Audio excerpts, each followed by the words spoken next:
Hey everyone, welcome to this product management course by Intellipaat. If you have clicked on this video, I'm guessing you are curious about product management or maybe even dreaming of becoming a product manager yourself. Well, you are in the right place. Product management today is one of the most reputed and in-demand careers out there. Every big company, whether it's Google, Amazon, or even fast-growing startups, need product managers. And the reason is simple. They are the center point of contact for all teams. For example, engineers write the code, designers create the look and feel, marketers plan the launch. But the one person who brings everyone together and makes sure the product is actually solving the right problem is the product manager. And the opportunities, they are huge. In fact, senior product managers and directors with 8 plus of experience in India can earn up to 1.6 crore a year. In this course, you will learn what a product manager really does, their roles and responsibilities. We'll start with the basics of what a product is, move into the building a vision, setting goals, and understanding business models. You will also explore product life cycle, user personas, MVPs, and marketing essentials like positioning, funnels, and go-to-market strategies. Finally, we'll wrap it up with a real-life case study. So let's get started. You have probably heard of people like Sundar Pichai from Google, Neil Mohan from YouTube, or Marissa Mayer from Yahoo.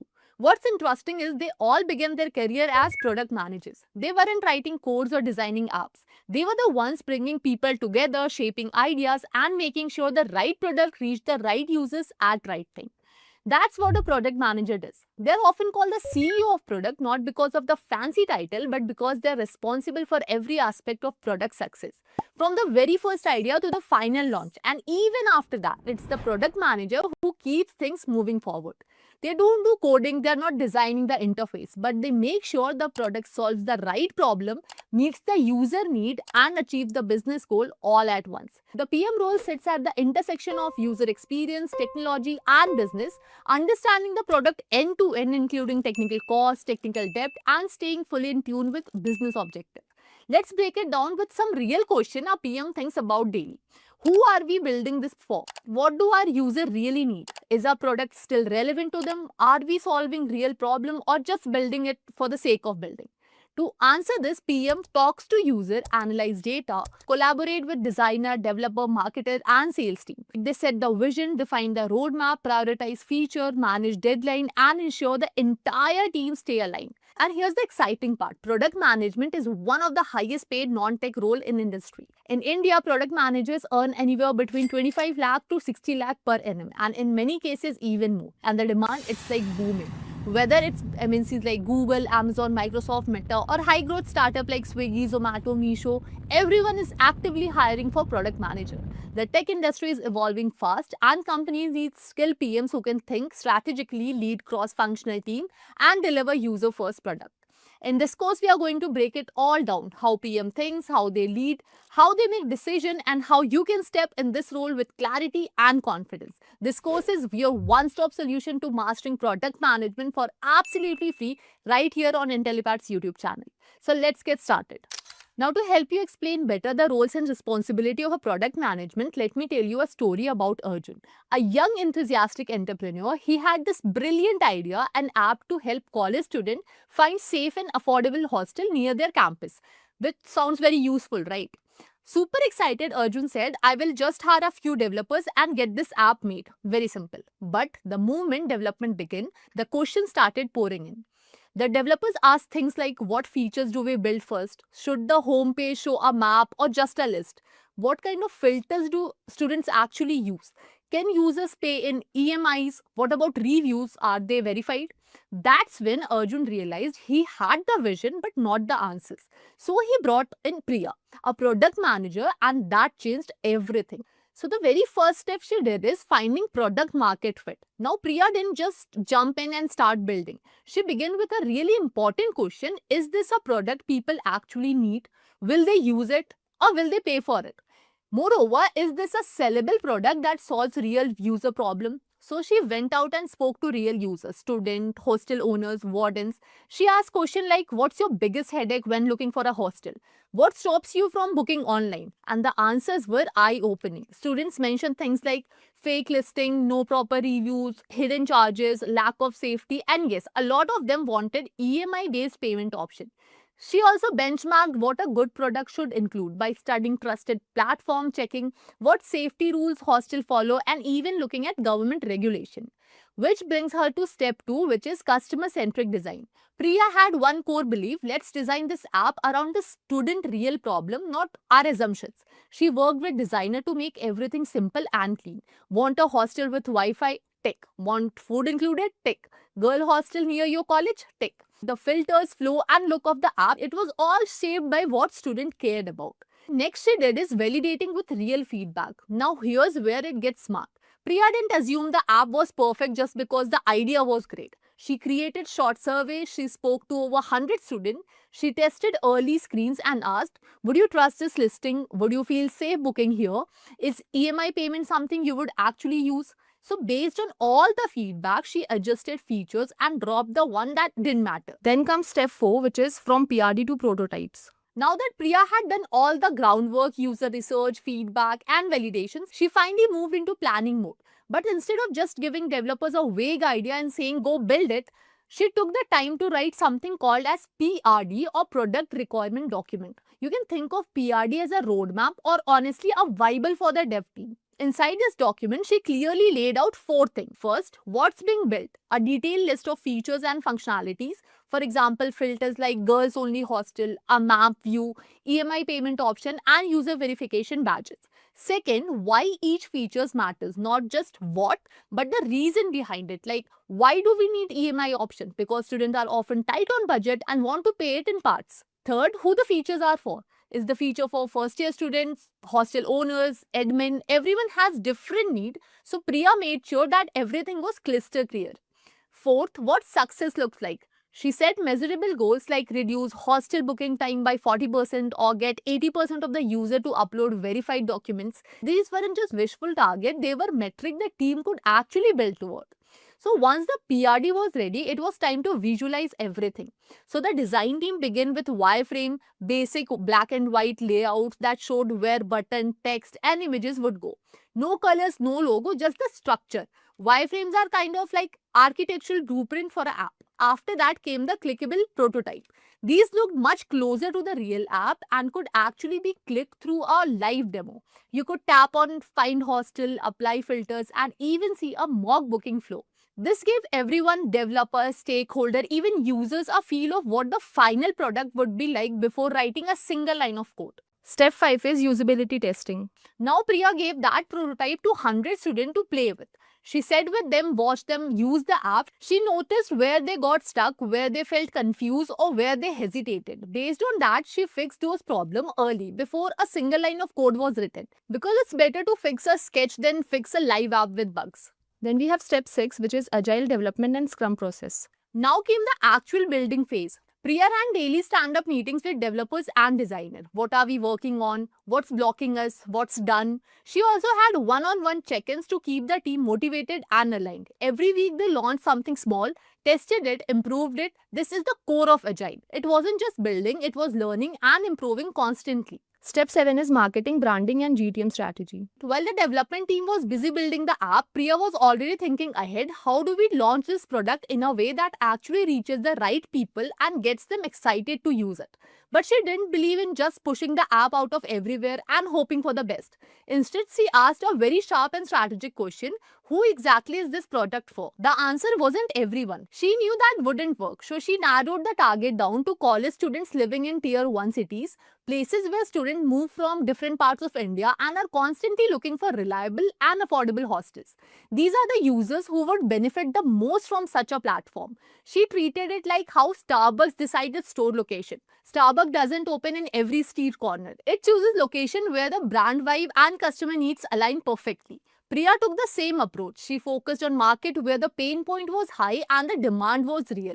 Next, she worked closely with the marketing team to define strong brand messaging and key selling points. These would be the reason why a student would choose this app over a WhatsApp group or a random broker. Verified hostel that students and parents could trust. Flexible payment option including EMIs which made it budget friendly. Powerful filters like distance from campus, food availability or girls only options. And most importantly, a promise of trust and safety. With the message clear, she then helped plan a full-blown go-to-market strategy, but again not randomly. She mapped out social media campaigns targeting college student communities, influencer tie-ups with student YouTubers and Instagram creators, SEO blogs around hostel hunting tips, safety checklist and city guides, affiliate partnership with coaching centers and educational platform that already had the reach. All of this wasn't just to launch the app, it was to launch it in a way that made an impact. A way that made students not just see the app but trust it, talk about it and download it. In short, Priya didn't just plan a launch, she planned a smart, targeted and high conversion launch.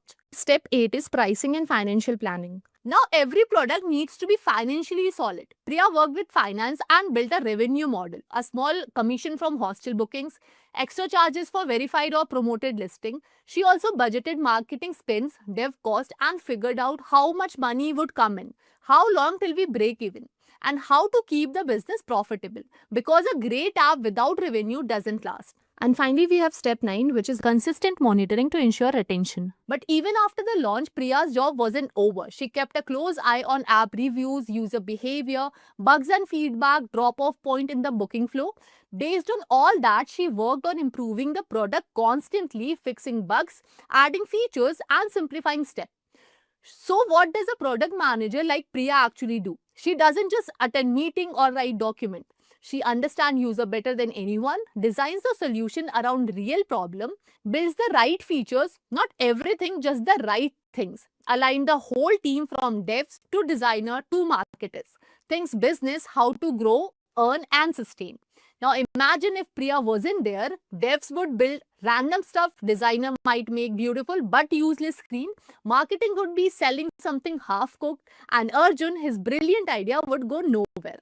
But with Priya, everyone was rowing in the same direction and what started as just an idea product, student trusted, used and loved. That's the power of product management.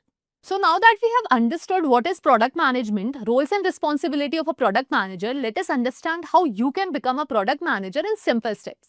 Step 1 is understand the product development life cycle, which will take you around 2 weeks. Before you start building any product, it's very critical to understand how ideas evolve into something users love.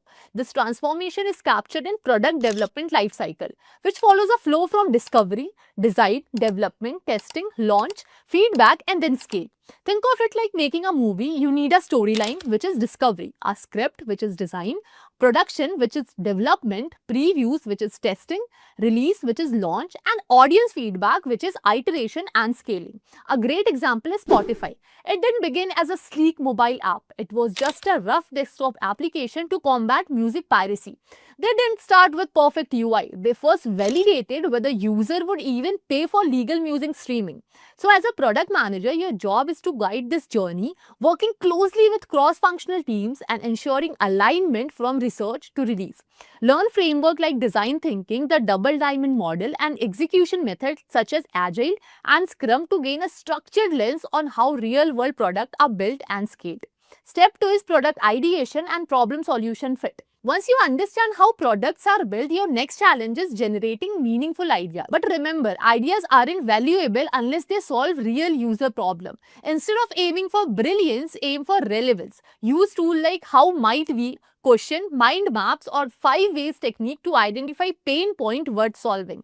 Take Airbnb as an example. Their founders couldn't afford rent, so they offered air mattresses in their apartment. That was it. A scrappy idea rooted in a real problem that later turned into a global hospitality platform. To evaluate your own idea, ask, what's the core problem? Who faces this regularly? Where do current solutions fall short? Map this out using Value Proposition Canvas, VPC, to define your customer's job, pain, and gains, and how your product addresses them. Learning to identify problem solving fit early saves months of wasted effort and sets the stage for building something people are actually looking for. Step 3 is user research and persona development. Now that you have a potential solution, it's time to validate it with real user. But avoid generic questions like, would you use this? These often lead to polite lies. Instead, apply the MOM test, a method that teaches you how to ask unbiased questions that reveal actual behavior. Ask people how they are currently solving the problem, what frustrates them, and what they wish existed. Tesla, for instance, didn't just promote electric vehicle, they discovered that user wanted performance, luxury, and sustainability combined. From your research, develop 2-3 user personas such as frustrated user, power user, and hesitant user.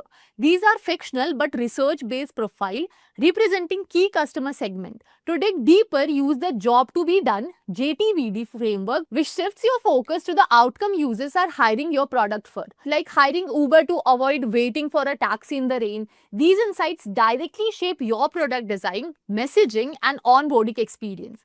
Step 4 is craft the vision and build a roadmap. With clarity on your users and their pain point, now is the time to define a product vision, a bold strategic statement that guides your team and inspires stakeholders. For instance, Notion's early vision was all-in-one workspace for docs, tasks, and ideas. From this foundation, break down the vision into epics, larger user goals, and user story, which is actionable task like, as a user, I want to share documents in real time. When deciding what to build first, apply prioritization framework like RISE, which is reach, impact, confidence, and effort, or Moscow, must have, should have, could have, won't have.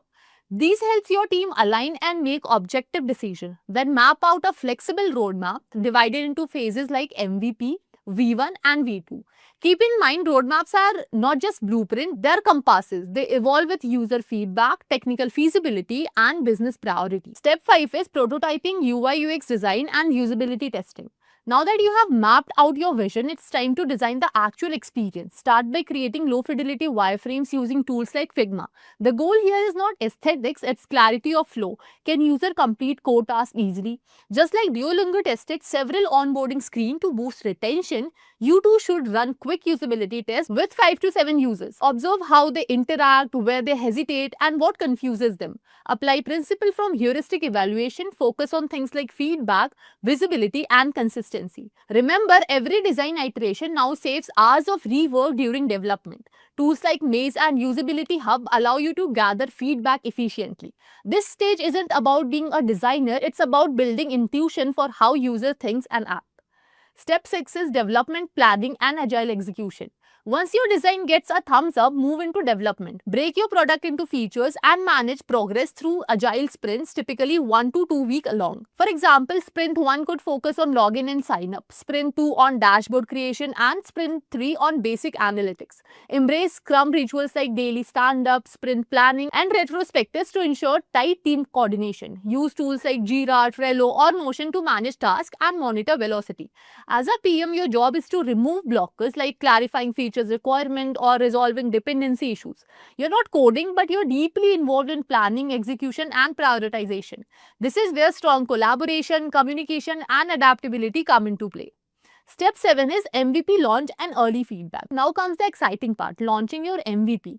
But remember, MVP doesn't mean rough, it means focused. It should solve one core job for one target user group. For example, Airbnb's first MVP was limited to attendance of a conference in San Francisco. Still, it proved people were willing to pay strangers to stay in their homes. Launch to a small audience, not the world. Use tools like Hotjar for visual insights and Google Analytics to track engagement. Monitor key matrices like daily active users, activation rate, and drop-off points. Also collect qualitative feedback using in-app surveys or net promoter scores. The goal here isn't to be perfect, it's to validate that your solution has real-world traction. This phase teaches you whether you are solving a problem users care about. Step 8 is iterate based on data. With real users on board, it's time to iterate. This phase is about listening not to opinions but to data.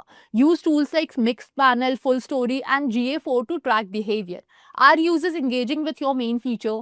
Where are they dropping off? What's working and what's not? A great example is Instagram, which began as a check-in app, but when they saw people using only the photo sharing feature, they killed everything else. else. Use evidence-based framework like Kano model or impact versus effort metrics to decide what to build next.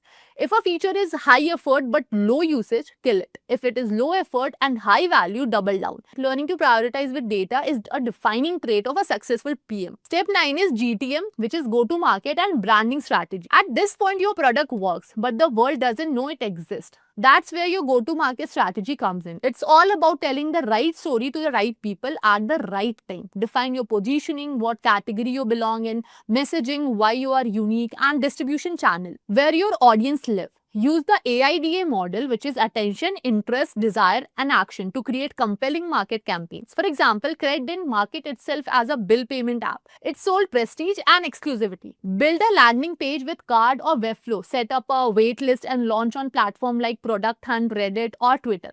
Strong branding builds trust and credibility. This step turns your product into a brand user talks about and trusts. Step 10 is post-launch monitoring and growth loop. Once launched, your focus shifts to performance and growth. First, monitor the health of your product using tools like Sentry, which crash reports, Grafana, server performance, and segment event tracking. Then build growth loop system that helps your product grow on its own. Example includes Dropbox referral program, Instagram shareable content, or Slack's usage-based upgrade model. Define your North Star metric, the one metric that best represents user value. For example, for Slack, it's message sent, and for Notion, it might be notes created. Align your team's decision with this metric. Sustainable growth doesn't come from paid ads alone. It comes from features that users love and share organically. The final step is case study and resume-ready portfolio. Finally, wrap your journey into a portfolio-worthy case study. This is what turns you from an aspiring PM into someone with proof of execution. Your case study should tell a complete story: what problem you solved, what research you did, and how you built the MVP, what feedback you received, and how you iterated, including screenshots, metrics, even failures, and what you learned from them. Publish it on Notion, write a blog post on Medium, or record a Loom walkthrough video. This case study is your storytelling tool, something you will use in interviews, pitch decks, or LinkedIn posts. It shows not just what you know, but what you have done, key skills and framework to master along the way. So as you grow into a product manager, there are a few key skills and framework that you will be naturally picking up, but being intentional about learning them will make your journey smoother and faster. First, let's talk about prioritization, because you'll always have more ideas than time or resources. Tools like RISE, Moscow, ICE, and the Kano model help you make clear decisions about what to build next based on impact and feasibility. When it comes to user research, learn how to ask the right question. The MOM test is a must-read. It teaches you how to get honest, useful feedback from users without leading them. Combine that with jobs to be done, JTBT, to understand the deeper motivation behind the user might hire your product. And don't forget persona development. Building detailed research-backed profile of your core users helps every team stay aligned. On the design and UX front, you don't need to be a designer, but you do need to understand things like wireframing, usability, testing, heuristic evaluation. These help you ensure that product isn't just functional, but also intuitive and delightful to use. Execution is where things get real. Master Agile and Scrum. You will also want to get comfortable using tools like Jira, Trello, or Notion to manage backlogs, track tasks, and run sprint effectively. Then comes analytics, which is how you measure whether your product is actually working. Learn to track metrics like DAU, daily active users, retention curves, and funnel conversion.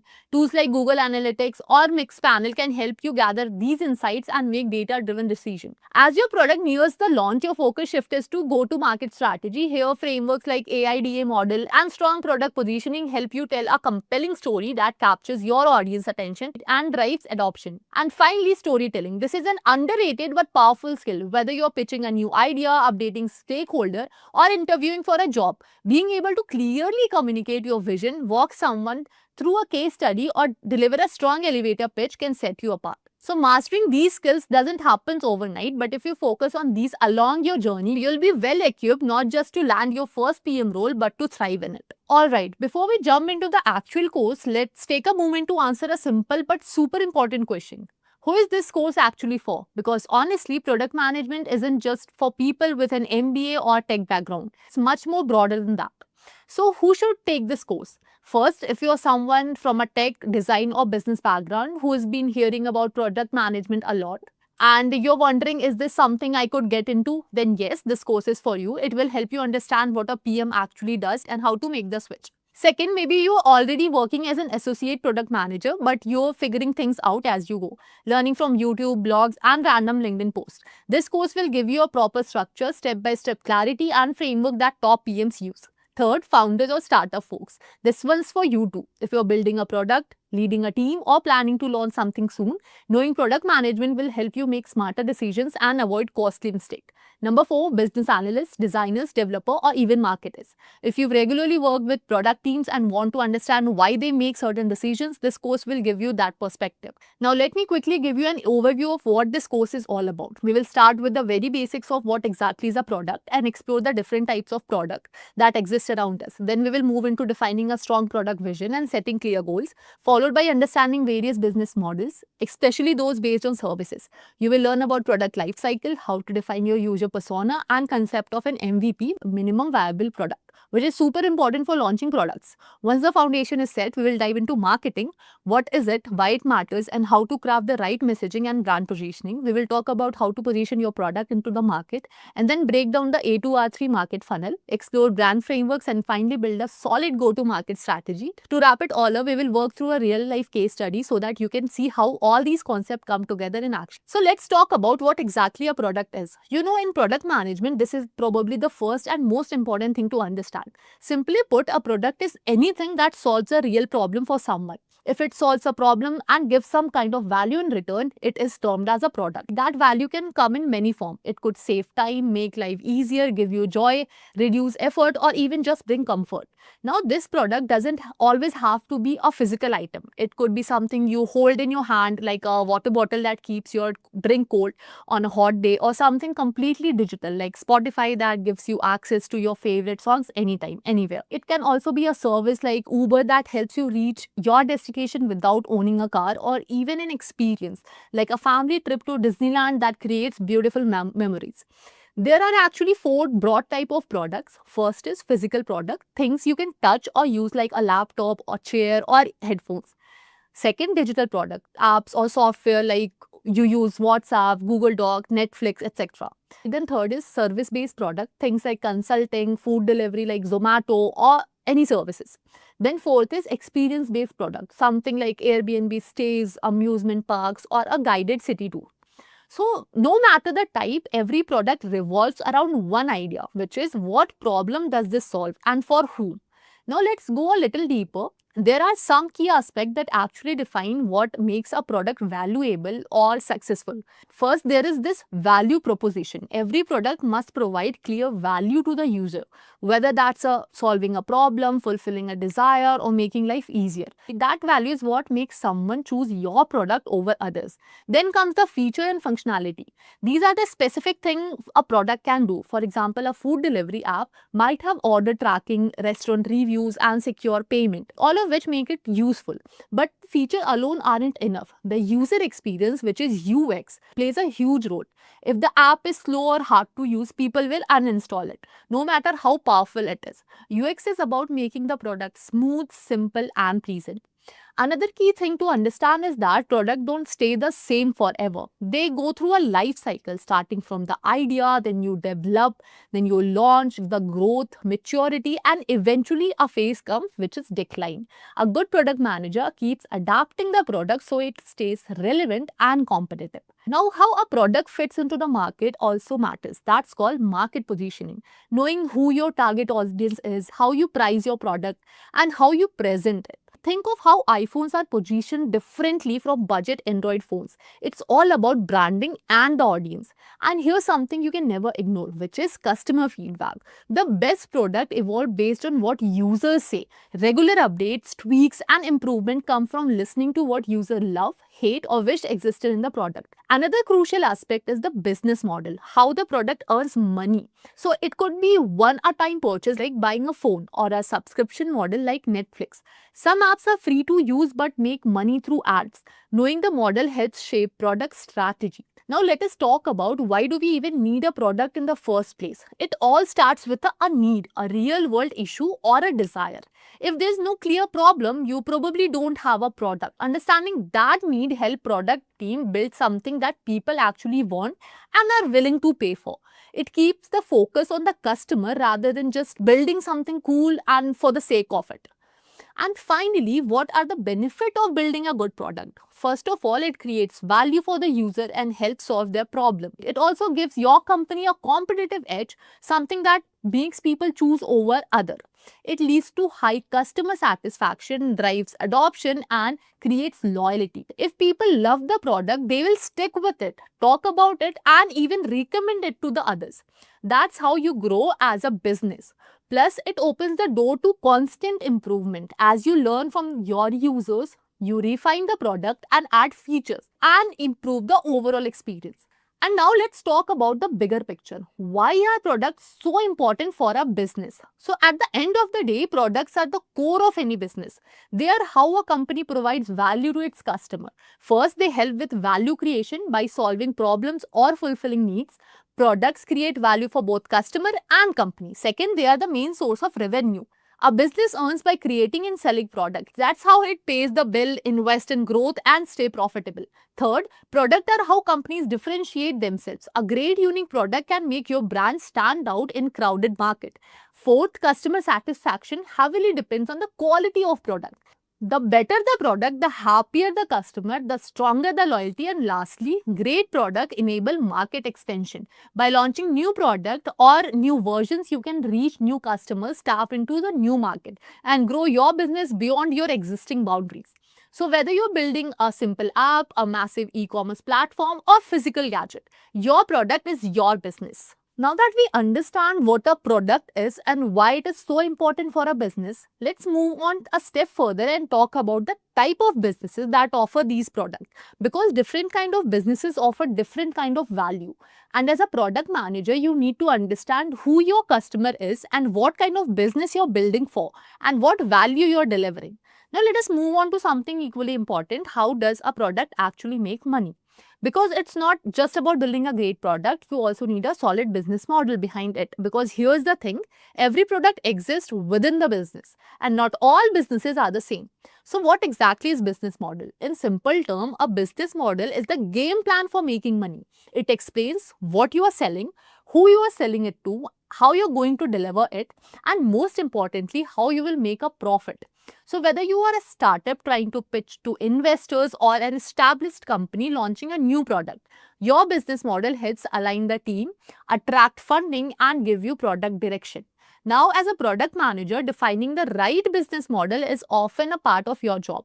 You will collaborate with marketing, sales, finance, and tech teams to figure out what values are we giving, who are we creating it for, and how do we turn that into revenue. One powerful way to think about a business model is this. It's not just about creating value, it's also about capturing that value in a way that keeps the business running. So broadly speaking, business can be classified based on two key things. First, what kind of service or product they offer. Second, who they serve, meaning their end user or the target audience. So let us break it down in a simple way. First classification is based on who they serve, which is business to consumer, B2C. These businesses sell directly to individual customer. You can think of it like Flipkart, Zomato, Swiggy or Netflix. The focus here is usually on the ease of use, fast delivery, convenience and emotional appeal. Product need to be highly intuitive and user friendly because the audience is very wide and diverse. Secondly, we have is B2B, which is business to business. These businesses offer product or services to other businesses. Examples, Slack for team communication, Salesforce, CRM or Zoho. In B2B, the product should solve specific problem faced by teams or company, like improving productivity, saving cost or simplifying operation. These users are more rational and value driven in their decision making. Then second, we have based on type of service or role in the tech ecosystem. In tech and SaaS world, you'll often hear terms like ISV, MSP, SI, etc. These aren't just words, they help categorize the businesses based on what role they play. Let's simplify them. There's one term you will hear a lot in product management, which is SaaS, which stands for software as a service. So what exactly is this? Think of it like instead of buying a software CD and installing it on your computer like people did years ago, you just log in through your browser and use the software online. You don't worry about updates, maintenance or installation. Everything runs on cloud. Popular examples, which includes Google Workspace, Gmail, Docs, Sheets, Zoom, Canva, Slack. You simply sign up, use the product and pay monthly or yearly and that's it. Now, from a business perspective, SaaS offers huge benefit. For example, recurring revenue through monthly or annual subscription, scalability, you can serve 10 users or 10,000 users with the same infrastructure, faster updates and improvements since it is hosted centrally. And for users, it is super convenient, just log in and go. In product management, working in a SaaS company means you will focus on a lot of things. For example, user onboarding, getting people to value quickly, retention and churn, keeping users engaged so they don't cancel, feature prioritization because users often request things in real time, freemium versus paid plan, deciding what to offer for free versus what to charge for. SaaS is one of the most common models in tech today, especially in B2B, and knowing how it works from product businesses and customer angle is an absolute must for any product manager. Now, ISV, independent software vendor. These are businesses that develop software product and sell them to customer, either directly or through platforms. Think Adobe, Microsoft, or even a startup building a SaaS tool. If you're a product manager here, you're focused on software features, UX, pricing model, and scalability. Then we have MSP or managed service provider. These businesses offer ongoing service to manage IT infrastructure or application for their clients. For example, a company that manages cloud infrastructure, cybersecurity, or even your internal help desk, the focus here is on reliability, SLAs or service level agreements, customer supports, and integration. SI or system integrator. These companies don't build product from scratch. Instead, they bring together different tools and technologies and integrate them into one solution for their client. So, for example, an SI might take Salesforce, integrate it with a company's internal tool, and customize workflow. As a product manager working with SIs, you would focus on compatibility, APIs, documentation, and deployment strategies. Now, VAR or value added reseller. A VAR take existing product or software and adds additional services or feature to resell them to end customer. Think of them as reseller with a twist. They may bundle training, installation, or support to enhance the product's value. Now, why this classification matters in product management? Understanding these business types is crucial for product manager because it helps define your product's target audience. It affects your product strategy, roadmap, and pricing. It changes how you measure success. What works for B2C might not work for B2B. It influences your go-to-market plan, marketing channel, and even team structure. For example, if you're building a B2C product, you'll obsess over things like user growth, onboarding experience, and churn. But in B2B setting, you'll focus more on sales, enablement, features, depth, and long-term retention. So the next time you're evaluating a product or thinking of building one, ask, whom I'm building this for, what type of business I'm in, and how does that impact the product strategy. Now, so far we have understood the type of businesses and how product fit into different business models. Now, let us move on to something every product manager must master, the product life cycle. Do product last forever? No. Like people, every product has a life. It is born, it grows, mature, and eventually fades away. The journey is known as product life cycle or PLC. The product life cycle outlines the 4 key stages a product goes through in the marketplace: introduction, growth, maturity, and then decline. Each of these stages bring its unique challenges, decisions, and strategies. Understanding these stages is critical because if you as a product manager don't know which stage your product is in, you risk wasting resources, misreading the market, or even being blindsided by the competitors. So why is the product life cycle so important? Because it acts as a decision-making framework. It helps you decide how much to invest and where, how to plan your marketing strategy, when to improve or retire a product, how to allocate your team and budget, and how to stay competitive by anticipating changes. It answers the crucial questions, for example, is the product worth more investment or is it the time to move on? Now let us break down the 4 stages of product life cycle one by one with simple example and strategies. The very first stage is the introduction stage. This is where your product enters the market for the very first time. You have probably spent months or even years on research and development. At this point, customers know very little about the product or if anything at all. There is uncertainty around market fit and the team is still working to define the scope. Who is this product for and what exact problem does it solve? The product needs to remain flexible because rapid iteration and pivot based on early feedbacks are often very necessary. Marketing efforts during this phase are focused on awareness, not on conversion. It is also important to choose your pricing model wisely. Now, some companies go for price skimming, starting high, and lowering later, while others use penetration pricing to grab early attention. The hard truth here is that many products fail in this stage because they stay here too long without gaining real traction. A classic example of failure in this stage is Coca-Cola's new Coke launch in 1985. Now, despite of heavy investment, now customer feedback was very negative and the company had to pull it back in just 79 days. The lesson here is clear scopes and fast feedback loops are very essential.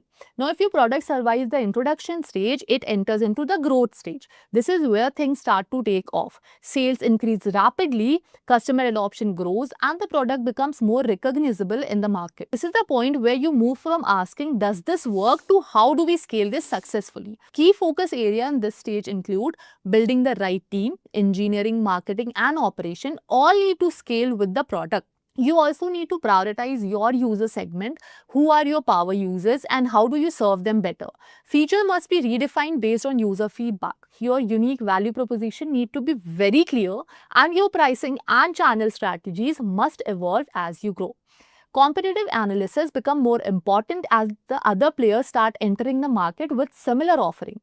A great example of this stage is Notion. It started with a niche community of productivity enthusiasts and gradually expanded to students, startup and enterprises.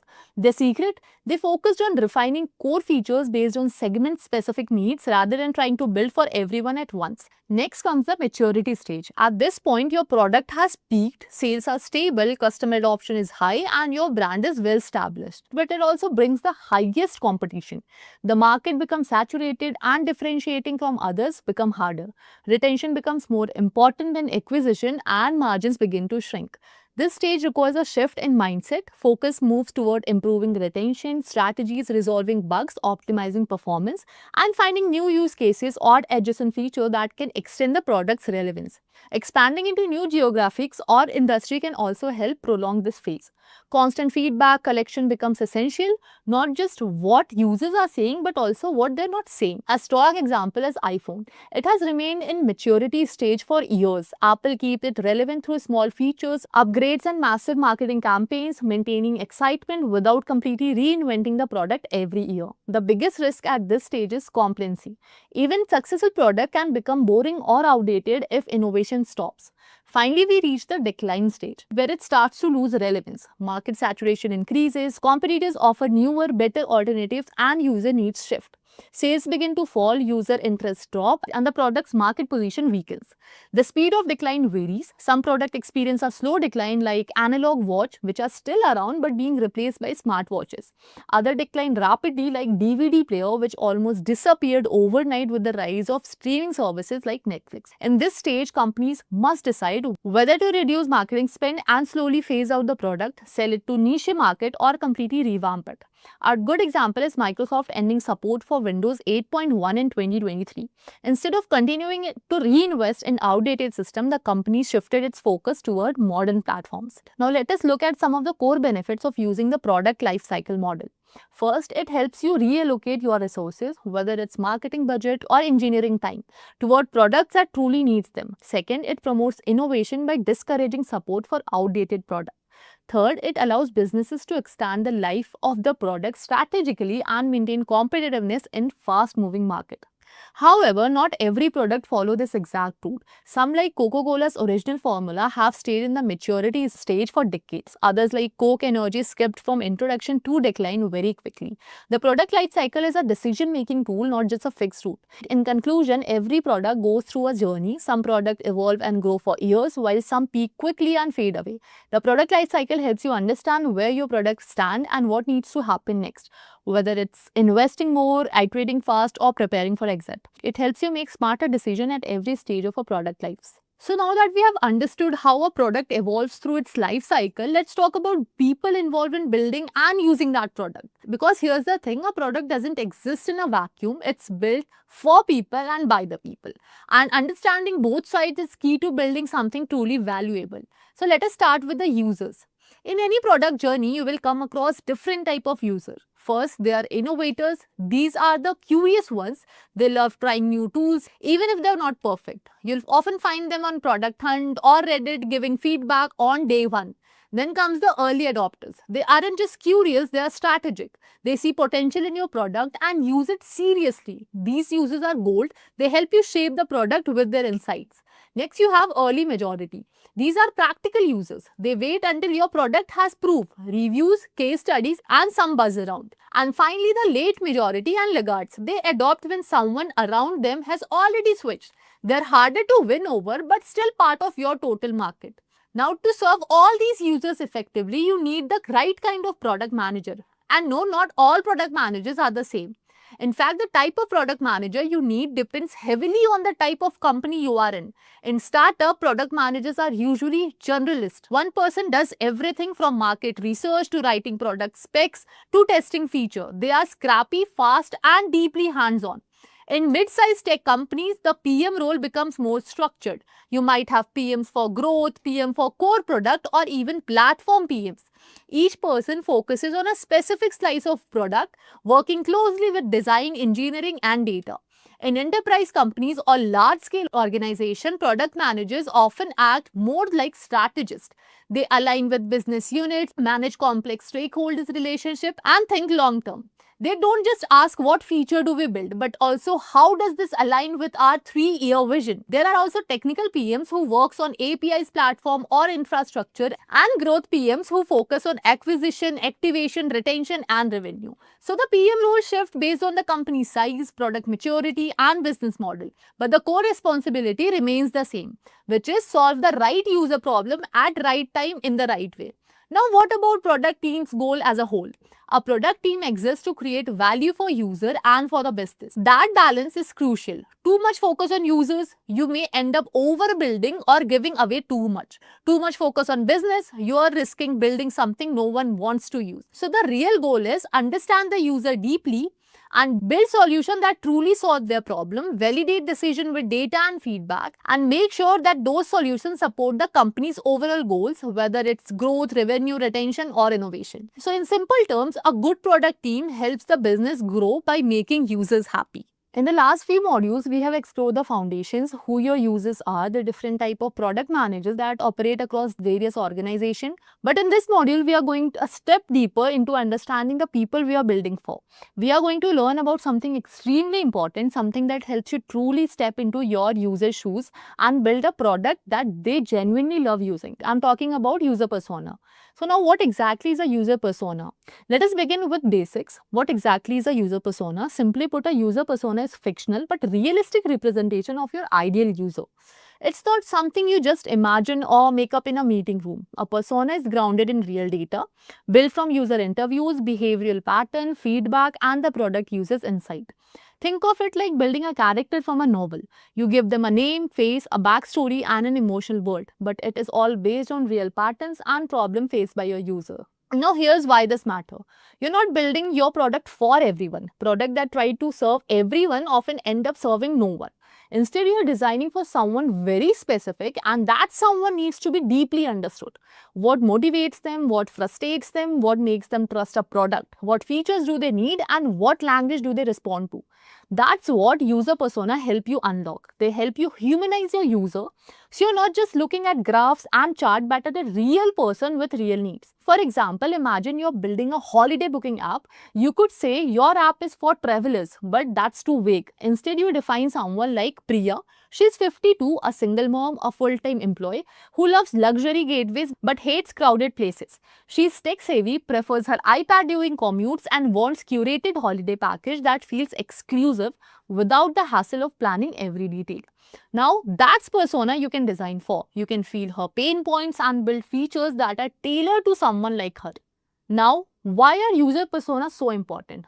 You might be asking, isn't this just the extra work? Why create profile at all? Here's the reality. If you don't know who you are building for, you will end up building the wrong thing. Or the worse, you'll build something nobody uses. Persona are not just creative exercises, they are strategic tools that drive clarity and alignment across your product team. First, they build empathy. When your team reads a persona, they stop thinking of users as a number or a market segment. They start seeing them as a person. This emotional connection leads to more thoughtful, human-centered design. Second, persona provide focus. They help you prioritize the right features and avoid building things just because the competitors are doing it. Third, they create alignment. From designers to engineers to marketers, everyone works with the same understanding of who the product is for. Fourth, they help with prioritization. When you have limited time and resources, which is always, personas help to say no to the things that don't serve your core user. And finally, they drive consistency. Every touch point from UI copy to onboarding flows can be shaped to speak directly to the right person. Persona also remind us that we are not just building a set of features, we are building solution for real problems who have real struggles and goals. Now, without that clarity, even the most well-intended team can get lost in building things that don't matter. Now, before we create a persona, there's one distinction you need to be aware of: the difference between buyer and user persona. In product development, you will often hear three terms: customer persona, buyer persona, and user persona. A customer persona is broad category that includes both buyer and user. A buyer persona focuses on the person who makes the purchase decision. A user persona focuses on the person who actually uses the product. Sometimes these are the same person. For example, someone downloading a fitness app might be both the buyer and the user. But in B2B or enterprise product, these are often different. A team lead might purchase a team management tool, that is the buyer, but the developer and designer on the team are the ones who actually use it every day. Now they are the user. Now, as a product manager, your job is to focus primarily on the user persona because they are the ones who experience your product day to day. However, understanding buyer persona is also very important, especially if purchase decisions affect whether users even get access to your product in the first place. Now let's get practical. How do you actually create a persona that's useful, not just decorative? The first step is to conduct real user research. Don't rely on assumption. Talk to your users, interview them, send surveys, look at your analytics, feedback form, app reviews, and support ticket. Try to answer questions like what does a typical day look like for them? What frustrates them in tools like yours? What tasks do they struggle to complete? What do they wish was easier? Next, use this data to identify and group similar user type. Look for patterns. Do multiple user shares the same role, goal, or behavior? Group them accordingly. For example, if you're building a team collaboration tool, you might find three major user type: the daily tasker who uses the tool for personal to-dos, the team lead who uses it to assign and monitor tasks, and admin who manages user permission and billing. Each one has distinct need and each one deserve a persona. Once you have your groups, it's time to build the actual persona. Start by giving them name like Ananya Mehra. Add a photo, maybe a stock image or an avatar, so you can visualize this person. Then include the codes that sums up how they think. For example, I want to track my team's progress without micromanaging every step.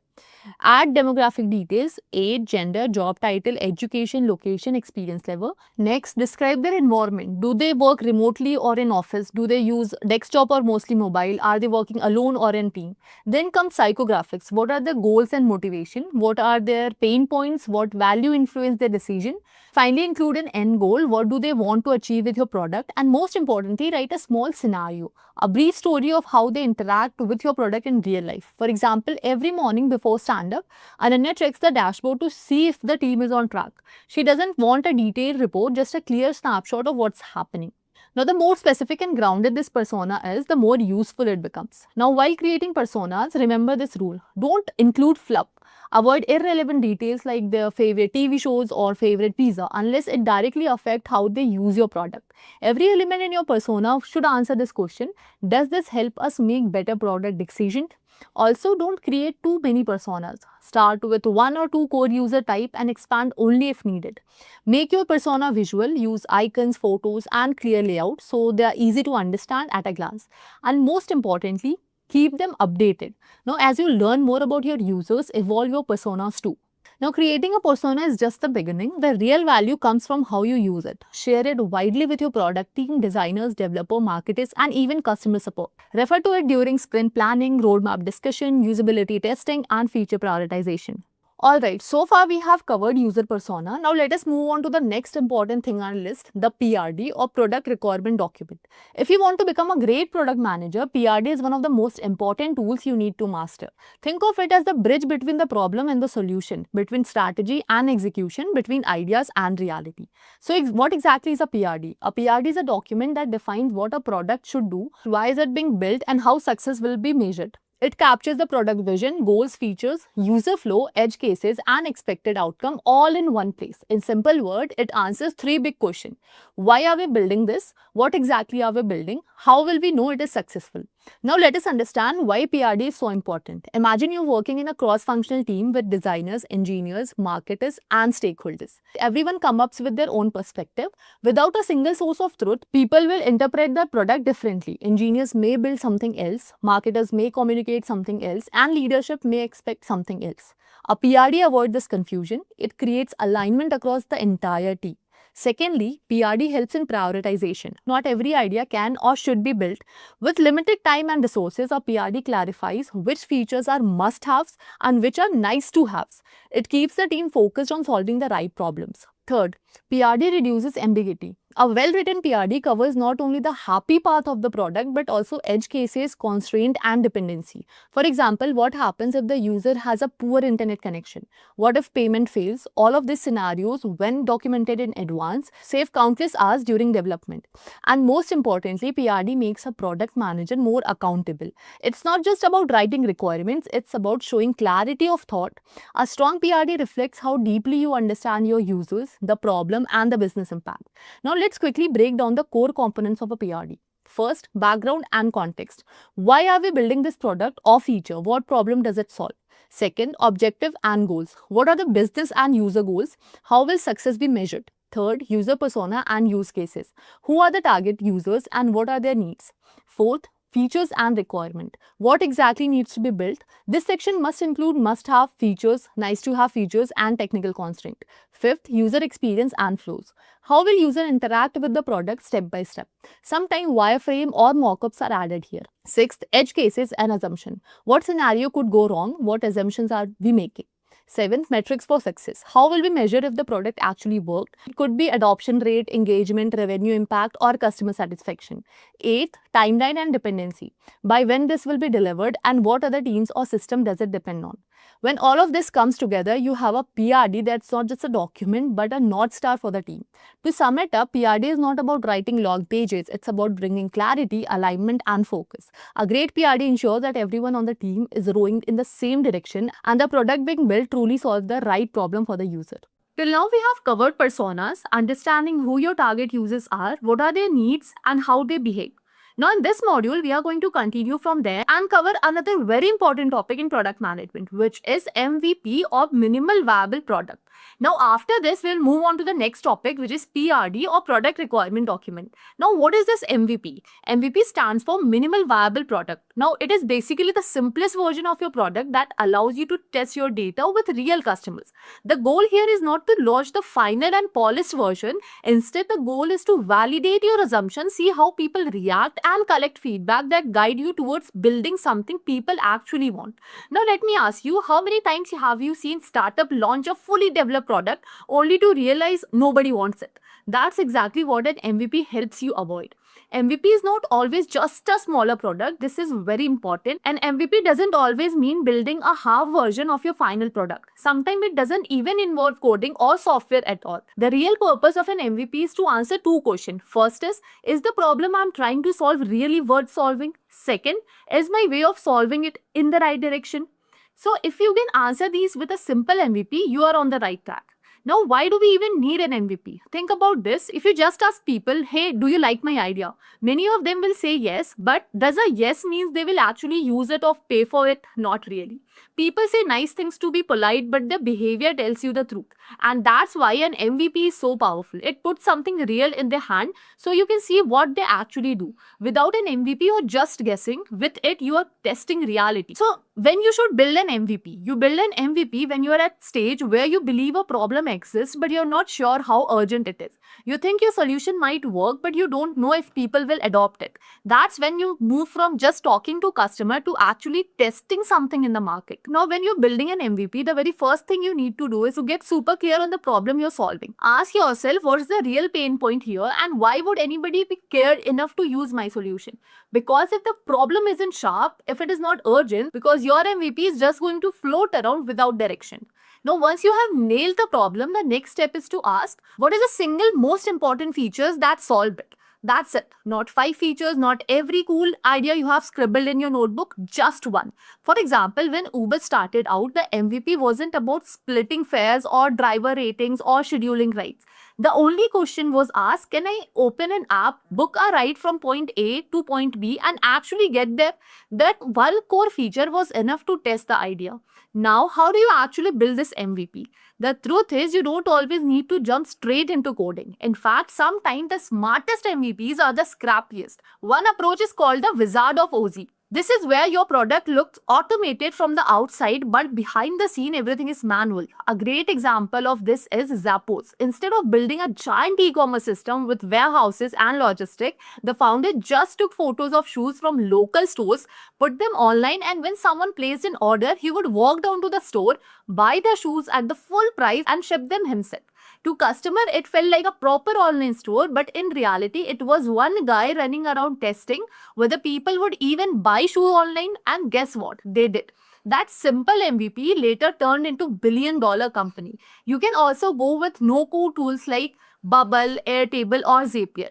They let you put together a working prototype quickly even if you're not technical. And if your product does require code, that's fine too. Just keep in mind, the goal is to build the bare minimum, not the entire product. You don't need billing system, password, reset or refund automation in an MVP.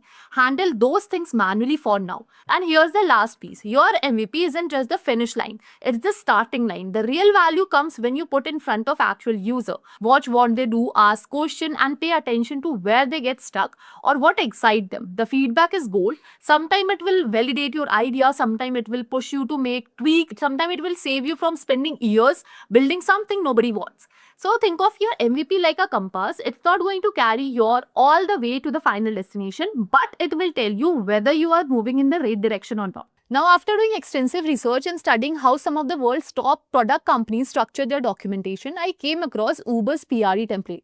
And trust me, it's one of the most practical and well thought out frameworks I've seen. A good PRE template acts like a single source of truth for everyone involved in product journey, whether it's product manager, developer, designer, QA tester, or even business stakeholder. It ensures that product vision is crystal clear, decisions are tied back to real user needs and business goal, and every team is aligned from day one.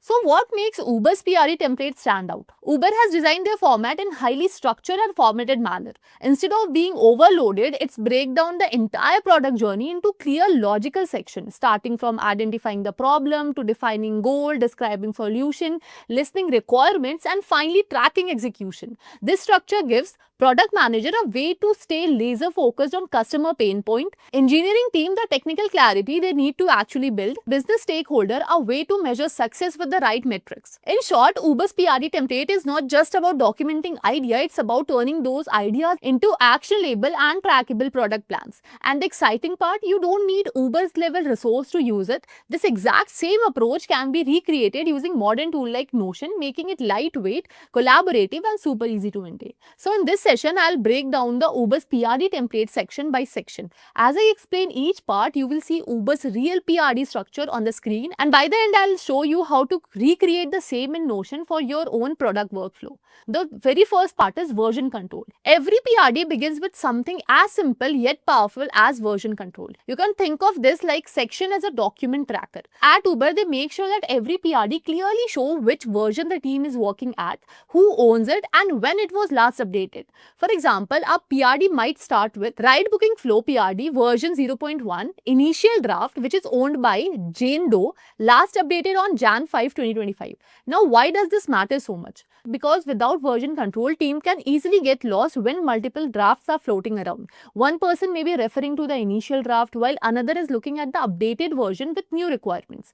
If you're creating your own PRD in Notion, always start with small tables or headers that captures the document name, version number, owner, date of last update, and any comments like reviewed by design or pending engineering review. This tiny discipline saves countless hours of back and forth confusion later. Now moving on to the next part, which is project team. After version control, the PRD moves into the project team section. This is where you clearly list the key people involved in the project and their responsibilities. Uber typically includes name, roles, and a short note about what they should be contacted for. For example, you might see John Doe, project lead, contact for overall strategy. Isaac Tech, engineer, contact for technical feasibility. Justice Hill, onboarding expert, contact for user flow. This section is a lifesaver when the team needs clarity. Imagine you're a designer and you're confused about whether a certain user flow needs approval. So instead of guessing or sending random Slack message, you can just check the PRD to know exactly who to talk to. If you're building your own PRD, create a simple roster table in Notion with 3 columns: name, role, and contact responsibility. This avoids classic who owns this chaos later on. Now we move to what I would call the heart of PRD, which is the problem definition. Uber treats this part with utmost seriousness because it defines why the project even exists. This section is usually broken down into 3 parts: objective, context, problem, opportunities, and goals and success. In practice, it answers questions like why are we doing this, what pain point are we solving, what business opportunities are we chasing, and how will we know if we are successful. For example, if Uber was working on a new ride booking flow, the objective might be make ride booking faster and more reliable. The context might highlight that users often complain about confusion during peak hours, and the opportunity could be captured more bookings during high demand period. Finally, success metric could be achieve 80% ride completion rate within 2 months. Now, if you're writing your own PRD, keep this section crisp yet backed by evidence. Use data, user feedback, or research to justify why the project matters, and then clearly define what success looks like. This section becomes your North Star. Every decision in the project should tie back to it. Now, once the problem is crystal clear, the PRD outlines the solution at a high level. At Uber, this is where they describe the big picture of how product or feature will solve the identified pain point. Now, it's not about the technical details yet. It's more like an executive summary. For instance, Uber might write, introduce a one-click ride booking experience where the app auto-suggests the most relevant ride option based on user history and location. The key here is to paint the vision without overwhelming reader with specifies. Now, when you're creating your PRD, keep this section short and clear. Write 1 or 2 paragraphs describing what the solution looks like in plain English, and also mention which team will be involved in bringing it to life: designing, engineering, marketing, operation, etc. Now, after laying out the high-level solution, Uber drives into proposed approach, which is more tactical. This is where the PRD starts to get into the how.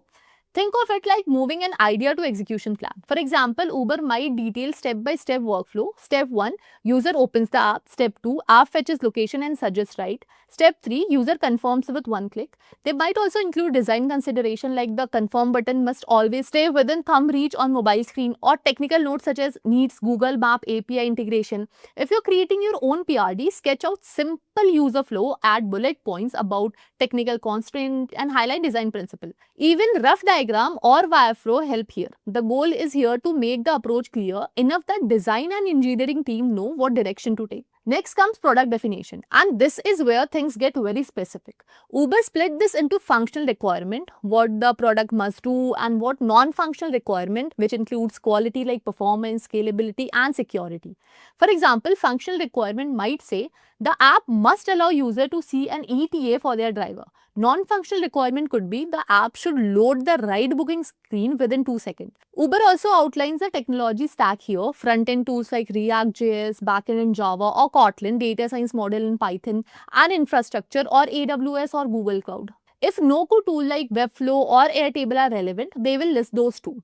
For your own PRD, make 2 simple lists, one for functional needs and one for non-functional needs. Now, if possible, also mention which tools or stack you plan to use. This gives engineering a clear blueprint of what needs to be built. Now, a PRD isn't complete without defining the releasing criteria, which basically says what must be true before this goes live. Uber typically splits this into metrics and criteria. Metrics might include things like ride completion rate, while criteria cover aspects such as usability and performance. For instance, the PRD might say The ride booking flow must allow user to book a ride in under 2 minutes, or minimum feature set must include ETA display, fare estimate and ride confirmation. If you're writing your PRD, create a checklist of these release condition. Essential features must be in place, no major bug remain, usability has been tested and speed benchmarks are met. This ensures the team doesn't rush out on a half-baked product. Equally important is the out-of-scope section. At Uber, this is where they draw clear boundaries on what's not going to be built in this release. For example, they might write no referral program or coupon integrated in version 1. Now, why does this matter? Because team often get distracted with shiny ideas, and before you know it, the MVP has doubled in size. By clearly stating what's excluded, Uber ensures the team stay focused. When creating your PRD, list 2-3 features that will be saved for later. This not only prevents scope creep but also reassures stakeholders that you have thought about future iterations. Now, every project has uncertainties, and Uber's PRD openly documents risk and their mitigations. For example, risk. User might cancel ride if driver take too long. Mitigation shows upfront ETAs and cancellation policy. By explicitly calling out risk, the team acknowledges the potential pitfalls and prepares backup strategy. If you're writing your PRD, think about 2 to 3 things that could go wrong: technical, user behavior or operational risk. Then write how would you manage them. This shows that you have thought ahead and built confidence among stakeholders. Now, Uber also reserves space in their PRD or team feedback and queries. This is a section where open questions are captured instead of being lost in emails or Slack thread. For example, developer might ask, should we support ride pulling in this version? Or marketing might ask, do we need an onboarding email flow? By centralizing questions, the PRD becomes a single source of truth. For your own PRD, add simple table where the team can drop question and get answer recorded in one place. This ensures no important discussion point slips through the crack. Finally, Uber's PRD doesn't stop at being a document, it becomes an action label tracker through the task section. This is usually structured like a Kanban board with columns such as not started, in progress and completed. Each task corresponds to an activity in the project, so the PRD lives alongside the actual execution. If you're building your PRD in Notion, you can easily add a board view for tasks. This way, your PRD transforms from a static plan into a live, evolving workspace where progress can be tracked transparently. Now, using Notion for PRDs like Uber. The beauty is that you don't need enterprise level tool to do this. Notion is more than enough. You can replicate Uber's PRD structure by creating a Notions page with toggle lists for each section so the document stays clean and easy to read. Embedded Figma design or Miro diagram directly inside the PRD. Add checklists for release criteria and mention the team member's name to assign responsibilities. The best part is that Notion makes collaboration seamless. The PRD becomes a living document where everyone from engineers to designer to marketer can contribute in real time. Just a quick info guys, Intellipaat offers an advanced certification in product management in collaboration with EICT Academy, IIT Guwahati. This program will train you in product lifecycle management, market research, agile methodologies, user experience design, and even the latest in generative AI, all with real-world use cases and projects. The course is taught by IIT faculty and top industry experts to help you become job ready. With this course, we have already helped thousands of professional and successful career transition. You can check out their testimonials on our Achievers channel, whose link is given in the description below. If you are looking to build a high growth career in product management, then this program can be the perfect launch pad. So visit the course page link given in the description below and take your first step towards becoming a certified product manager. Okay, so understanding product feature prioritization. All right, I think this is one of the most key things that we'll probably learn in this entire course. And as a product manager, also, this is one of the most important things that we need to do. All right, because whenever you're building a product, there are hundreds of features and items and things that you can do in a product, right? But given the resources of time, of money, of development of people, all of these, right? It is logically not possible that you can incorporate everything, right? Because if you start doing that, then this product development will be essentially a never-ending story, right? So how do you decide what goes in and what stays out, right? If you look at any product or project, it is always developed in phases, right? Phase one, two, three, four, five. So in phase one, there's a set of things that you do. In phase two, there's another set of things that you do. In phase three, there's another set of things that you do. How do you decide what goes in phase one, what goes in phase two, what goes in phase three, right? Most of it is using a lot of common sense and logical thinking, you can derive those things, right? There are certain frameworks and models that have been built over the years as well, right? To kind of decide what is your phase one items, what is your phase two items. You can call it phase one, you can call it priority one, right? So essentially, in order of priority, how do you decide in the list of hundreds of things that you need to do? What is the priority? Cool. So that is essentially what we will be covering. All right. So feature prioritization is, as I explained, it's a very critical aspect of product management, right? It helps you decide which features to develop first, which features to develop later, right? And this is primarily based on a couple of things: potential impact and alignment with business goals, right? Customer experience comes in, the number of users kind of impacted with a particular feature. So there are multiple frameworks around this. So you have your first framework, which is the simplest framework, right? Is called Moscow. So the Moscow method is a very simple one, which says must have, should have, could have, won't have, right? So your must haves are features that are essential for the product to work. Without them, the product cannot function. All right. Should have is important features but not critical, right? They should be included, but let's say they can be deprioritized if necessary. If you think that that you won't hit the relevant timelines if we include these features, then you have your could have features that are nice but not necessary. They can be considered if time and resources allow. And then you have your won't have features that are not relevant for the current iteration but might be considered for in the future. So let's take a simple example, right? Let's say you want to build a food delivery app, right? Let's only take the customer side of things, right? So food delivery app, what are, let's list down a few features first. Let's say the customer app, right? Let's list down certain features that should be part of a food delivery app. So let me start writing a login with mobile number. Second would be, let's say, capturing name and address. Location capturing, okay. Payment functionality. Listing of restaurants, okay. Offers and coupons. Types of foods, okay. So basically filters. Menu of restaurants, okay. Ratings and reviews. Tracking of delivery, okay. Message call to restaurant. Support, okay. Order menu. Schedule order, okay. So I can, okay, schedule when I want the orders to be delivered. Okay. Previous history of orders. Okay. Push notifications. Subscriptions. Okay. Multi-language support. Advertising. Okay. Options for contactless delivery. Recommendation of food. Recommendation logic chatbot. Could be anything.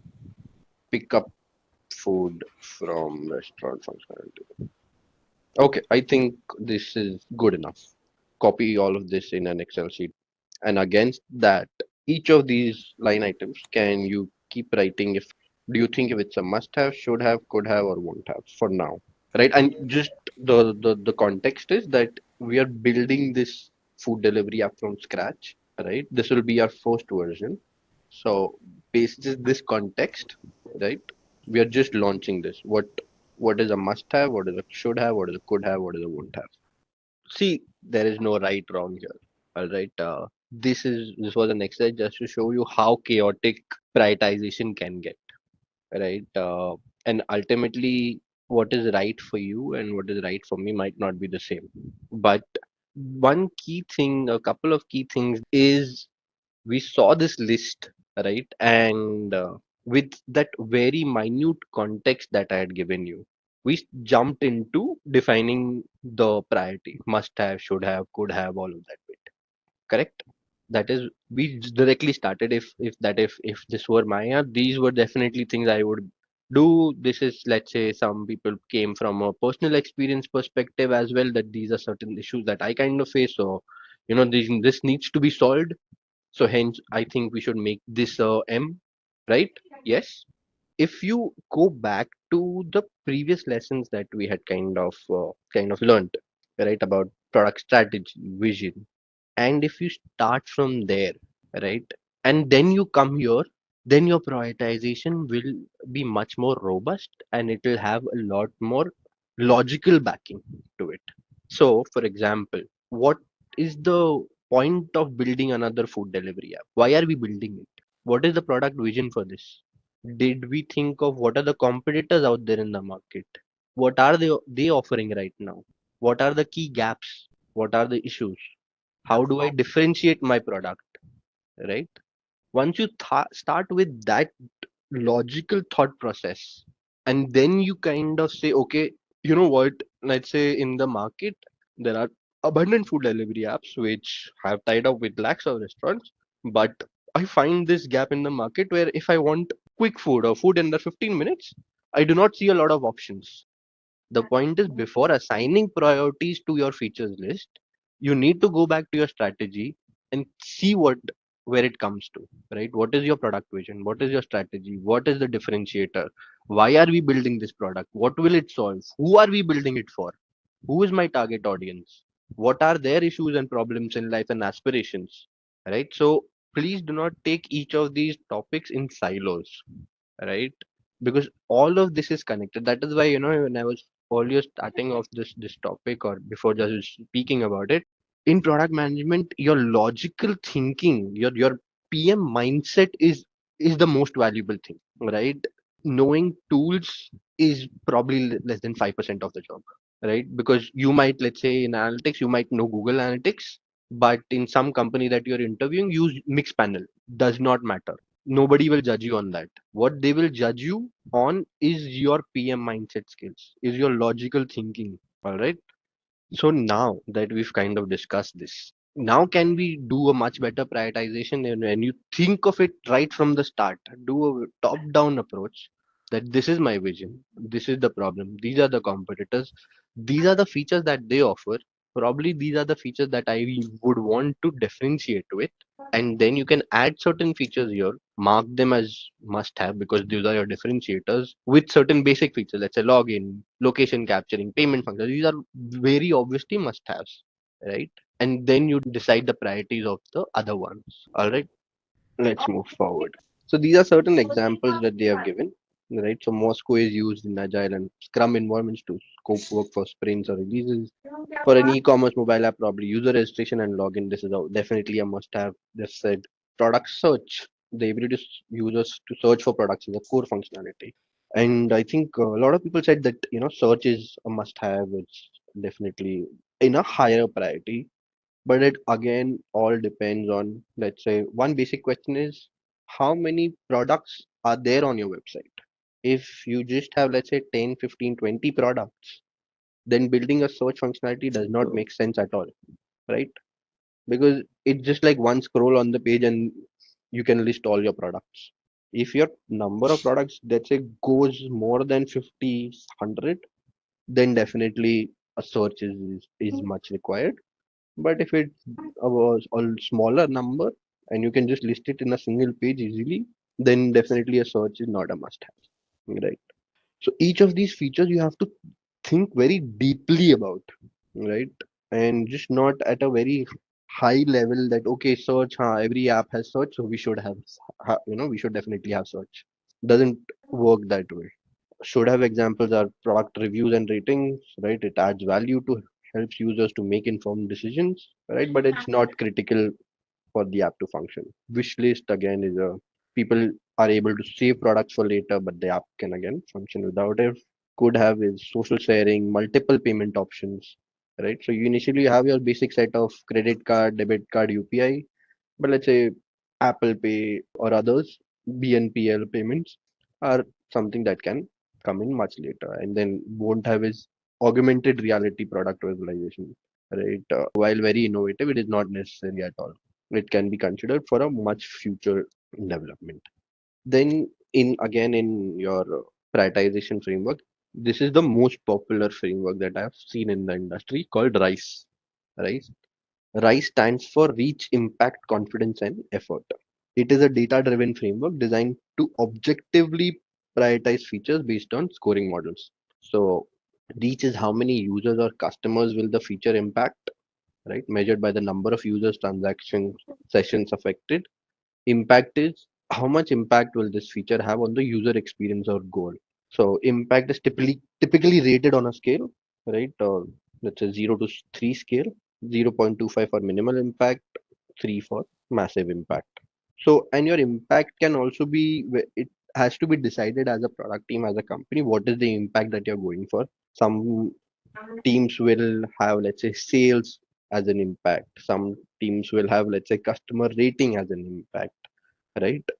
So what is the North Star metric that your product team, or let's say your company as a whole, is following, that will define the impact here, right? Let's say if the company's vision is right now that we don't care about, let's say, customer rating, we just want to increase sales, then a feature which does not increase sales too much, but has a very high impact on customer rating, ideally will have a lower impact, right? Because the business goal is not customer rating, but sales, right? Then you have your confidence level, which is how confident are you in the accuracy of your reach and impact estimates. So these estimates that you've carved out of reach of impact, how confident is it? Are you that this will happen? This is a percentage value, 80%, 90%, 70% confident, right? And this confidence level again sort of comes back to how did you decide your reach and your impact. Let's say if this was absolutely an objective data driven insight, then then your confidence is much so this is the formula for the rice score. So let's say these three features. So we have prioritizing features for a task management app, right? The three features under consideration are task reminder, project templates, and advanced reporting. So these are the three features. They have figured out the reach for each of these features. They have figured out the impact of these features. They put in a confidence score. They asked their engineering team to put in the efforts, and then they calculated a rice score, right? Higher the rice score, the better, the more it will be more prioritized, right? So task reminders with the highest rice score would be prioritized over others. It's simple as that. In your rice score, it just boils down to the score. The higher the score, the higher in priority this particular feature goes. This is the formula. So reach into impact into confidence divided by effort. So reach is here is 800 into 3 into 0.9 divided by 2. Okay. So yeah, this is what is rice, and the next one is this is the last product featureization or prioritization model, Cano, and one more, which is value versus complexity. This is also very similar to our Moscow model, right? If you look at this, it says basic needs, performance needs, excitement needs, indifferent features, and reverse features, right? I've always kind of aligned Kano model in my head with the HR model of hierarchy of needs for a human. I don't know, guys, if you guys have seen that, where you have your basic needs initially, then you have some more, and then you have your at the top is what is called self actualization, right? So where it falls, right? So basic needs, all of us again understand, expect, and in their absence will lead to dissatisfaction, security, stability. So again, most of your basic ones: login with mobile number, OTP, able to enter my address, right? Add to cart, pay online, basic functionality, right? Performance is system should not lag, it should not get hanged, right? So system performance should be decent enough, right? More of these features you provide, the more satisfied your customer. Faster loading times, better performance. Excitement needs is delighters. Features that your users don't expect but love when they are present. So innovative or surprising features, right? Let's say tomorrow, all of a sudden, Zomato starts giving you a discount on every fifth offer, on every fifth order, right? That will be a delight for all of us, right? Then you have reverse features that can actually lead to dissatisfaction if present. Let's say too many notifications, too many banner pop-ups, right? One my pet peeve is on a lot of apps, when a lot of websites, when I go, I at least get two or three pop-ups first. One is that GDPR, then I have some coupon getting thrown in my face, then I have sign up pop-up getting thrown in my face. That is leading to more dissatisfaction than happiness, right? So it's a reverse feature. So all of these GDPR notification on all these websites I will definitely put them under reverse feature sets. So let's say this is a use case where they are doing it for a streaming video platform. So they have a basic video playback, right? Which the category is the must be the basic need, right? Essential feature. Without it, the app is unusable. Then they have HD streaming, which is obviously performance related. So the more you provide, the happier the users are because the better the quality of that video will be. Download for offline viewing, right? That is an exciting feature, unexpected but highly appreciated. Then you have custom themes for UI. User don't care whether the feature is present or not, right? And auto playing next video. This is a reverse feature. Some users dislike it on autoplay. It can lead to dissatisfaction. Auto playing next video can be an issue, right? On a lot of apps, especially if it's a song app, then auto playing the next song is more of a delight feature. And then you have your value versus complexity metric, essentially your impact effort matrix. Again, these are features which essentially you plot on a graph, right?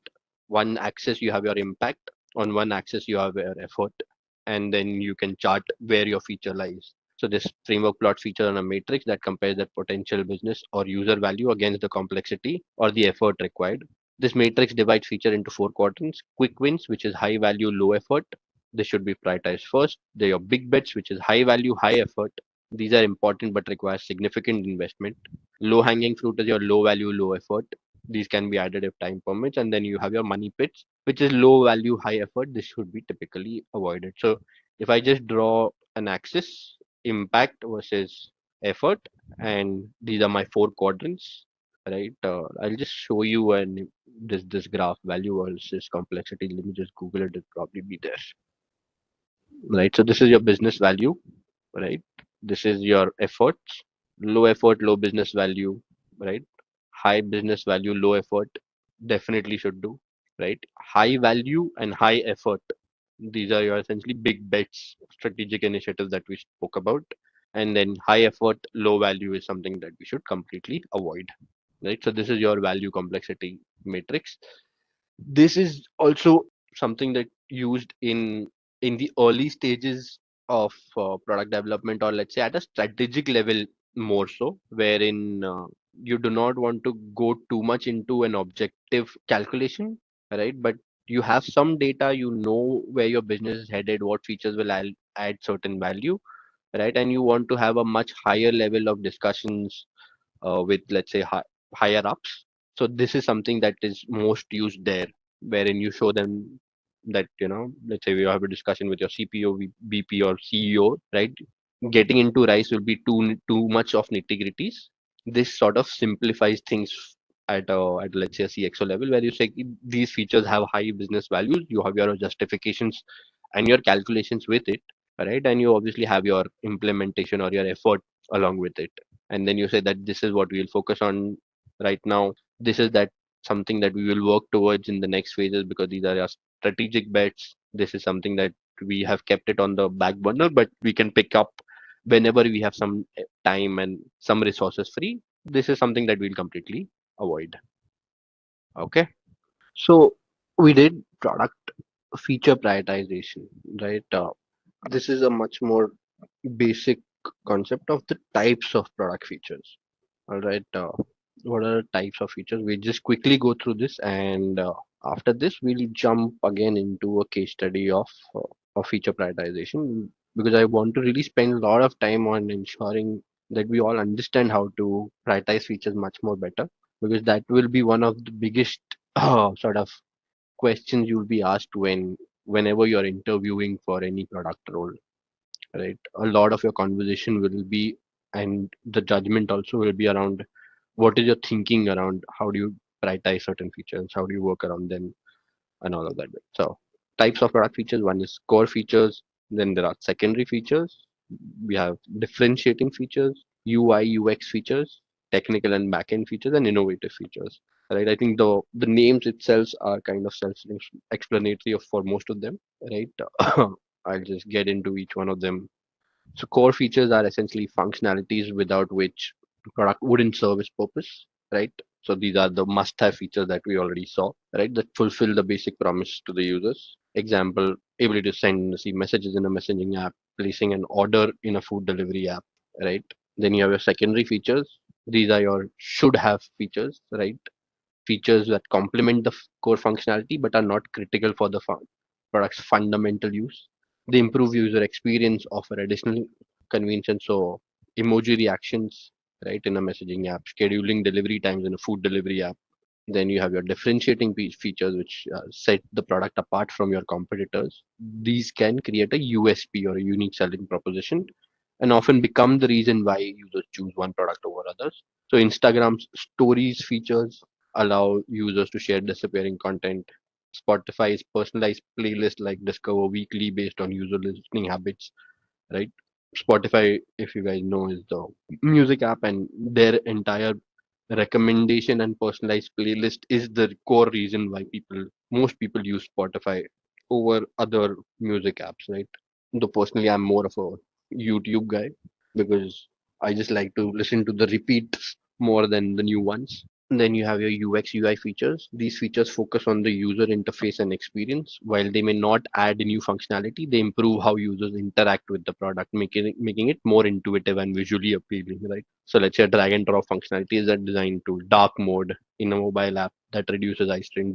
These features essentially improve the UX or the user experience while using the app or this website or any software or let's say any product per se. Then you have a technical and backend. These are hidden from the user, right? But are crucial for the product's performance, security, safety, reliability, all that. So encryption to ensure data privacy, load balancing algorithms that improves the app speed and scalability ensures that the app doesn't crash when a lot of users come in. All these technical features are also very important. Then you have your innovative, cutting edge functionalities, right, that push the boundaries of what the product can do, offering solving problems in ways that were previously unavailable. So AI powered image recognition in Google Photos, augmented reality shopping in IKEA's app, right? If you go on Lens card, then the try on feature wherein you put in your face and you can see how the different glasses look on you, or let's say a couple of these makeup apps have how the lipstick looks on your face, right? These are your innovative features per se. Okay. So understanding features through value, these are customer focused features. These features directly address the needs, problems, or desire of the user, right?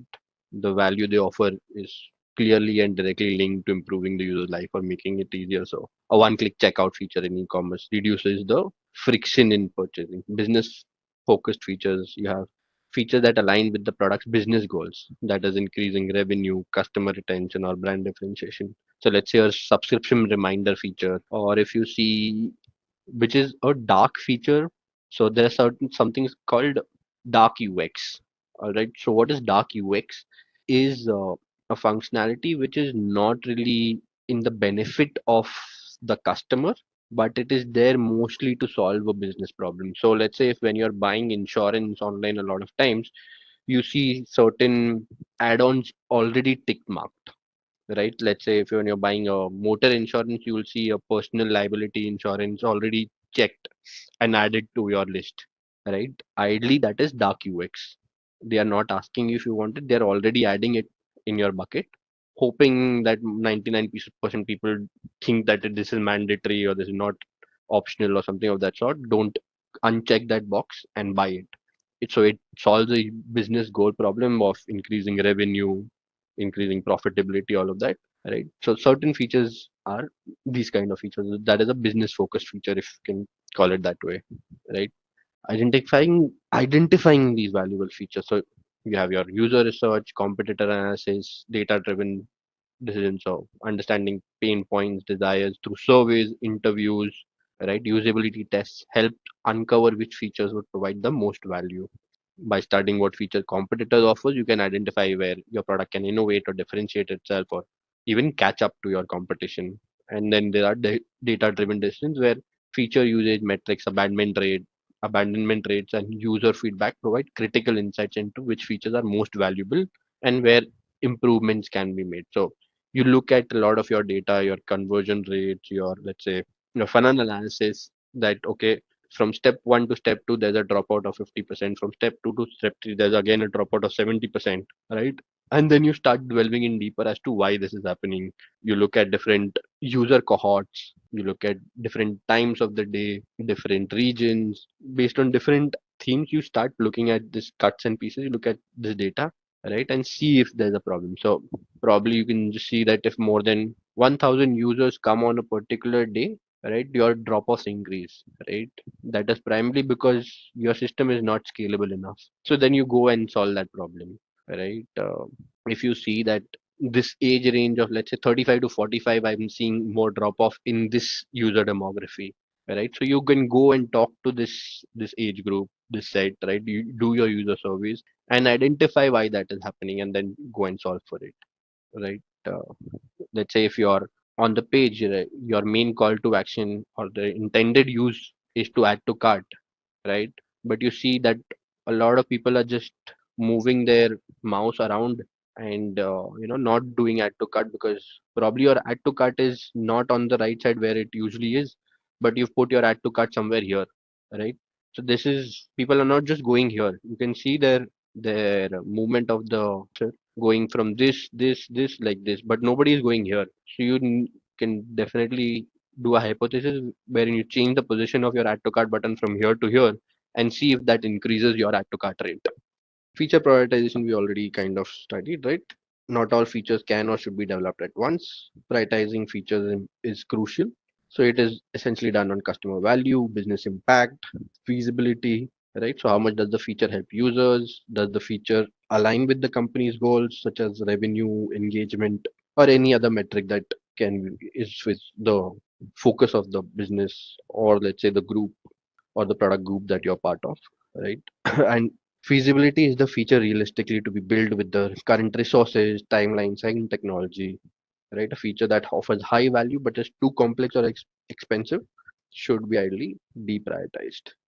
And then is your final feature life cycle, where we've already studied this: ideation, design, development, launch, and optimization.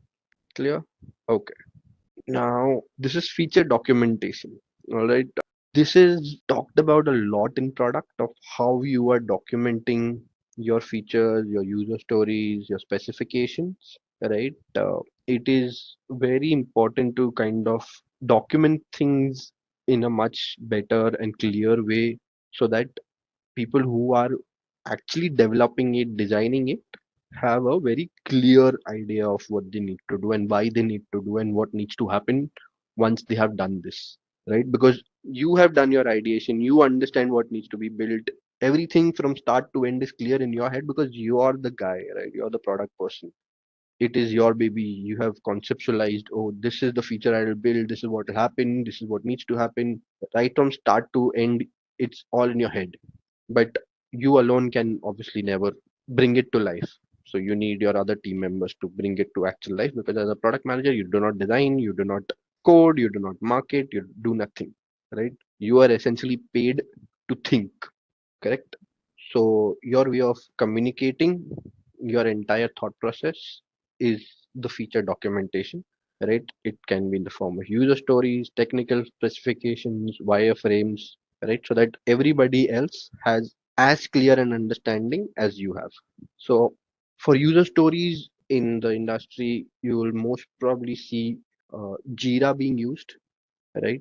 In Jira, you can write your user stories, right? Which will then be assigned to a developer who will work on it, create tasks, all of that bit.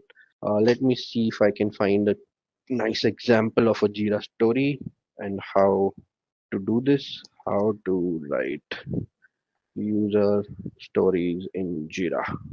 Yeah. So this is what essentially a Jira board looks like, right? Once you get access, there's a create issue button somewhere here behind this user story headline. You click on that, this pop-up will open up. You will choose your project, your issue type is story. All this will essentially be created by your project management team or your Scrum team, right? And then these are your different components. You have a summary, you have descriptions, you can attach your different files for it, right? The way that a story is usually written is documented here, right? As a persona, I want to do this so that XYZ happens, right? So let's say if you are writing a story or trying to explain a search functionality, that you want to build a search functionality, on a customer app, you will write, as a customer, I want to be able to search for food items so that I can go and order the item that I want to that I have searched for, let's say. Right. So as a personalized, who are we building this for? Right. We are not a just job title, we are after the persona of the person. Right. Wants to is describing their intent, right? Not the features they use, what are they actually trying to achieve? And so that is the immediate desire to do something that fits in the pitch. What is the overall benefit that they are trying to achieve? So, for example, user story might look like, as Max, I want to invite my friends so that we can enjoy the service together. As Sasha, I want to organize my work so I can feel more in control. As a manager, I want to be able to understand my colleagues' progress so I can better report our success and failures. This is the normal structure of a user story, right? It's no rocket science, it's very simple. And then you start writing your details of the each of these stories, right? As in, what are the details now? So in search, that I should be able to search with, let's say, restaurant names. You want to be able to search with food item names, right? Or area names as well. Whatever different things that you should be able to search as, you start writing in the details, right? Then you can also have in the details some wireframes, that this is how it should probably look like, so you attach those wireframes in your story, right? Then you have something at the end of the user story called an acceptance criteria. So acceptance criteria essentially defines that once this feature is developed, what is the criteria by which you will decide if this is an acceptable feature or not, right? So it will obviously have your basic features that, I should be able to enter the name and it gives me the correct relevant results, right? That is, let's say, one acceptance. If I enter biryani, it should show me the biryani items, right? Second acceptance criteria can also be that if I start typing the first three words, it should show me certain recommendations. So if I do BIR, it should show me some names, biryani, Hyderabadi biryani, or something of that sort. The third acceptance can be a performance related acceptance, right? That the search result should not take more than 100 milliseconds, right? So let's say these are my acceptance criteria, and then I submit it. So once this feature is developed, when even the QA is testing, they will look at this acceptance criteria and see if it fits the acceptance criteria. Even when you are then testing it, you also remember, okay, this were the acceptance criteria that I gave, and if it meets these acceptance criteria or not, right? So that is how user stories are essentially written. So look at the details. Company name is XYZ, logo size, logo width, positioning of the logo, color of the logo is something that this person has added as a description. Right. So this was an example for, the what how to use Jira. Okay. All right. So designing product features and specifications, right? So capturing features and specifications from the voice of customer, VOC. Is VOC, I think all of us must have heard in our organizations at some point of the other, right? It essentially refers to gathering insights, feedbacks directly from the customer to understand their pain points, their aspirations, their expectations, all of this, right? And using these insights, product managers can kind of create features that resonates with the users, that either solves their problems that they've spoken about or solve some aspirations that they have kind of portrayed in this voice of customer period, right? So in simple terms, you talk to the customer directly and you kind of take their feedback. Now in a lot of cases, talking to customers directly might not be possible, right? So there's a good proxy for it is, let's say, your reviews, your Play Store reviews, your Google reviews, your mouthshut.com reviews, anywhere where the customer has left a direct review, right? You can just go through those reviews, scrape them, read through them, and understand what is the customer trying to say, right? Apart from that, obviously you can do talk to your customers, do surveys, focus groups to also understand the voice of customers. So methods are customer interviews, surveys, focus groups, right? Customer feedback in app or online. So collect user feedback directly within the app or through feedback forms on your website. Social media listening, monitor discussions on social platforms like Twitter, LinkedIn, Facebook, Insta, all of that bit, right? And your finally your customer support tickets. Analyze recurring issues and feedback received by customer support teams. Customers often report problems or missing features through these channels. So these are your multiple ways of collecting the voice of customer. Then a lot of companies do a NPS survey as well, right, to gauge customer satisfaction on a so the biggest question is on a scale of 1 to 10, how likely are you to recommend a product to a friend? 5, 4. Mostly, I found such direct questions very useless, to be very honest, right? Because it, as a product manager, it does not give me anything. If let's say my NPS is 70 or 80, does not matter to me. If it is 30, 40, I know people are not liking it, but I still don't know why.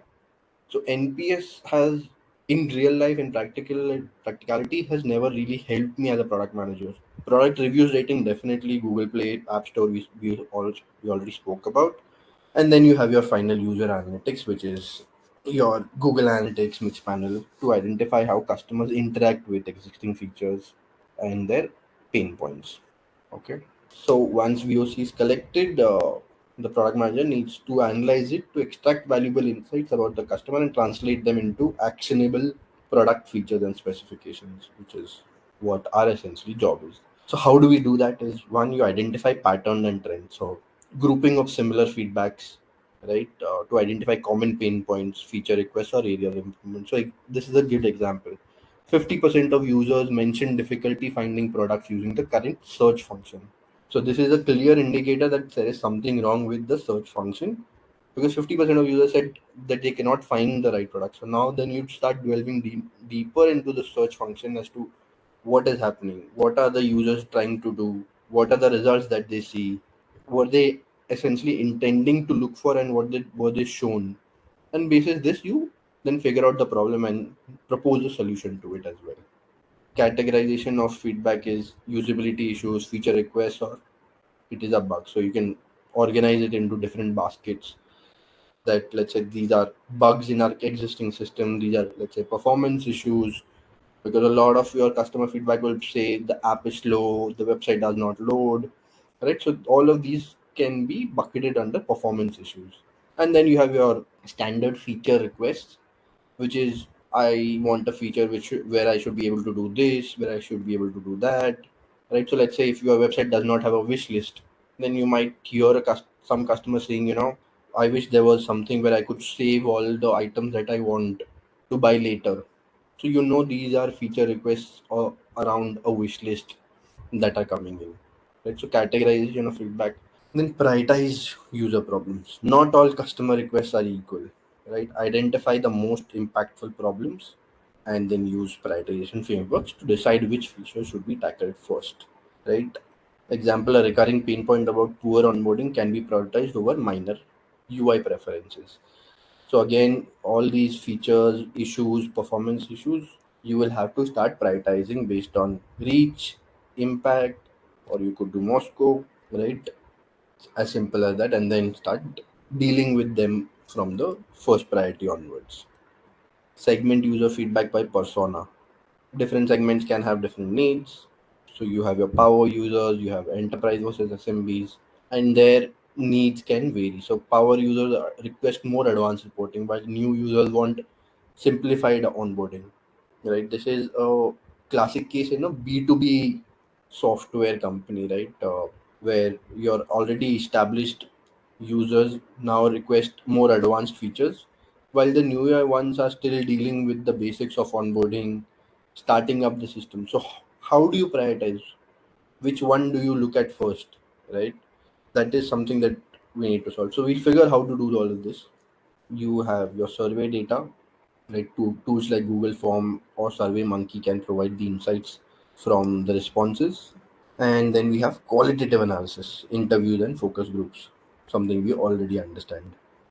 After analyzing VOC, product manager translate needs into actionable features. This process involves breaking down insights into specific product functionalities, right? So identify the core problem or need. This is a very important step. Not sometimes, majority of the times, what you will see is people will come up to you, or even in your feedbacks, you will see people trying to kind of give solutions, right? So let's say most people will say, I wish there was a button here that when I click on this, XYZ happens. Now, as a product manager, you cannot take that on face value, because if you start doing that, then they'll be like, oh, 1,000 feature list that you'll have to deal with, right? Because most people, what they do, they think that, they understand the software, they understand all of this, they understand the product as well. And, if once you follow their solution, it'll be the best, right? This is a evergreen problem in product.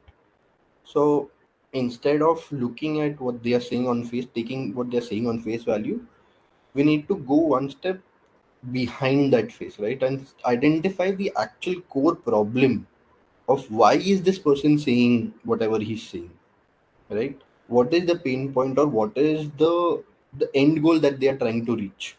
And then if you try and do that, you will see that at least 100 of your feature requests that, let's say, these different 100 people have spoken about, stem from the same core problem that all of these people are facing. But all of them are kind of telling you that problem in multiple different ways. Let's say some are telling you in a solution format, some are telling you in an end goal format, right? Because everybody kind of gives feedback also very differently, right? Not everybody knows that you are a product manager and it is your job to design the product feature and think about the solutioning, and all they need to tell you is the problem. Most people don't know this, and they will, even if they know this, they cannot do that, because there's an inherent quality in all of us to, if we see a problem, right, we will try to solve it, or at least give a suggestion for the solution of it. Very few of us actually state the core problem to anybody else, right? And in my career, this is the biggest problem, as one of the biggest problems as a product manager that I keep facing even today, right? Be it, let's say, internal feedback from different team members, from CXOs that I keep getting, be it my customer feedback that I keep looking at. There's no clarity in what the actual problem is. Nobody wants to define it in very simple, clear terms. And I think this is one of the biggest reasons that product managers are really required, right? Because if you look at a product management role, the product management role does not code, does not market, does not sell, does not design, does not do anything, right? If you really ask me, they're only paid to think. So why does a company need a group of people just to think and just to analyze? And it's not like we are data analysts that we are even great at doing data analysis, right? Our data analysis skills are also, let's say, average as compared to an actual data analyst. And I've often thought about this issue in my career, right? Like, why does product management exist? And it one of the things that I kind of always keep boiling down on is this problem, that if I wasn't there, then, let's say, my business team would come and give a solution directly to my engineering team, and they would directly implement it, and that would solve no problem in the world, because that communication is completely broken. They are giving a solution, they are not understanding the problem, they are building that exact solution per se, and the customer is still suffering.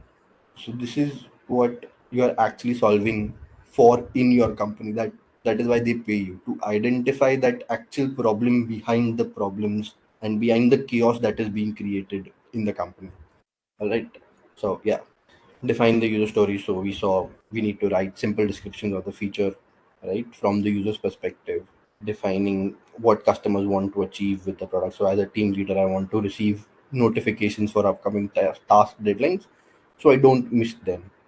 Then you have create feature requirements. Then based on the user stories, you define the specific features needed to solve that identified problem and the requirements of the functionality. So notifications, that the system will automatically send a reminder notification to the task owner and assignees 2 days before the task is due. Users can set customized reminders for 1 day, 2 day, 1 week before due date. On the dashboard, task will be sorted by due date, with task due sooner highlighted at the top of the list. So sort by the earliest task due. So these are some details of that feature that you will also have to define, which is detailed specification. Further break it down. So you can skip this. Yeah, okay, we'll just look at this piece. Just look at the below piece, the performance metrics and the acceptance criteria. So the accept performance metrics is notification should delivery should occur within 1 second of the trigger time. right? Reminders must reach 95% of the users without failure. So this is what you as a product manager are defining, that this is the level of performance I need, right? 1 second is also a very long time. Normally in engineering, in software engineering, we talk in milliseconds, right? 100 milliseconds, 200 milliseconds. And acceptance criteria, as I think we already spoke a little, notifications are successfully sent to all users for tasks due in 2 days. Users can customize the timing of notifications. So these are my acceptance criteria. If these functionalities are not there, then the story is not done. Then engineering team still needs to work more on this story, right? Once these acceptance criteria are met, then we are good to make this feature live. That is what this acceptance criteria essentially means. All right, you have your edge cases as well in when you're defining your specifications. So edge cases is scenario: what happens if the user's email address is incorrect or invalid, right? What happens if the task due date is changed after a reminder has been already sent? So essentially, what can go wrong? You need to think about that and incorporate that in your stories as well, and obviously give a solution. So for the email address, the solution given here is show an error message in the notification settings if the system cannot send an email due to invalid address. If the task due is changed after a reminder is already sent, then the system will cancel the original reminder and send a new one based on the updated due date. Right? There can be much more edge cases to this as well, right? If you sit and when we think of each feature, we will be able to figure out the different edge cases, but we'll keep that for a later date. Dependency is the feature dependent on the existing notification service. It requires integrate. Dependency is something we can leave for now. Evaluating features for customer fit. So now that we've kind of done with VOC, right? We've done all our research and understanding. We analyze product usage to evaluate how well the features are meeting these customer needs, right? So we obviously track our KPIs, metrics such as multiple metrics. Some examples are user engagement, adoption rate, satisfaction scores, right? Customer support feedback. So review support tickets and feedback to identify any recurring issues. And then it is again the iteration process: iterate and improve based on feedback, identify areas for improvement, and then you implement these changes. And then this continuous feedback loop kind of comes in, right? Where you launch something, you analyze it, you iterate, you again launch, and then this loop keeps running, right? That is how normally agile product management is kind of done. Product mix, yes, this is the second big item that we'll be covering. Product mix. So product mix refers to the complete range of products that a company offers. It represents the total variety of products that a business sells and can be classified in terms of width, length, depth, and consistency. So this is a classic example of a product mix for Marico, right? You have your product categories, which is your product width, right? Hair oil, hair care, edible oil, deodorants, personal wash, fabric, cream. Then these are your product lines: Parachute, Nihar, Livon, Safola, all of that. And within your Parachute, you have coconut oil, advanced, jasmine, therapy, stars, which is your product width and variants. So this is called a product mix, where there's width, there's a product line, there's depth as well. Okay. Just some quick references. Width refers to the number of different product lines a company offers. So Apple's product mix includes product lines like iPhone, MacBook, iPad, wearables. So this is the width. Different product lines or different types of products, right? Length refers to the number of products or items within a company's product line. So within the iPhone line, it has multiple phones: SE, 14, 15, 16 now, right? So this is your length. Then your depth refers to the number of variations for each product. So each iPhone model has different storage options, color variations, right? That is the depth. And consistency is how closely related the various product lines are in terms of production, distribution, and usage. So Apple's products are much more highly consistent because they all operate on the same software and designed for the similar customer base. So consistency is pretty high, right? So these are the key dimensions. So they've again given an example for Nike. Nike has multiple product lines: footwear, apparel, equipment. Within footwear product line, Nike has sneakers, running shoes, basketball shoes. Depth is it offers various colors and sizes for each model, right? And My key products are related to sports and active lifestyle, maintaining some bit of consistency, let's say, across product lines. But their manufacturing, I think, will be much different. But yes, the distribution and the customer base will still be same for Nike, right? Across all these three product lines that they have kind of stated here. So, what is a product line? A product line refers to a group of related products that are marketed under single brand and are designed to serve a specific segment or meet a specific particular need. All products within a product line typically have similar functionality, are marketed to the same customer, or share distribution channels. Okay, let's see some examples. I think that will clarify this for us. So, what are the key characters of related products? Products in a line typically share similar features or design for the same purpose. So, Coca-Cola offers product line that are beverages, include Coke, Diet Coke, Coke Zero, flavored Cokes, targeting the same customers, right? Microsoft Office has a product line that includes Word, Excel, PowerPoint, all designed for business users and working people like us, and sold under a common brand name. So products within a product line are usually marketed with the same brand identity. Here they have given the L'Oreal example. It has a skincare product line that includes all these different things. All are sold under the L'Oreal Paris brand name. And if you look at it, they are also targeted to the same customer, right? Example, I think we'll just skip this for now. Why are product mix and product lines important? Right, for business it is market coverage, risk management, and brand extension, right? So a diverse product mix allows companies to target different segments, expand their presence. By having multiple product lines, it reduces the dependency on the success or failure of just one product, right? And obviously it helps you diversify your risk as well. And brand extension is they can leverage their brand reputation across product lines to launch newer products, right? So same case when we spoke about, let's say, Tata Motors, they have these three different product lines, right? All of them help them cover more of that automobile market, right? So there increases their market coverage. In 1 year, if their passenger vehicles are not doing great, let's say their commercial vehicles might see an uptick, so it reduces their risk of a bad result in a particular year, right? And obviously, they are using the same Tata brand across all of these product lines. For customers, it is more choices and specializations because product lines offer specialized products that cater to specific needs or preferences, making it easier for customers to find the right product. Okay. Example given is PNG, includes beauty, healthcare, cleaning products. Each product line, Tide, laundry detergent, head and shoulders, serve distinct needs, but collectively broadens the PNG's market reach. Okay.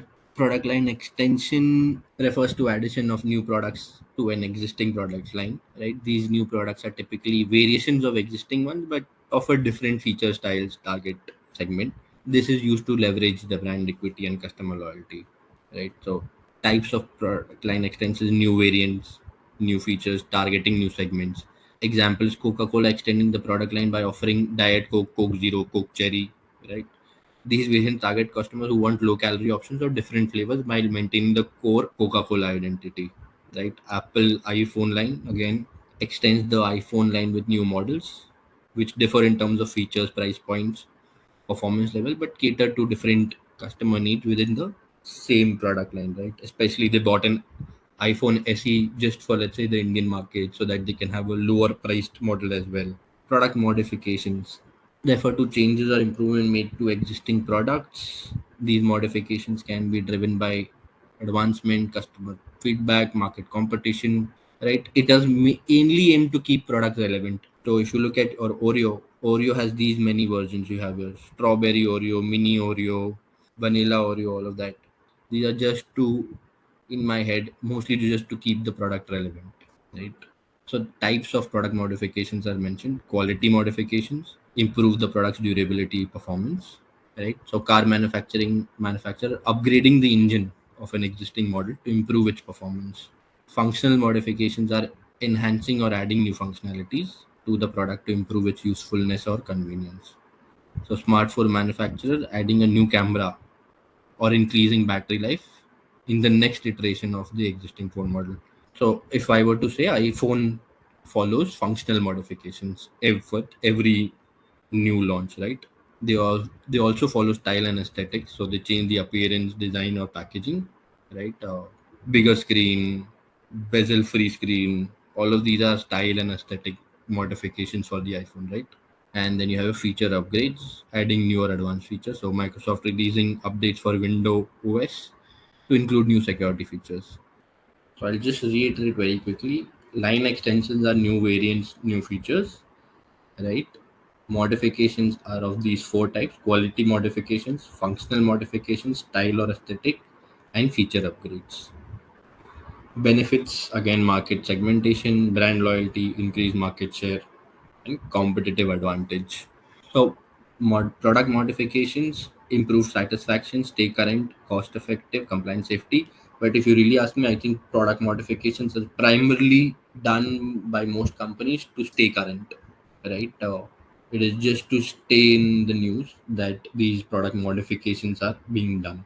Product line extensions, I can understand or agree to a certain extent that increase market share, or they try to give a competitive advantage, right?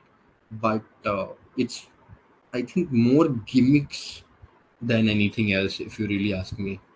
So I think we've kind of covered enough of product line extensions and modifications, right? I will now directly jump to the BCG product matrix. So the BCG matrix, also known as the Boston Consulting Group matrix, it's a strategic tool used in product portfolio management to evaluate the potential of a company's products or business units based on market growth and market share. All right, developed by the BCG Consulting Company. This matrix helps companies allocate resources by identifying which products or business units are worth investing in, which should be maintained, and which need to be divested. Right. So you can do this with your products. You can do this if you're, let's say, Reliance. You can do this with your multiple companies as well. Right. You can do this with your different business units within a company as well. So you can use this framework in multiple ways, right? So these are your four essentially quadrants: star, cash cow, question mark, and dog. So if you see this line, this is the market growth line. So high market growth, high market share. This is the star product, right? Because it's growing also fast. It is also dominant in that industry. If it is growing fast but it has low share, then it is a question mark, right? Because we don't know where this will actually end up. Low growth but high share, this is the cash cow, right? So the industry as such is not, let's say, not growing, but that industry we has completely monopolized in a sense, right? So that is my cash cow. And there's, let's say, low growth and low market share as well, right? So this would be the dog. And then basis this, the company or the group company per se can now decide which product, which company should I put in more investments, put in more resources, all of that bit, right?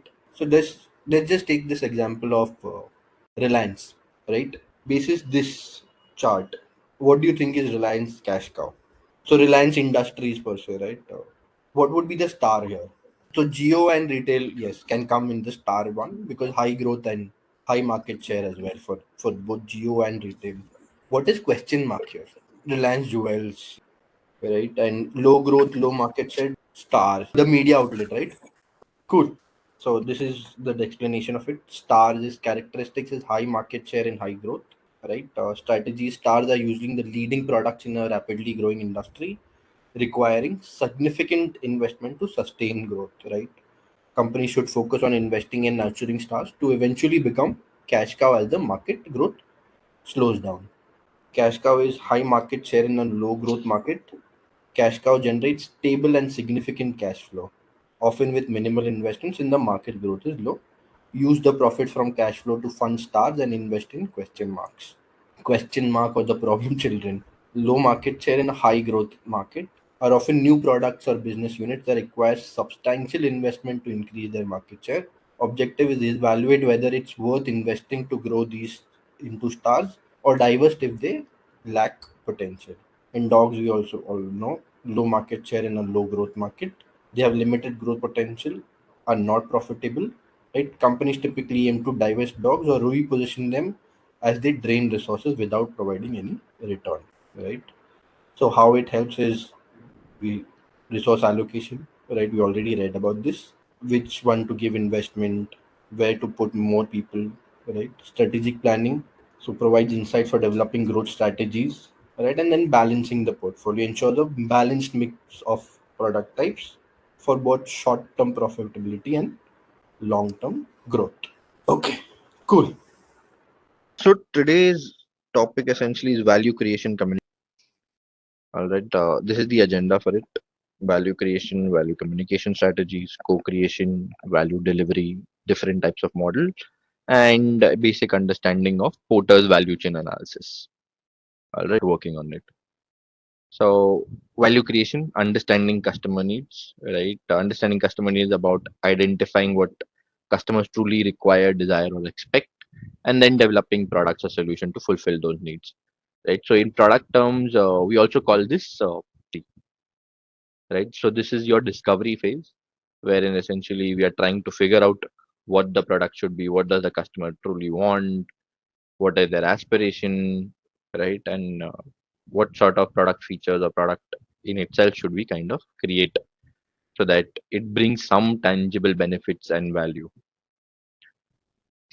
So understanding customer needs is identifying them, prioritizing needs based on value, defining the value proposition, designing solutions, and continuous learning and iterations.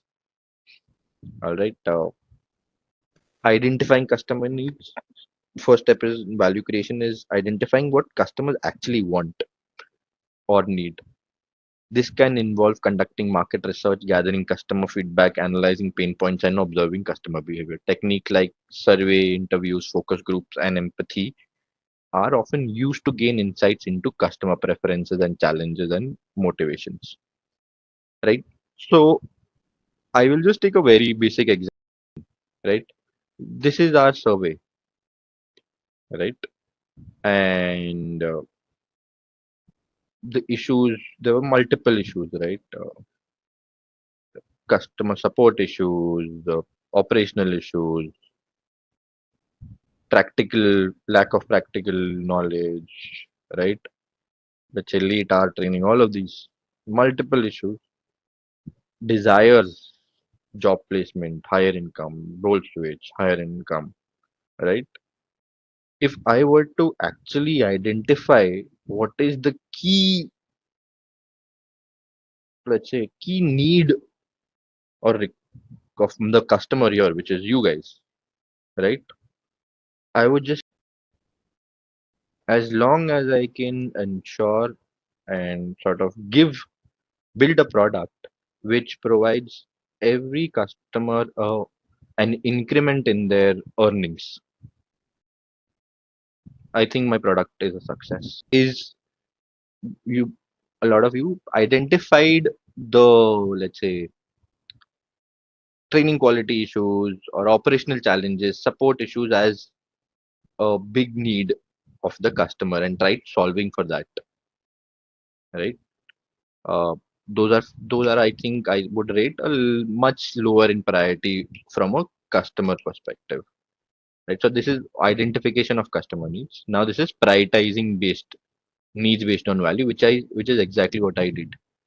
I know there are, let's say, 4 or 5 needs. I prioritize the first one based on the value because I know this will deliver the most value to my customers, right? So this is what this statement says. Not all needs are equal.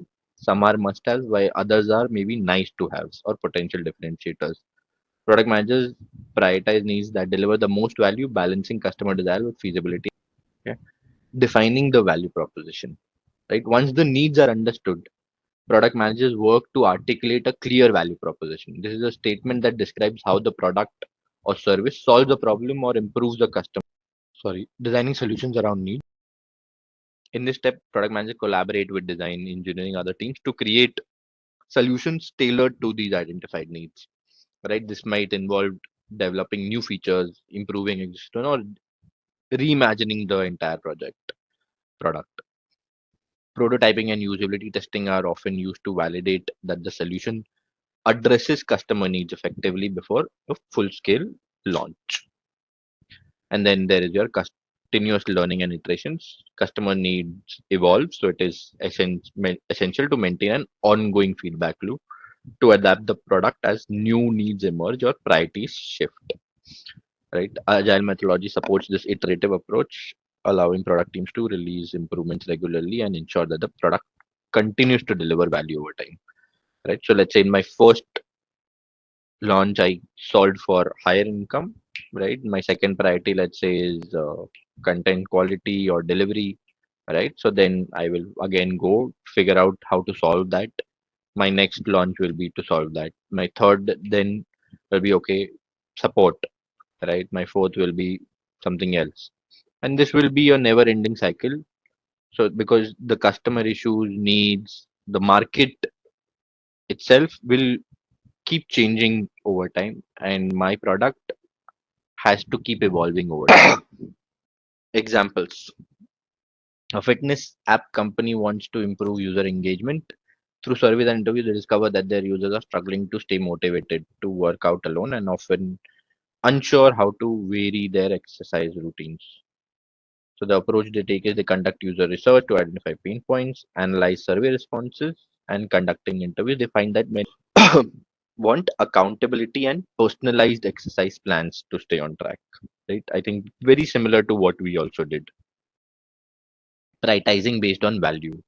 So in the fitness app case, the team identifies several potential improvements: social features for accountability, personalized workout plan, gamified rewards.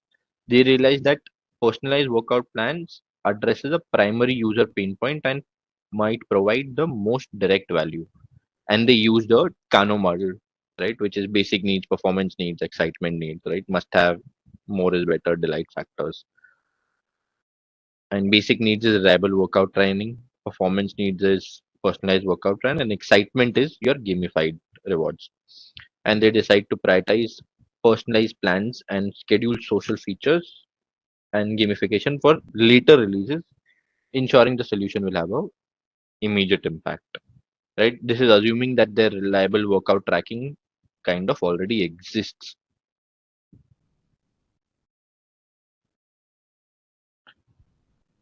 Defining the value prop for the fitness app, the value proposition might be stay motivated with a fitness app that provides personalized workout plans tailored to your goals, helping you build consistency, accountability, and variety in your fitness routine.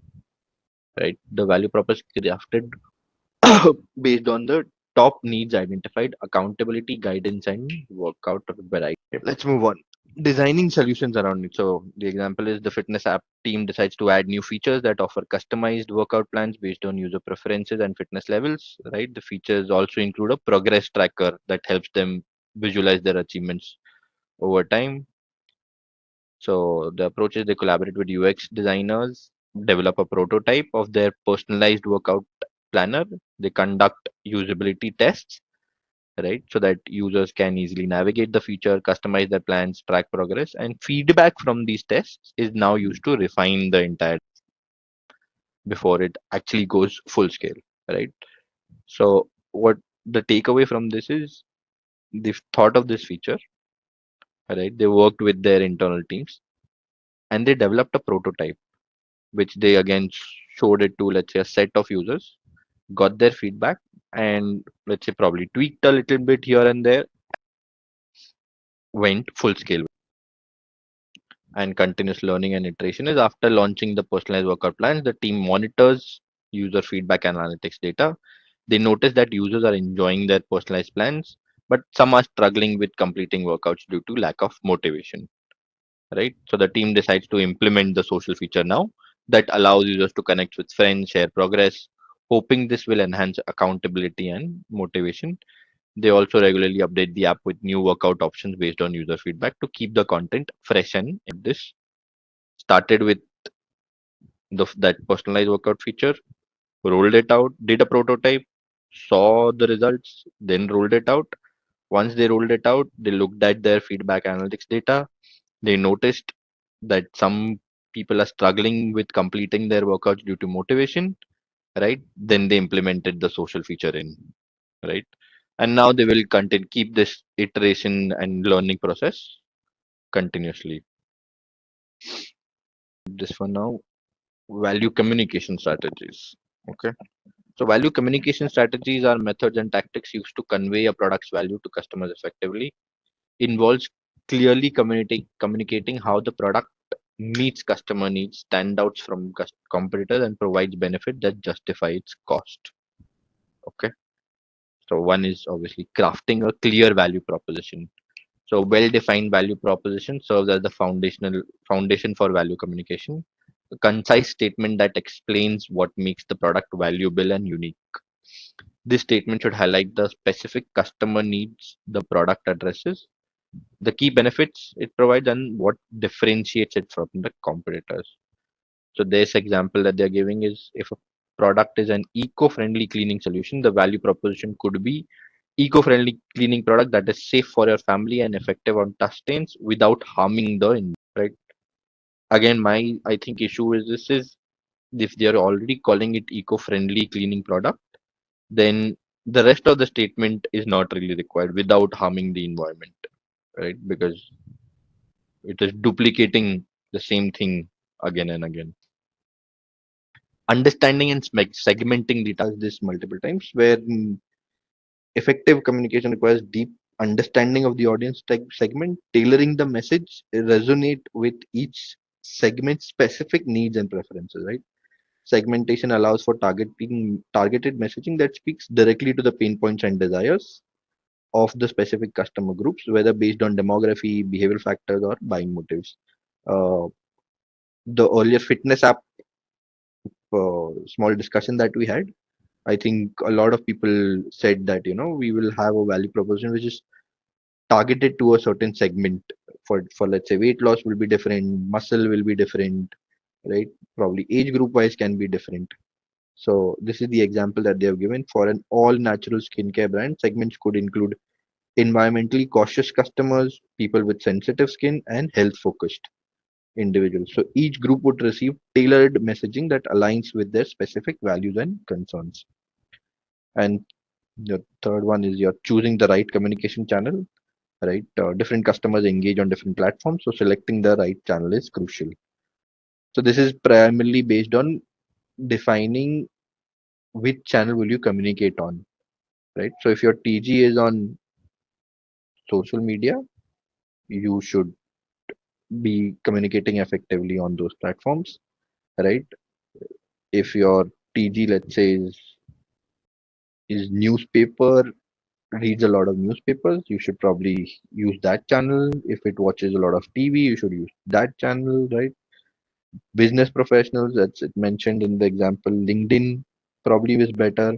So then just choosing the right channel based on who your TG is and where probably are they spending most of their storytelling to highlight benefit solutions.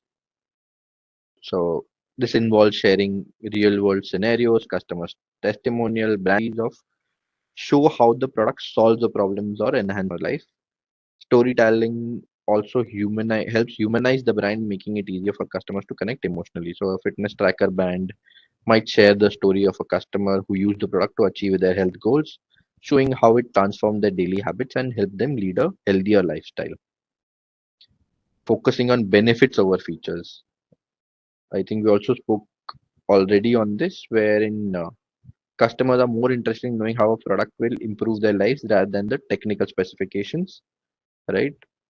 Language should probably focus on outcomes such as increased efficiency, convenience, saving, instead of simply listing product features. So rather than just mentioning long battery life, the product can be positioned as enabling you to stay connected throughout the day without worrying about recharging, right? So if you see a lot of these ads, right, they don't talk about the product benefits.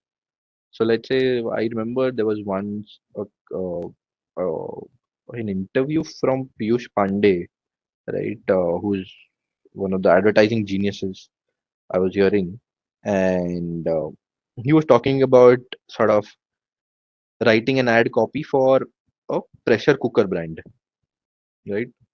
And when he understood what the pressure cooker brand is trying to do, right? So their essential thing was that they've made it a little better, which helps save time. So it helps cook faster. And that is what the company people told him, that this is our pressure cooker, it'll help you cook faster, save time. He said, this is not what we can communicate to the what we should communicate to the user, that it helps save time. What you actually need to tell the customer is, let's say that housewife who, and this is way back in early 90s probably, so hence the housewife, right, who's doing the cooking, right, and is in the kitchen for a very long time. She's the one who's probably going to make that decision of buying this X cooker versus Y cooker. So we need to tell her and communicate to her that she will get to spend more time with her family or relax or do whatever, right? Because of buying this cooker and not the X cooker. Not just the basic feature ki okay, this will help you save time, this is faster, all of that. What is the true benefit, right? So little more into that sense. And that is what your communication sort of building trust and credibility. I think all of us understand this, that our communication have all these things, right? Trust building tactics, reviews, testimonials, case studies, all of this bit, right? Very obvious and very must have. And consistency. So for the value message to resonate, it needs to be consistent across all customer touch points. From ads, social media, website content, in-store experience, everything has to be consistent. Like whenever you look at Apple, their in-store experience, the banner ads they run, the video ads that they run, right? There is a certain class, and they talk about innovations and improving lives and stuff like that. And that is consistent across all different advertisements and messaging that they kind of do. So premium luggage brand that emphasizes durability and elegance should reflect these values across every channel, from its website design, packaging to the customer service, right? So essentially what this entire thing is saying, that if you're saying in your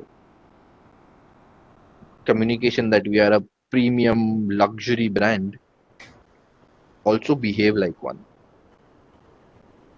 When the customer experiences you, goes to your store or talks to your customer service guys, he should actually feel that this is a very premium luxurious brand that I'm talking to. So a great example is American Express, right?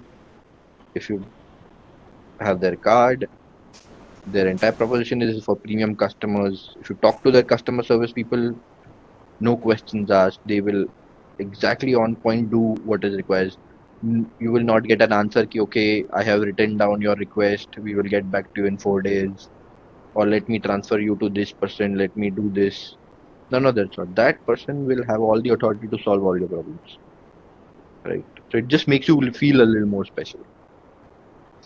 And adapting the message over time is, as the customer needs and dynamics change, the communication strategy needs adjustment.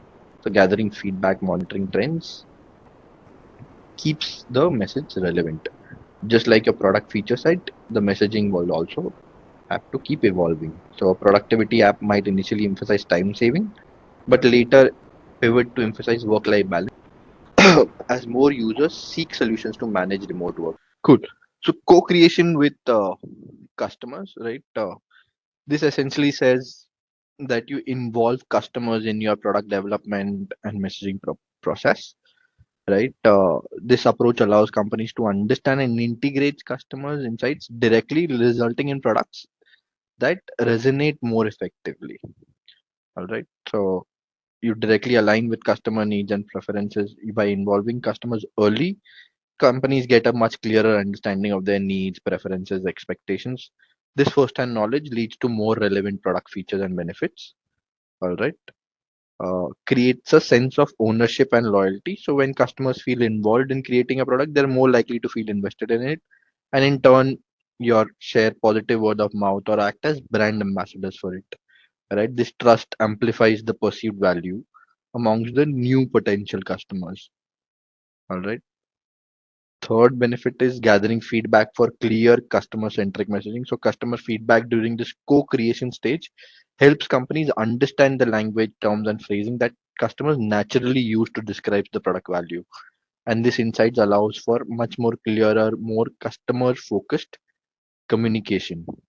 So, if you look at this example, skincare brand testing prototypes with customers learns that users describe the product as calming, refreshing, right? Guiding the brand messaging to reflect these attributes instead of some technical jargon that they might have kind of used. The fourth benefit is increasing trust through transparencies. When customers are aware of their involvement, right, they perceive the brand as transparent, generally interested in delivering values. This builds trust and credibility. This is very obvious, right? And staying responsive to evolving customer needs.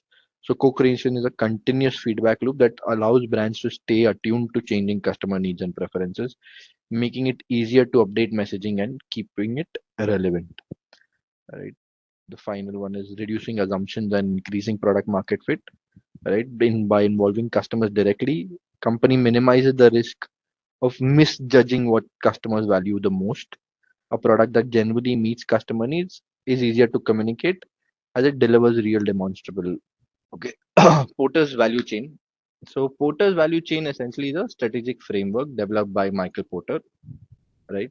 It helps businesses understand the specific activities within their operations that create value for customers and ultimately contribute to competitive advantage. The model breaks down a company's process into primary and support activities, highlighting how each activity adds value, right? So if you look at this chart, right, these are your support activities, these are your primary activities, right? And then ultimately is your value or margin which is getting created. So your primary activities are inbound logistics, operations, outbound logistics, marketing and sales, and service. While your support activities are procurement, technology, human resources, firm infrastructure. So just imagine in a company you have your verticals and horizontals, right? This is pretty similar to that. So if you look at your primary activities, there are core activities involved in creating and developing the product, which include inbound logistics, activities related to receiving, storing, managing inputs like raw materials, components, and inventory. Effective inbound logistics can reduce cost and ensure a smooth production process, right?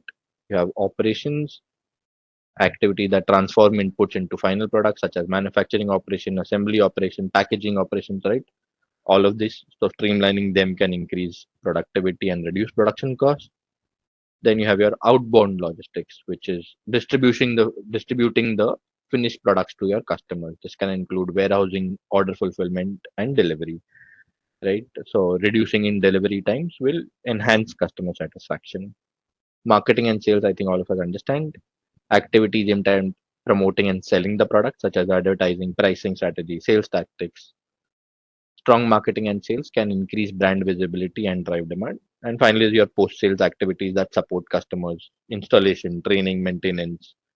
So effective service can build customer loyalty and lead to repeat business. Then these are your support activities. Firm infrastructure is your organizational structure, management, finance, legal, other admin functions that keep the business running. You have your HRM, which is recruiting, training, retaining employees, technology development, product design, process automation, technology management, right? And finally, your procurement, which is acquiring resources, materials, and services needed for the production. Effective procurement ensures that inputs of high quality and cost effective support value creation in operations and logistics. So, what this model essentially does, it emphasizes that each activity in the value chain has potential to add value and impact a company's cost structure. By optimizing and coordinating these activities, businesses can either reduce cost or differentiate their product service. Cost advantage by identifying and reducing inefficiencies across the value chain. That is, let's say, negotiating better contracts in the procurement or automating processes in operations can lower their overall costs. And differentiation advantages, companies can enhance value chain activities to create unique offerings. So let's say providing superior customer service using cutting edge technology or creating a distinct brand. So this is primarily used to identify key areas of improvement, enhance value for customers, and benchmark against customers. So you can analyze each activity, spot areas to improve. You can focus on activities that directly impact customer satisfaction, such as service and product quality, and strengthen the value proposition there. And you can compare your value chain activities with competitors to identify gaps and opportunities for competitive advantage. So this is an example, right? In a retail company, inbound logistics is streamlining supplier relationships to get high quality products quickly and at a low cost. Operations will use technology to improve inventory management and reduce stockouts, right? Or even pile ups, right? Outbound logistics will be partnering with logistics firms for fast delivery and implementing order tracking. Marketing and sales will leverage data to personalize all the marketing campaigns, and service will be to offer a robust return policy and excellent customer service. Just a quick info, guys. Intellipaat offers an advanced certification in product management in collaboration with EICT Academy, IIT Guwahati. This program will train you in product lifecycle management, market research, agile methodologies, user experience design, and even the latest in generative AI, all with real world use cases and projects. The course is taught by IIT faculty and top industry experts to help you become job ready. With this course, we have already helped thousands of professional and successful career transition. You can check out their testimonials on our Achievers channel, whose link is given in the description below. If you are looking to build a high growth career in product management, then this program can be the perfect launchpad. So visit the course page link given in the description below and take your first step towards becoming a certified product manager. Measuring the effectiveness, and second is improving the whole value delivery chain, right? So I think I will not spend too much time in measuring value, right? We all understand that you cannot improve it if you cannot measure, right? Basic aspect.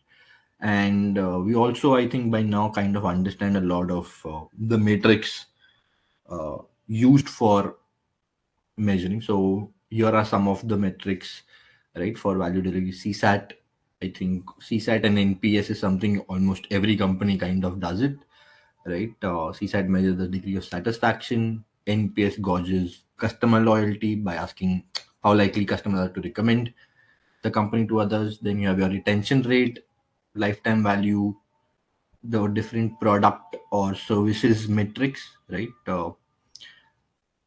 Under customer support, you can have your customer effort score or your first contact resolution percentage. So multiple essentially ways of just measuring different metrics rather to measure the ways. We also already kind of know this: feedbacks, customer reviews, ratings, social listening tools, focus groups, right? Then you can also analyze kind of operational data, delivery and fulfillment times, response times, quality metrics, usage analytics, right? Measure competitive positioning. So market share, customer acquisition rate, price comparison, perceived value versus competitors, right? I think this one also, measuring perceived value, right, versus competitor, I think is a bit of a tricky one, because how do you actually measure perceived value of, let's say, a product or service versus a competitor? Calculating financial impact, revenue growth, profit margins, all of us understand CAC and CLV, right? So CLV is also very interesting here. So CLV is your customer lifetime value, correct? So the calculation, which goes in very simple terms, if you can say it, let's say I am Swiggy, all right. I know that on an average, one customer orders, let's say, 10,000 worth of food per month. My margin on that is, after discounts, everything is probably somewhere about, without discount, let's say right now is 2,000 rupees, right? 2,000 rupees per month is something that I will earn from the customer. And I know that the customer will, if a customer comes in, they normally stick with us for 5 7 years, right? So I will then multiply it by 60, and then I'll figure out, okay, this is my customer lifetime value. Now this customer lifetime value is very important to kind of understand for most of the companies, because that defines a lot of things for them. So that will define how much money can they spend on marketing to acquire newer customers, right? So that is your CAC, which is your customer acquisition cost. So let's say Swiggy knows that over a 5 year period, a customer, they will earn, let's say, 5 lakh rupees from a customer, just hypothetically, right? So they know they can spend a lot on marketing, right? They know they can do a lot of couponing and discounting, because they have a decent enough margin to play around with. So if you are earning 5 lakh rupees, you can spend probably 50,000 rupees also to acquire and keep that customer engaged and keep giving him some discounts here and there, right? And that is how this whole business kind of pans out. So that is why if you look at most of these platform companies, when they come in, they put in a lot of money on marketing and discounts, right? Because they know once you get stuck, then they will churn and make their money out of you, right? So that is not a concern for them. Their major concern is the getting a customer and ensuring that he stays at least initially till the point they know that if, let's say, X threshold is crossed, now this customer is us and he will keep sticking with us. So figuring out the CLV is, hence the CAC versus CLV ratio is very important for a lot of these companies. Then you have your repeat percentage. So high repeat reflects strong value, right? That is why the customer is sort of doing the whole repeat purchase. And then obviously you do your set benchmarks, and there's a continuous improvement cycle. So this is an example of process for measuring the value delivery effectiveness. Step one is collecting baseline data on CSAT, NPS, on different metrics, right? Gather qualitative insights from customer feedback and social listening. Monitor repeat purchase and customer retention rates monthly, weekly, you can do it whatever. Do a quarterly review of these metrics, compare them both internally, benchmarks, and with competitive data, and then based on finding, adjust strategies, right? Now it is on the now we've kind of measured everything, and how do we kind of improve the process, right? So improving the process involves enhancing the ways in which a company provides value to its customers, ensuring that product services are delivered more effectively, essentially, and in a way that it meets customer needs better, right? Don't look at this one is wrong. I'm sorry, this header needs to change. But the crux is obviously understand needs and expectations, right? Once we've measured, we will know where things are breaking, right? What is going right, what is not going right, and then obviously optimize the operational efficiency, identify and eliminate bottlenecks, right? That slow down the entire process. So these are some examples that give implement lean process or automation in areas where we can reduce cost, improve speed, invest in quality control, right? Ensure that consistent product or service quality is getting delivered, enhance the customer communication and transparency. So keeping customers informed about each stage of the delivery process. So this is more, let's say, on a logistics piece. We keep getting continuous updates, right? It has left the warehouse, it is in transit, it has reached local hub, it is out for delivery, all of this bit, right? So this continuous updates is sort of also helps build customer trust and alleviates a lot of customer anxiety. Leverage technology for process improvement, so using data analytics and CRM tools to identify patterns and optimize interactions, and empower frontline employees, right? Train employees to provide excellent customer service and empower them to resolve issues. I think a lot of companies kind of just fail here, right? One great example that I've personally seen is, let's say, Amex, right? You talk to their call center, and the guy or the girl that you'll speak with, they will have absolute authority to kind of resolve any issues for you, right? You will not get to hear that, okay, sir, kindly mail us, or let me talk to my senior and I'll get back to you, or all that sort. They will kind of just help you resolve the issue to the maximum possible limit. And even Amazon kind of provides and empowers their customer support people a lot to resolve issues, right? Because that is an important touch point when it comes to customer satisfaction, building trust, and also gaining trust, right? Monitor and improve after sales support. Again, Indian companies kind of lack a lot here, right? Continuously measure and refine. So keep tracking, and the continuous improvement cycle keeps kicking in. So that is it. So let's say this is for an e-commerce business. Improving the value delivery process might involve using data analytics to predict demand and optimize inventory management, partnering with reliable logistics providers to ensure delivery, and offering personalized post purchase support, right? Easy returns, all of that bit. Then quickly let's move on to our newer topic. So strategic approaches. All right. Uh, this is a more of a management topic, right? What kind of strategies should be used? What are the different strategies? All of that bit. Uh, a lot of us already have some or the other experience in kind of working with strategies, defining certain strategies. So this will be an interesting topic with a lot of discussions that we can keep having. So, what is strategy, right? Except for the corporate jargon that is continuously thrown around in every company.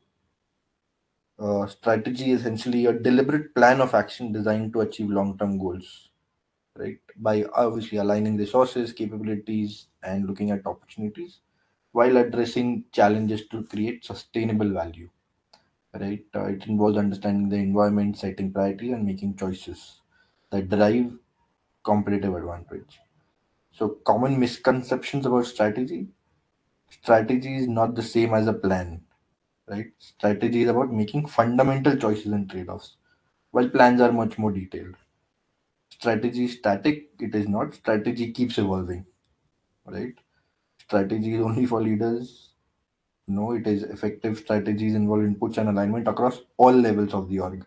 Unfortunately, this does not really happen in a lot of orgs, right? Where strategy is mostly just top down driven, right? Somebody at the top creates a strategy, and half of us have to now follow that without any alignment, without any inputs from us, right? Without even understanding if that strategy at a, let's say, a ground level will actually work or not. And then strategy equals goals. Goals are what you aim to achieve. Strategy is the how. More strategy means better results. No, of well focused strategy is much more effective than multiple unfocused ones, right? So Porter's generic strategy, right? So developed by Market Porter, these strategies describe how businesses can achieve competitive advantage in their industry. Multiple of them. One is cost leadership, right? Achieve the lowest production or service costs in the industry. So you have your efficient production process, you play at economies of scale, right? And then you cost control in material, labor, or operations. That is why you can offer the lowest price, right? And the result is offer products and services at a lower price than competitors, attracting price sensitive customers, right? So examples given are Walmart and Ryanair. Geo, the whole of Reliance Geo is also, let's say, a cost leadership strategy, I would say, right? Differentiation, offer unique products or services that customers perceive as valuable, superior quality, strong branding, right? Unique features, all of that. So charge a premium price due to perceived value and customer loyalty. Examples are Apple and Tesla. I think all of us kind of will agree to this, right? And the third one is the focus strategy. So target a specific niche market or audience, right? Achieve cost leadership in a niche market. Example, Aldi is a low cost grocery store in, I think, Germany or Europe somewhere. So cost focus. Then you have a sub strategy of cost focus or differentiation focus, right? So cost focus is Aldi. Differentiation focus is, let's say, Ferrari, right? It only looks at luxury sports cars. Result is you dominate a specialized segment with tailored offering. So businesses can choose one strategy to kind of avoid being stuck in the middle, where they fail to achieve cost leadership or differentiation effectively, right? Because if you look at most companies, they want both. They want to offer the best product at the cheapest cost. Usually and practically most of the time, that is really not possible, right? So these are the three different types of strategies. Developing competitive strategies. So developing strategies involves creating approaches that enable a business to achieve sustainable advantage in the marketplace, right? Process helps differentiate the customer company, meet customer needs, and outperform competitors. So the steps defined here are: understand the market and competition. So market analysis, competition analysis, right? Define clear visions and goals. So establish long-term objectives and ensure goals are SMART. Specific. SMART is an acronym which stands for specific, measurable, achievable, relevant, and time bound. Right. So essentially, a very well-defined goal set. So an example could be that we want to increase market share by 33% in India in the next 6 months. Defining clear visions and goals, and then choose a competitive positioning. So decide how the company will compete in the market. Will we compete on cost leadership? Will we compete on differentiation? Or will we compete on the focus and niche strategy? Right? Identify key resources and capabilities. So assess resources such as technology, talent, financial capacity, and leverage unique capabilities. Develop an execution plan. And finally is monitor and adapt, right? Continuous improvement cycle that will keep making some minor changes here and there in the entire process. So examples are Amazon, which is following, let's say, the cost leadership, lowest prices, efficient logistics, right? Nike is the differentiation, strong branding, innovation, emotional appeal to the customers. And then Rolls Royce, let's say, the focus one, where it only targets the high-end niche market. And key takeaways: developing competitive strategies is making deliberate choices. Core competency analysis. So it is essentially analyzing what are the core competencies of your company or your product, right? Unique skills, technologies, or processes, resources that one provide significant value to customers, and second differentiate the organizations from competitors, right? And the third biggest point is are challenging to replicate or substitute. This is essentially what we call creating a moat, right? What is your moat, or what is your key, what is that one thing that kind of nobody else can do, right? That is the core competency here. So example, Apple is user centered design and innovation. Honda is their expertise in engine and powertrain technology, right? What else is a good example of a core competency? Let's say for Netflix, right? It can be the quality of the content that they have, right? Because they spend a massive amount on just creating your content. But this is your, instead of competitive, you will get competitive advantage because of your core competency, right? So steps to identify this is: one, identify key strengths, analyze internal capabilities such as talent, technology, process, and IP, right? What does the company do exceptionally well? Evaluate against core competency criteria. So to qualify the core competency, anything has to, one, deliver value, right? Contribute to customer satisfaction, loyalty, all of that bit. Second is be unique, offer differentiation from customers. And third is be inimitable, right? So be challenging or very difficult for customer competitors to copy. Link to competitive advantage, right? Determine how the competencies enable the company to perform better than competitors. Identify products or services that benefit directly from these trends. And then the fourth point is align with strategic goals. Ensure that core competencies align with the company's mission and long-term objectives. Use these competencies to explore new opportunities or markets. Benefits of analysis are focuses resources on areas of strength, drives innovation, helps prioritize strategic initiatives, And fourth is enhances decision making regarding outsourcing or partnerships. For example, Amazon core competencies are logistics and supply chain management, customer data analytics, and technology innovation. So the application is it essentially efficiently delivers products globally at competitive prices while offering personalized customer experiences. Okay, so this is one part of, I think, developing the entire strategy. Is first understanding what is your company's core competency. So these are some more examples. Reliance Industries expertise in petrochemicals and refining, integrated supply chain across oil to chemicals and retail, and diversification into telecom with cutting edge digital infrastructure, economies of scale, and efficient cost management. You have Tata Group. What are their core competencies? Strong brand reputation and trustworthiness, right? They have a diversified portfolio, leadership in innovation through TCS, Tata Motors, and a global presence with strong foothold in multiple industries. Infosys core competencies, expertise in IT consulting and outsourcing, strong focus on innovation and digital transformation, efficient delivery model like global delivery model, and exceptional talent development and employee retention practices. Though the last one is a little debatable, but sure. Mahindra and Mahindra, they've listed leadership in SUVs and tractors, expertise in rural market penetration and customer understanding, diverse presence, strong innovation. And finally, I think HDFC, which is advanced digital banking platform, innovative financial products, strong customer relationship management, superior risk management and operational efficiency, and wide distribution network. Right.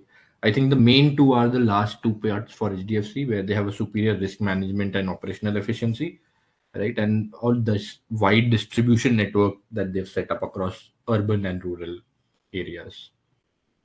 Flipkart, expertise in e-commerce logistics and last mile delivery, strong understanding of Indian customer, innovative payment solutions, right? They came up with the whole cash on delivery bit as well, and efficient inventory management and supply chain.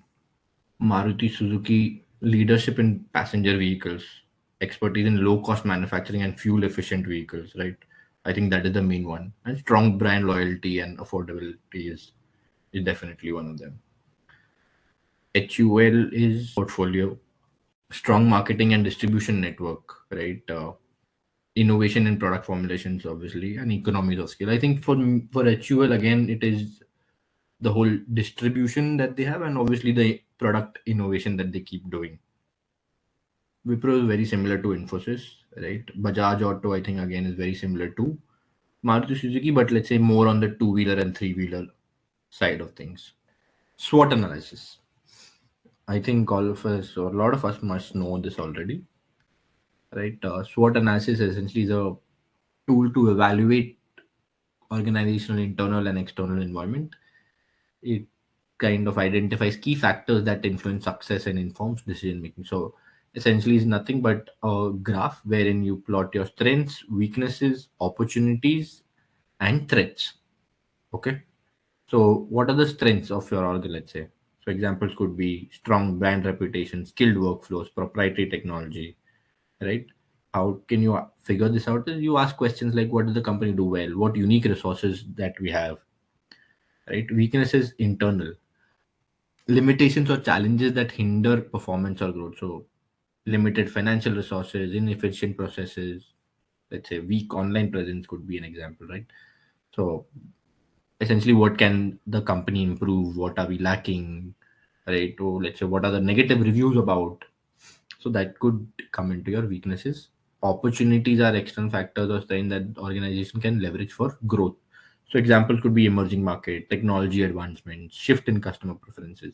So this is more about sort of identifying what trends can we take advantage of. Are there is there an existing gap in the market that we can sort of fill, right? And then finally you have your threat, which is external risk or challenges that could harm the organization's position. So intense competition, macroeconomic issues, regulatory changes, right? So, what obstacles do we face? What are competitors doing that could impact us, right?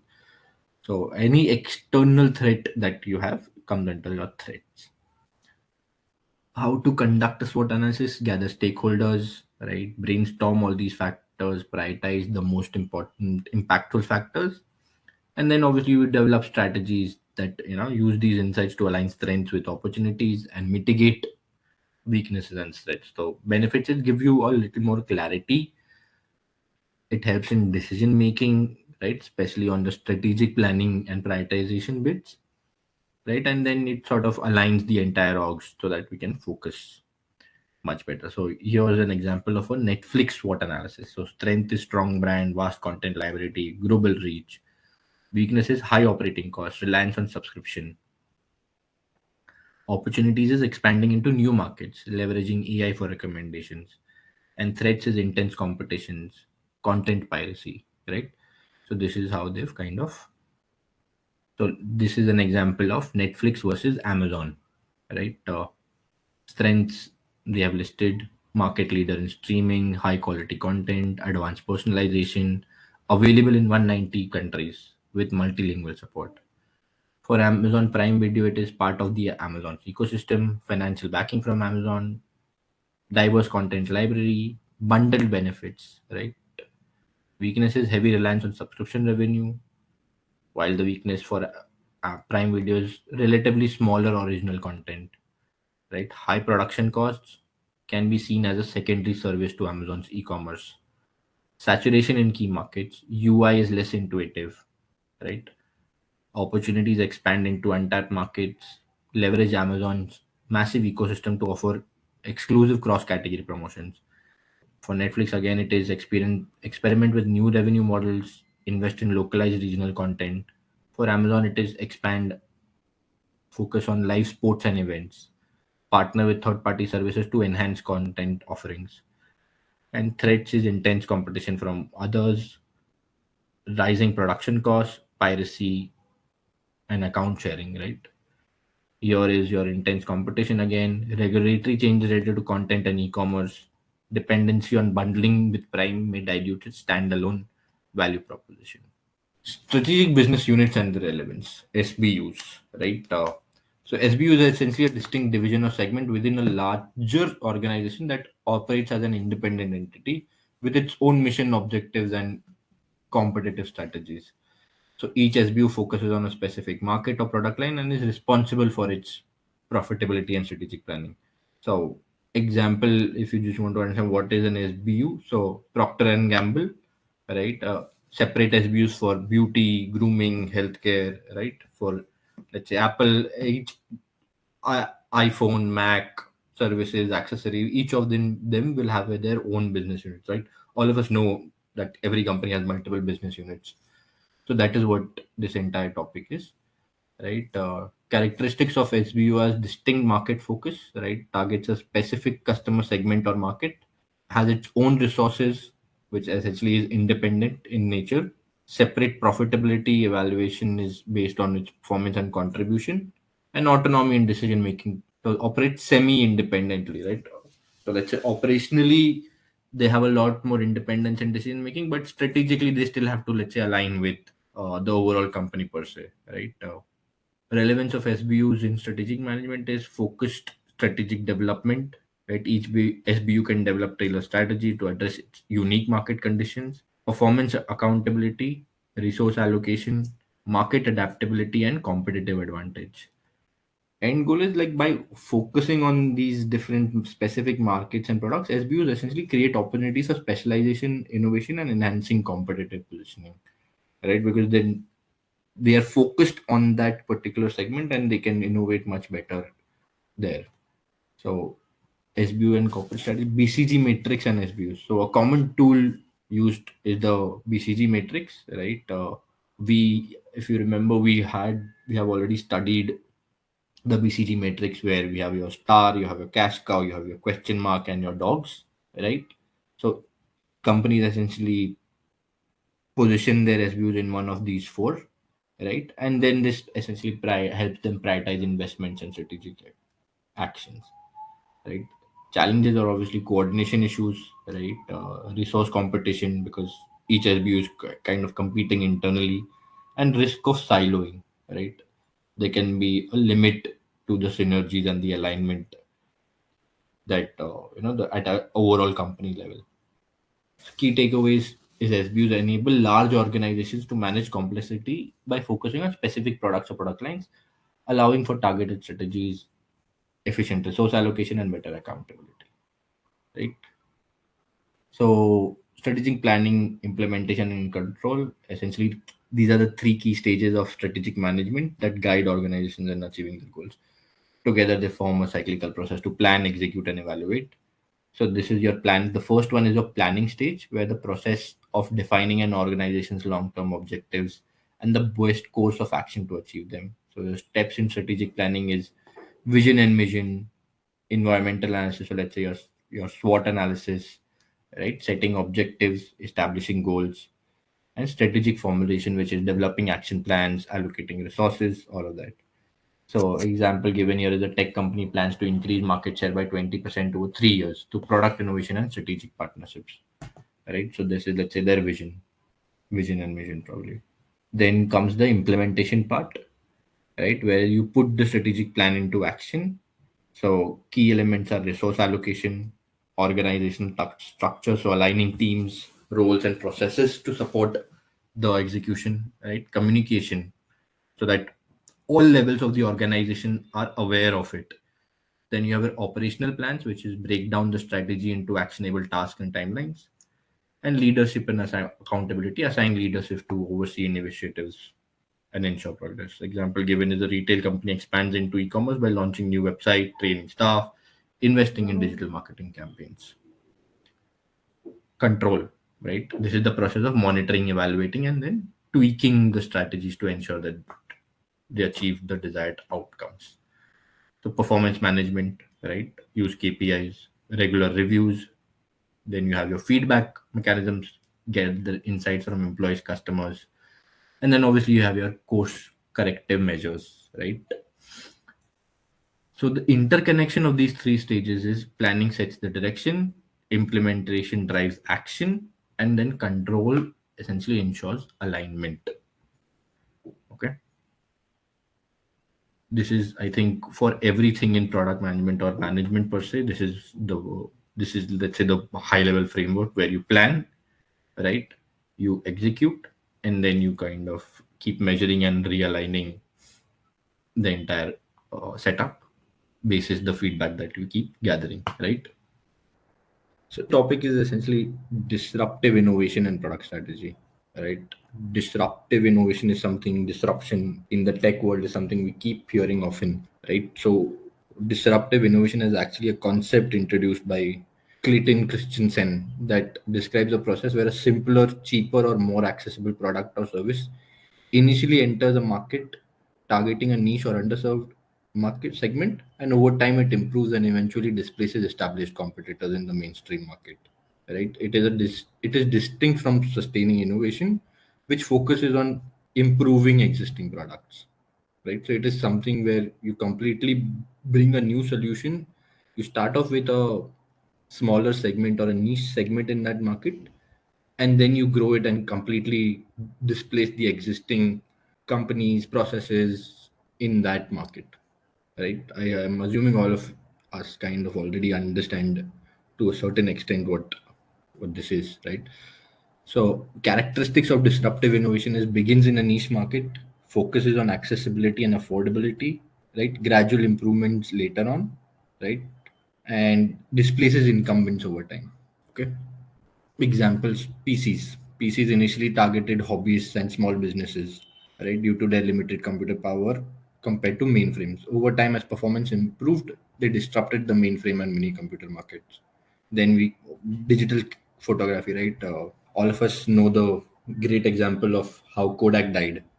Digital camera started as low resolution and expensive, but gradually improved to disrupt the film photography industry. Online education platforms like Coursera and Khan Academy begin by providing free and low cost education, challenging traditional universities and institutions. Though they haven't completely removed the existing incumbents, right? But to a large extent, they have created a whole new, bigger market for education with the solution that they came up with. So, why is it important? Essentially, it encourages market expansion, introduces solutions to provide previously untapped or underserved markets, drives competition and progress, and opens new opportunities. So here are some examples. Ride sharing, Uber and Lyft. Why disruptive? I think all of us know ride sharing platforms provide convenient app-based solution, cheaper, more reliable than taxis. Initially attracted price sensitive users and those frustrated by taxi availability. There's another story behind Uber, and if I'm correct, when they started, right, they started off as a limousine service, right, a ultra premium luxury taxi service, right, targeting, let's say, only the top 1.1%, and gradually they made it mass market. So they didn't start off something like an Ola in India where it just started with a big bang and everybody could use book cabs, because Ola is essentially a copycat, right, of Uber. So when Uber, who originally disrupted the market, they started off as a very niche market with a completely innovative solution and then kind of expanded the market. Bitcoin AI definitely falls. Robotic surgery definitely falls. UPI, I don't even remember the last time I used a card or cash. Streaming services, Netflix, Spotify, right? Netflix began as a mail order DVD rental, but then transitioned to streaming, offering on demand affordable entertainment. Spotify disrupted the music CDs, physical CDs, by offering subscription based music library. Then you have airlines where Ryanair and Southwest, right? They started by eliminating non-essential services like meals, assigned seating, all of that, and they targeted price sensitive travelers, eventually capturing a significant market share. Smartphones, all of us know what iPhone did with the whole phone business, right?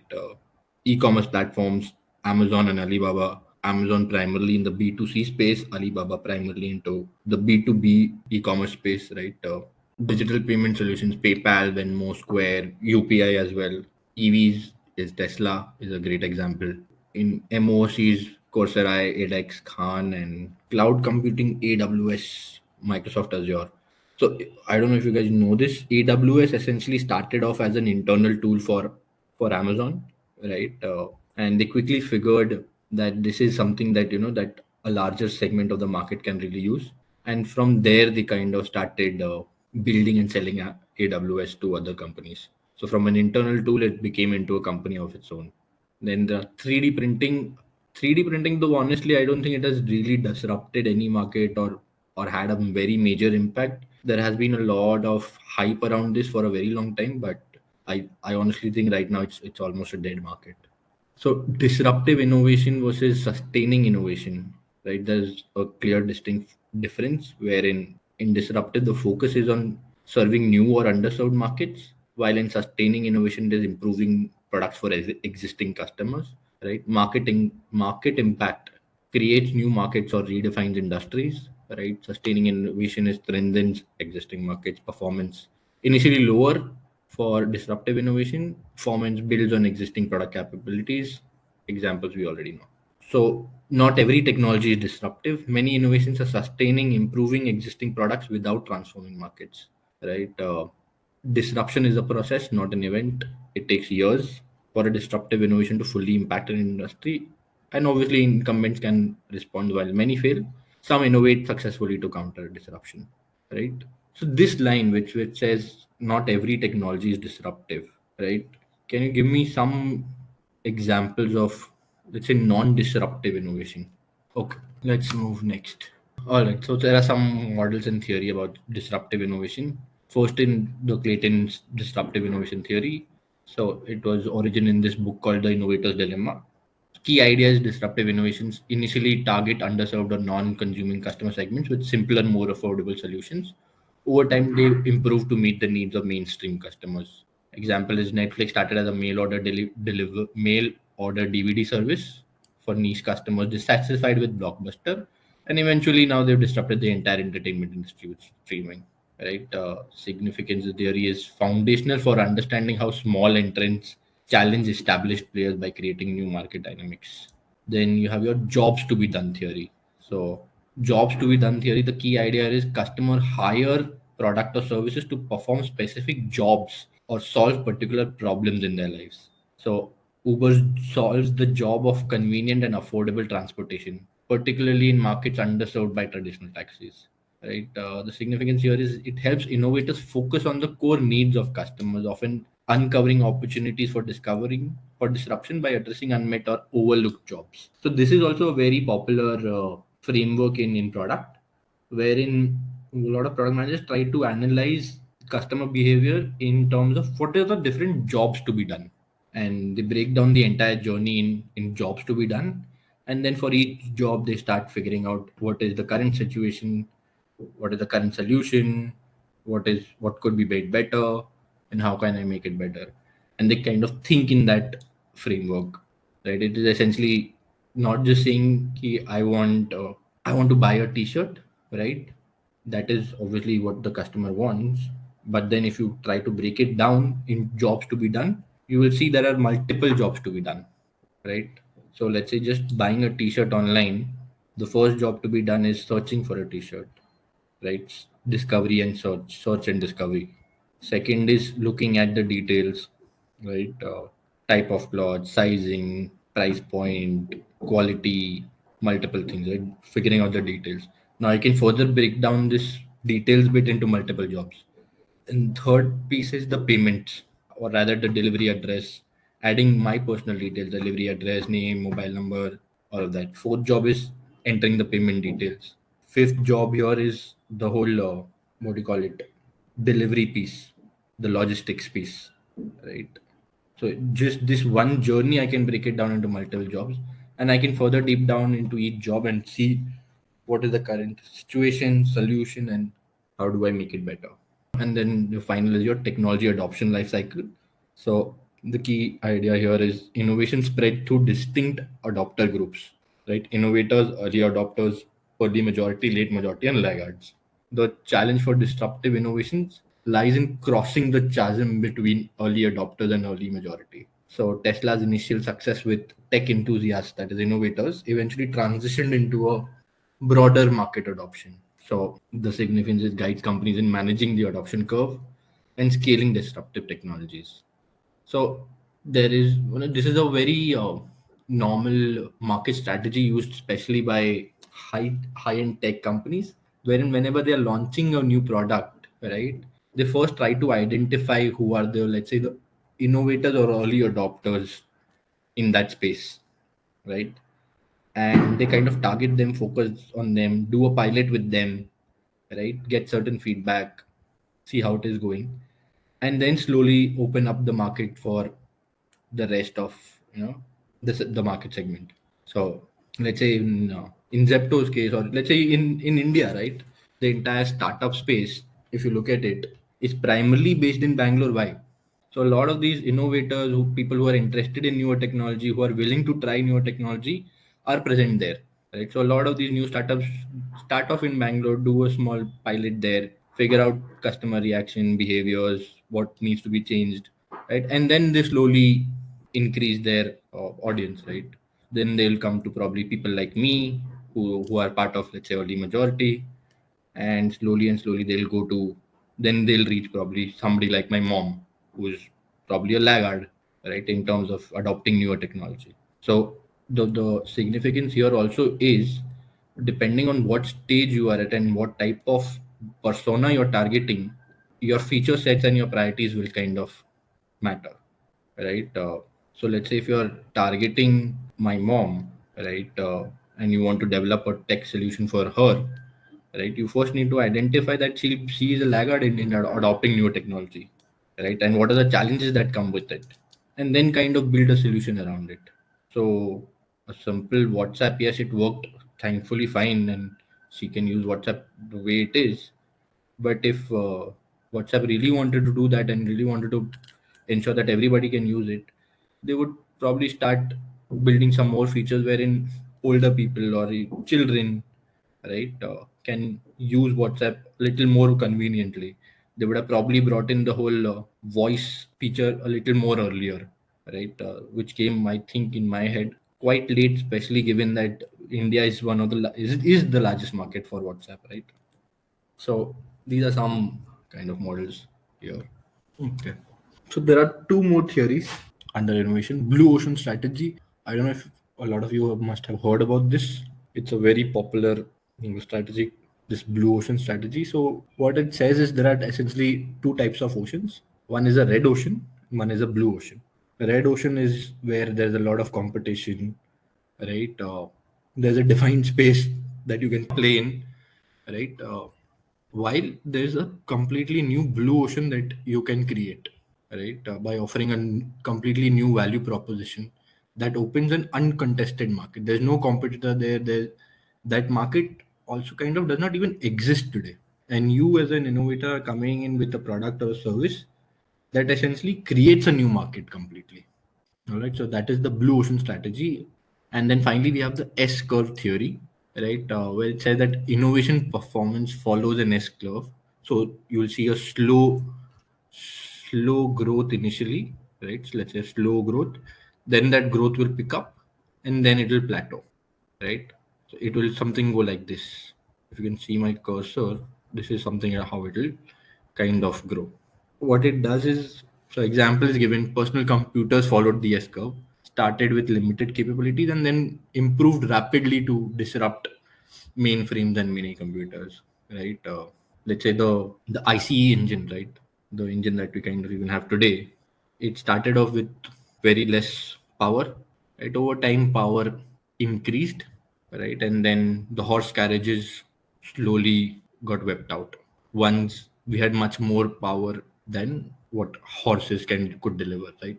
So it essentially helps predict when disruptive technologies will outperform established ones, aiding in strategic timing for investments and product development. So you don't want to be right at, let's say, if you're an investor, you don't want to be at the very beginning of a new technology because the risk is also very high, right? You ideally want to go be somewhere when that S curve, that exponential growth is kind of taking place. You want to be somewhere here because your risk is much lesser now because you can see growth, right? And the time it'll your return on investment will be much faster. So it kind of just helps you decide when to invest and which space to be in when. Like, let's say right now everybody wants to be in let's say the whole agentic AI LLM, right? Chat GPT business, because that exponential growth curve has started. Chat GPT has been kind of trying to build an LLM for the past, I don't know, 7, 8, 10 years, right? That is was the very initial period of it. And not a lot of companies were interested. Only very few of them invested some money in it. But now that it kind of picked up, now everybody wants to get into this. And soon you'll see that it'll start replacing a lot of the existing technology. My view is in the next 5 years probably we will not see people using Excels and Word documents and all of that, because all the basic stuff that you can do on a Word doc on an Excel will very easily be done in ChatGPT. These are two more theories. Cool. All right, let's move on. So this is another framework called the Ansoff product market expansion grid. So this is nothing but a framework to identify sort of growth opportunities for business, right? It outlines 4 primary strategies based on whether a company is introducing new or existing products into new or existing markets. Okay, so there's a permutation combination of new product, existing product, and new market, existing market. All right. So this the chart looks something like this: new market, existing product, new product. So when you are doing, let's say, an existing product in an existing market, then the strategy that we need to follow is the market penetration strategy, right? When we are doing a existing market and a new product, then we follow the product development strategy according to Ansoff, right? And when we do, let's say, a new market but existing products, then we need to do market development. And new markets, new products is essentially a complete diversification. So in each of these strategies, there are certain steps that we can follow, right? That is what is outlined here. So if you look at it in the market penetration strategy, right, wherein you have an existing product and an existing market, the focus is on increasing market share within the current market using existing products. Strategies enhance marketing efforts, attract competitors' customers, increase product usage using existing customers, right? So example is Coca-Cola running promotional campaigns to increase sales in regions where it already dominates. Basically, it's either you acquire your competitors' customers or you increase the usage of your existing customers. So that is how you penetrate market in a existing market, existing product situation. When there's a new product, existing market, then essentially you're developing and introduce new products to the existing customer base. Then the strategy that we can follow is innovate or enhance current product offerings or launch complementary products. So Apple introducing new versions of the iPhone. It's an existing market, but it's a new product. So they follow the product development where they say kind of with every version they innovate a little, they enhance the offerings, all of that bit. And the third one is market development. So if you have an existing product and a new market, then your strategy is to enter international markets, target different demographies or industries. So Netflix expanding its streaming services into emerging markets like India, right? That is market development strategy. And diversification is new product, new market, right? So enter new markets with completely new products. This is the riskiest strategy due to lack of familiarity with both the product and the market. So related diversification is, let's say, new products are somewhat related to existing offering. Tesla moving into battery storage, or let's say one of these FMCG companies launching a new vertical of food or something of that sort. Unrelated diversification is entering completely different industries. So Amazon acquiring Whole Foods to enter the grocery sector. Google venturing into hardware with its Pixel smartphones. Right? I think that is also a unrelated diversification. Key benefits of once we do this essentially is strategic clarity. It provides a clear structure for thinking about growth opportunities. Risk assessment highlights the relative risk of each strategy, with market penetration being the least risky and diversification being the most. Helps business align their growth strategy with the resources, market conditions, and goal. So application is market research, identifying new customer needs or geographic opportunities, product road mapping, planning product enhancement or launches based on the strategic goals, and portfolio management, obviously balancing risk and investment across various growth strategies. Cool. So this is it. So it refers to the challenge of balancing the existing business while trying to innovate, right? Organizations often face a lot of resistance as well, right? From internal stakeholders, processes, other partners, right? So any change is difficult for everyone, right? And once a business is set, people tend to kind of just want to follow the same process, the same old methods, and keep churning money. So, example, if you look at this, resistance to change will come from employees, managers, and leadership, right? They will want to resist disrupting a profitable and established system. Fear of losing market dominance, revenue streams, or operational stability. Then you have your resource allocation dilemma as well.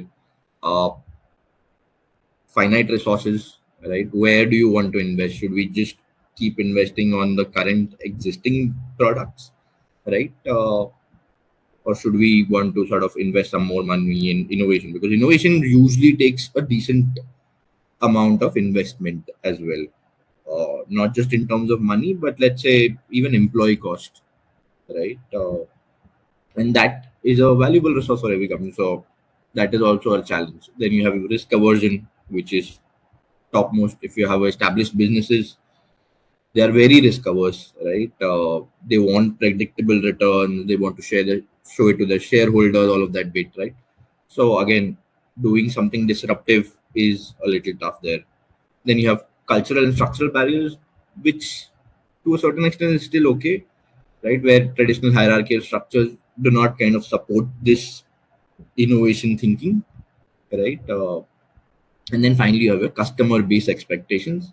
Existing customers often demand continuous improvements in their offerings, right?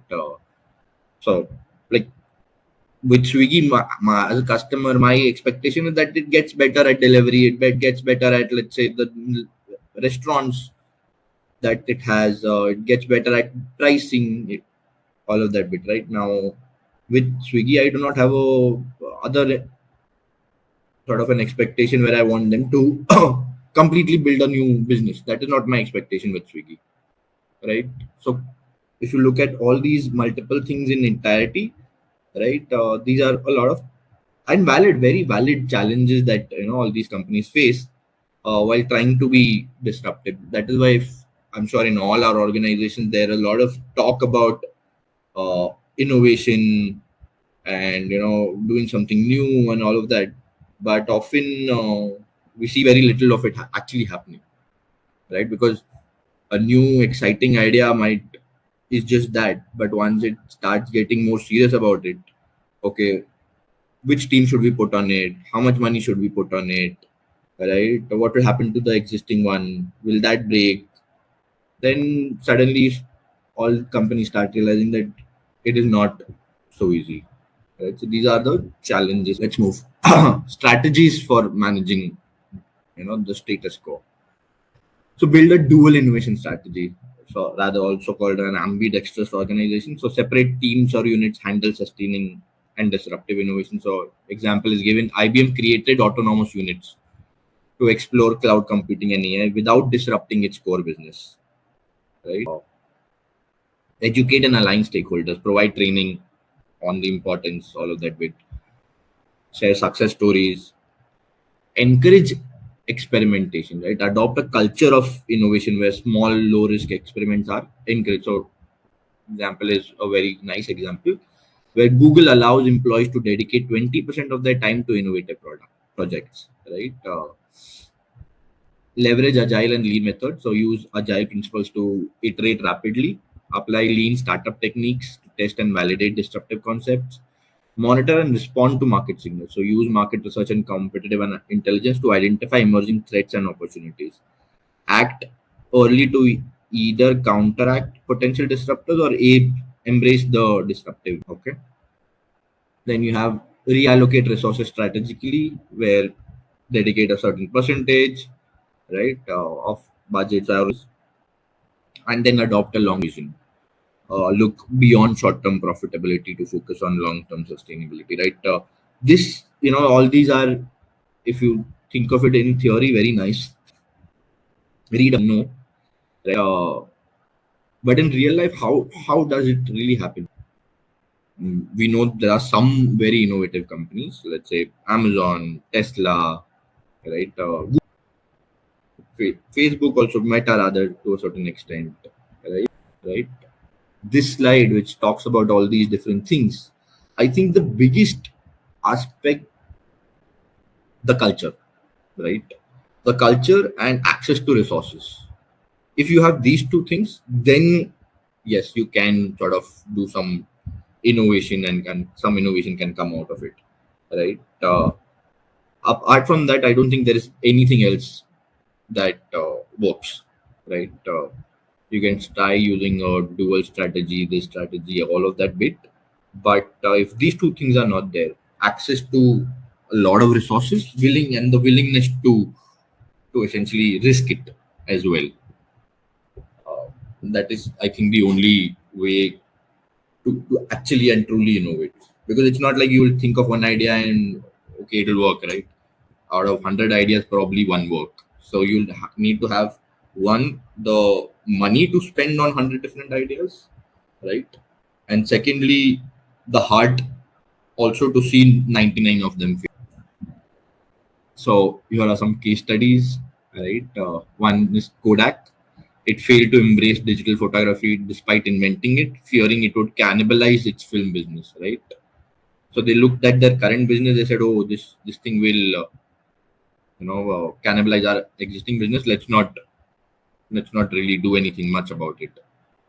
Then you have Microsoft, which successfully transitioned to cloud computing with Azure while maintaining its current enterprise software business, right? So there was a separate innovation team which kind of helped from within without destabilizing the core business. And then you have Tesla, which focused on disrupting the automotive industry while maintaining a clear strategy for scaling EV through high-end and mass market vehicles. A clear long-term vision, right, can align disruptive innovation with market trend.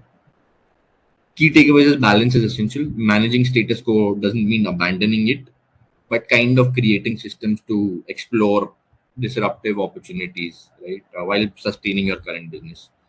Leadership buy-in, right, definitely required. And then ecosystem perspective. Consider how the status quo and disruption coexist within a ecosystem.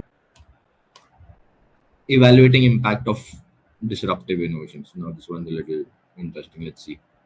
Okay.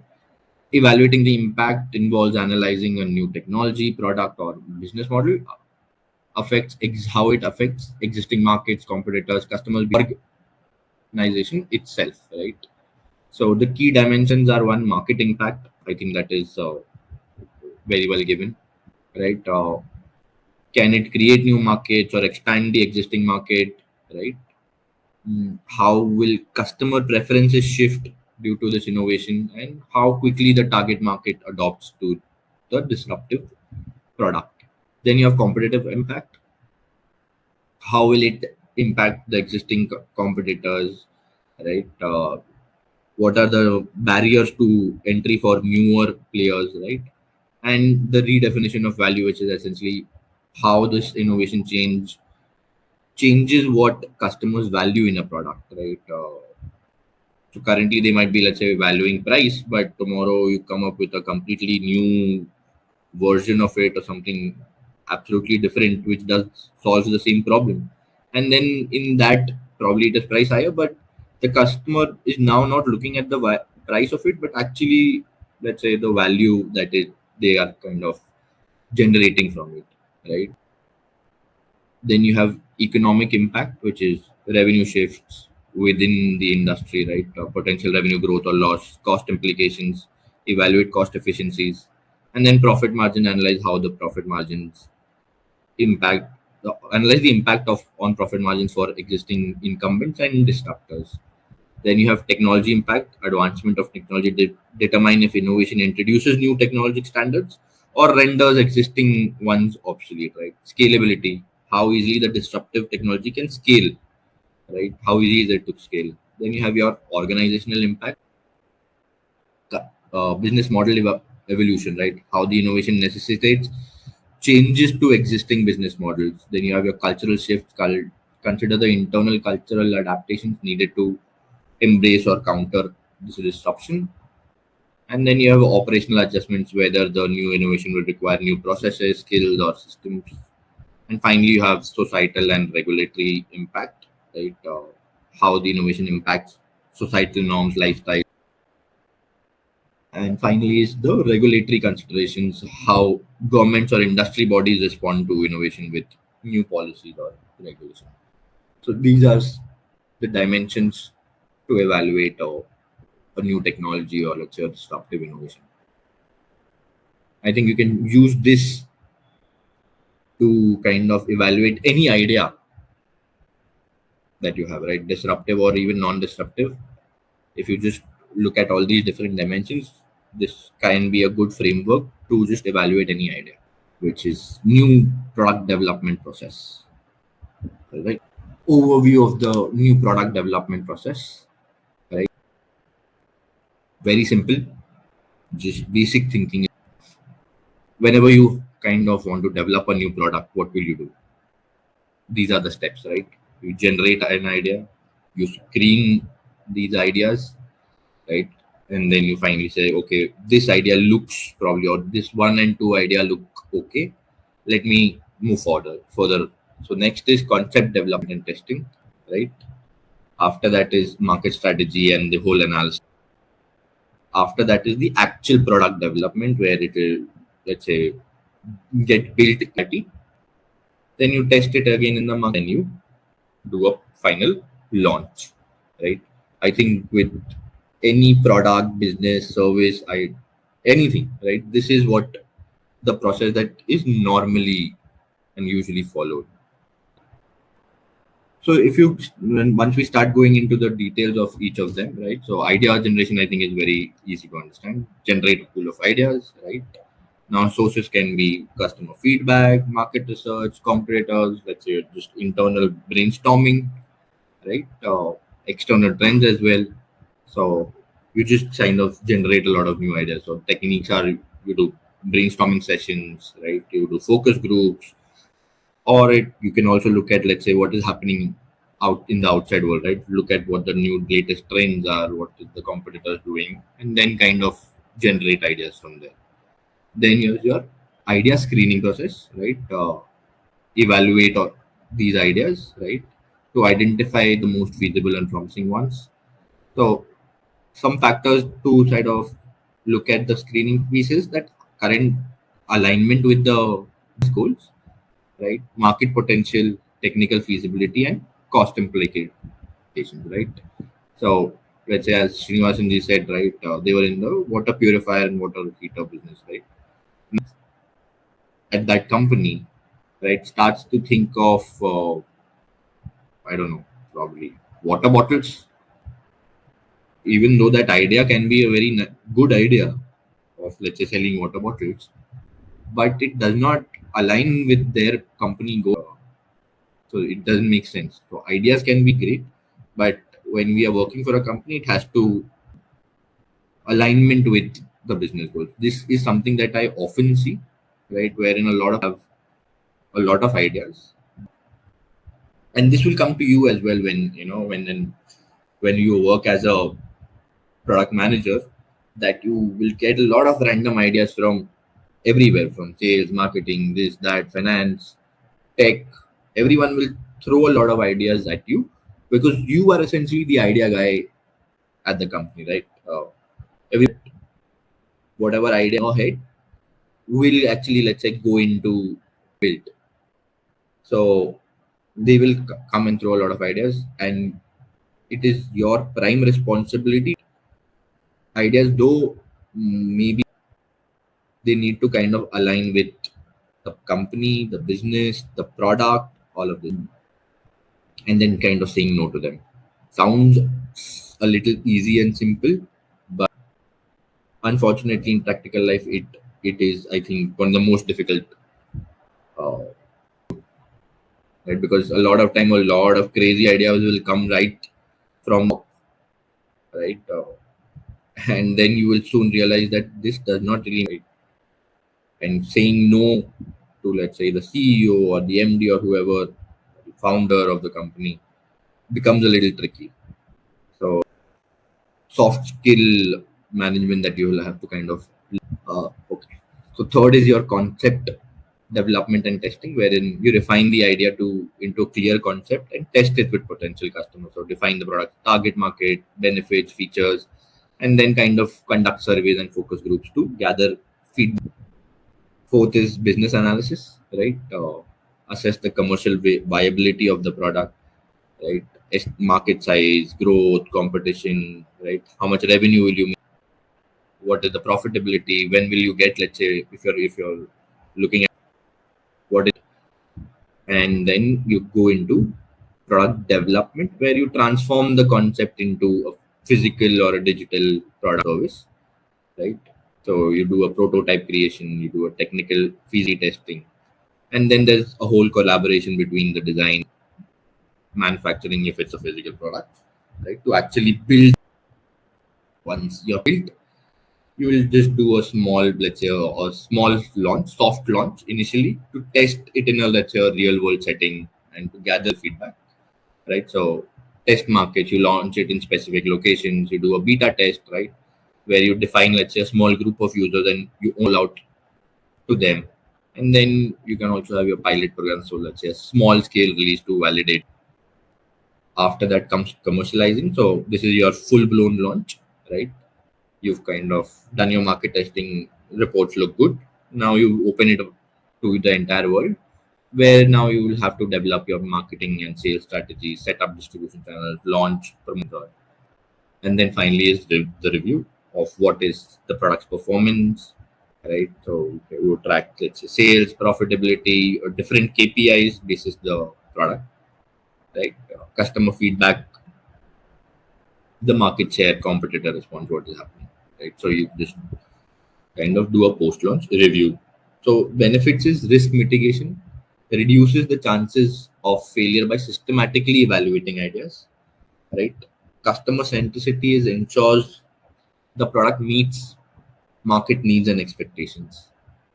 Efficiency is obviously there, right? It streamlines the development efforts and optimizes allocation of resources. And finally is innovation. It encourages creativity, which is fine, right?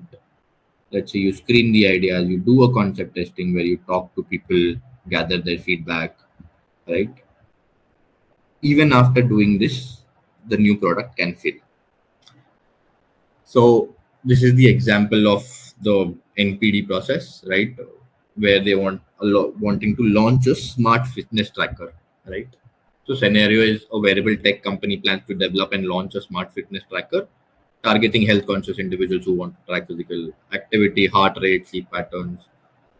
And we'll see, let's say, in actual what are the steps, right? Idea generation, source of ideas, customer feedback. Existing customers request a more comfortable, stylish tracker with longer battery life. Market trends is increasing customer interest in health and wellness. Competitor research is observation of gaps in competitor products such as limited functionality or poor integration with mobile apps. Okay. Technology advances, new sensor technology that allows for more health monitoring. So these are their sources of for their different ideas. Now, feasibility check is evaluate the technical feasibility of integrating advanced sensors and optimizing battery life. Check market feasibility through surveys and focus groups and assess the financial viability. Now, basis this, right, they have selected is a smart fitness tracker with real-time heart rate monitoring, sleep analysis, step counting, and customizable watch faces. So that is what their selected idea is. Now they've developed three concepts. Concept 1, 2, 3. First is a fitness tracker with focus on heart rate monitoring and fitness goal tracking. Second is a sleep tracking device with advanced algo. And third is a general purpose fitness tracker with lightweight design and extended battery. Customer testing. So prototype developed for concept 3 tested with a sample group to gauge usability and appeal. Feedback is a positive response to the design and lightweight feel. Need for improved UI on the mobile app. Okay. Then they did their business analysis, cost and pricing, development cost, projected unit cost, selling price, revenue forecast, profitability, right? Gross profit margin, break even. So they're saying they'll achieve break even at 50,000 units, which is, and they're projecting sales of 100,000 units in the first year. So probably 6 months they should break even. Okay. Now they come into the final, the product development stage, where is design and prototyping.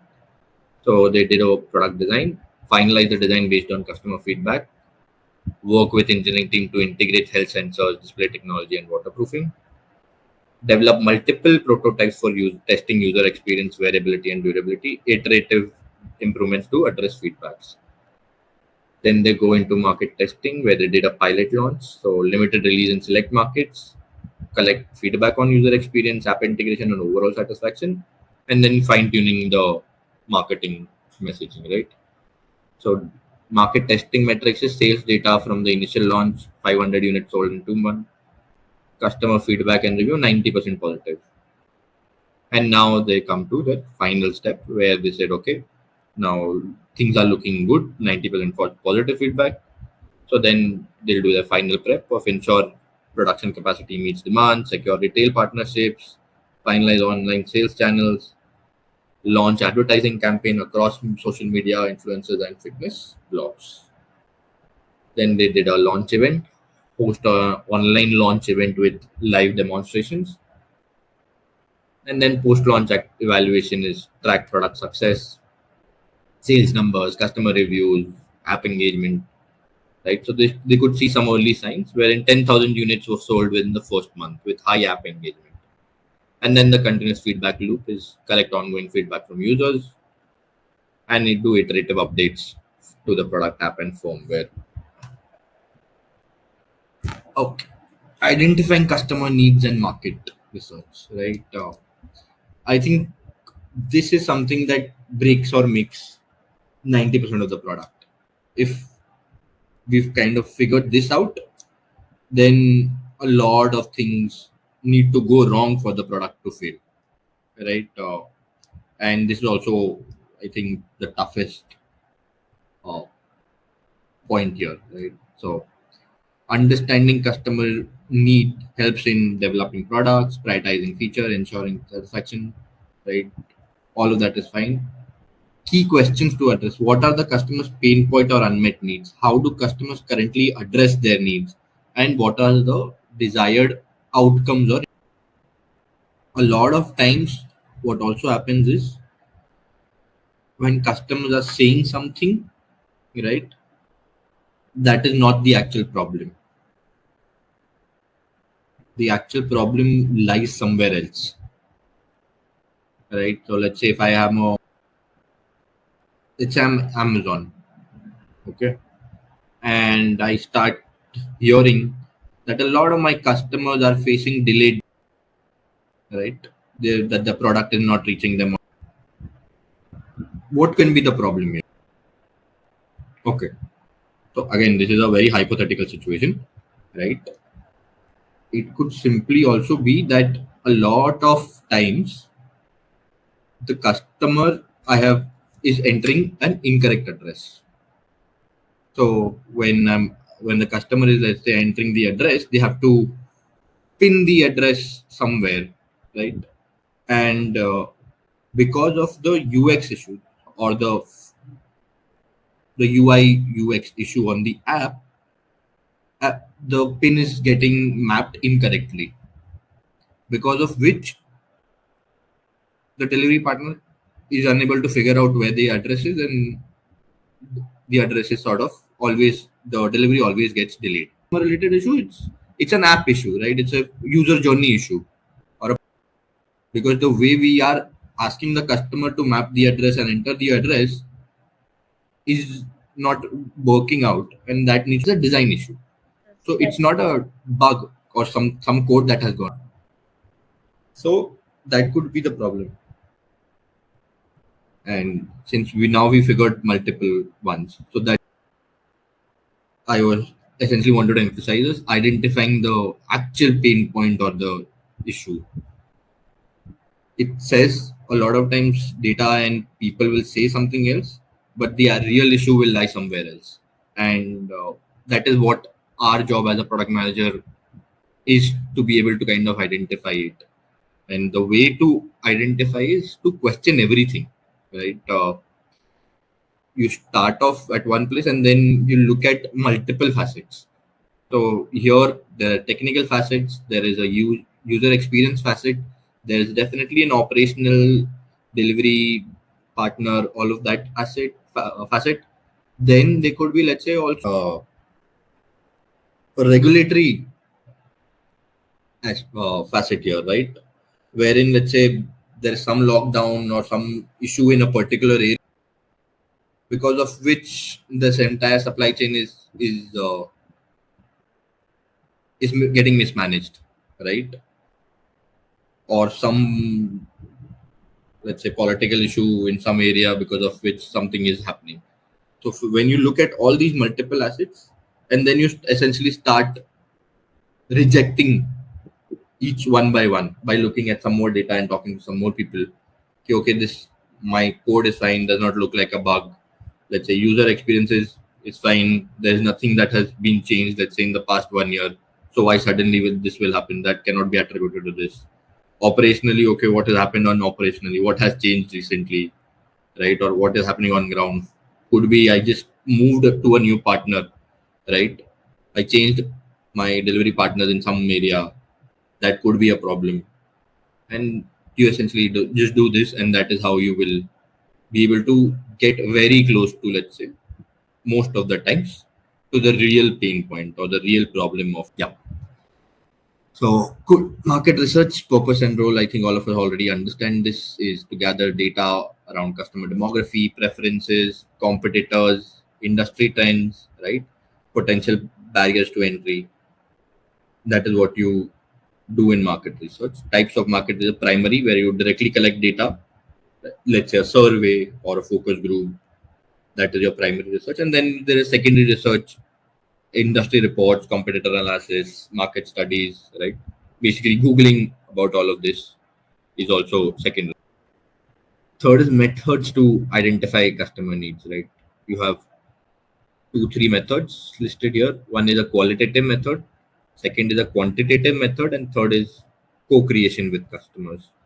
So qualitative measure method is where you use in-depth understanding of customer motivation behavior. So essentially, I think it is more about talking to these users and kind of interacting with them directly, where the quality of the data is much, right. So interviews, focus groups, ethnographic research, right, essentially observing customers in a real world setting. And then you have your quantitative methods, where it is surveys or questionnaires that you can ask customers to fill up, and looking at, let's say, data analytics. So let's say Google Analytics, that is your quantitative. Co-creation is very simple. I think we already did a bit of it earlier, involving customers in the ideation phase to start co-creating solutions, right? Example given is engaging frequent flyers in brainstorming for a new airline lawyer. Tools is Google Form for your survey, analytics platform, Google Analytics, Mixpanel, social listening tools, so Brand Watch, Social Sprout, give you data about customer sentiments online. And then you have your competitor analysis, SEMrush, similar web for understanding market positioning. Steps to identify customer needs, define the objectives, right? Segment the market, select research methods, collect data, analyze and synthesize findings, prioritize needs. So this framework works, I think, more suitable when you're for a new development process, right? Uh, Phase. But a lot of us, most of the time, will not be building a new product. We'll be essentially working on an existing product, right? So the three or four methods, facets that I kind of explained, that would be much more used rather than your new product development. But still, but this is what we are anyway. We're starting. We are starting new product development. So this is the steps.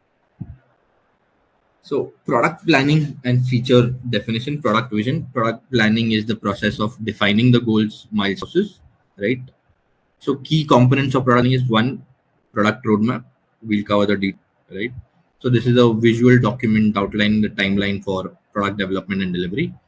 It includes milestones, key features, dependencies, all of that.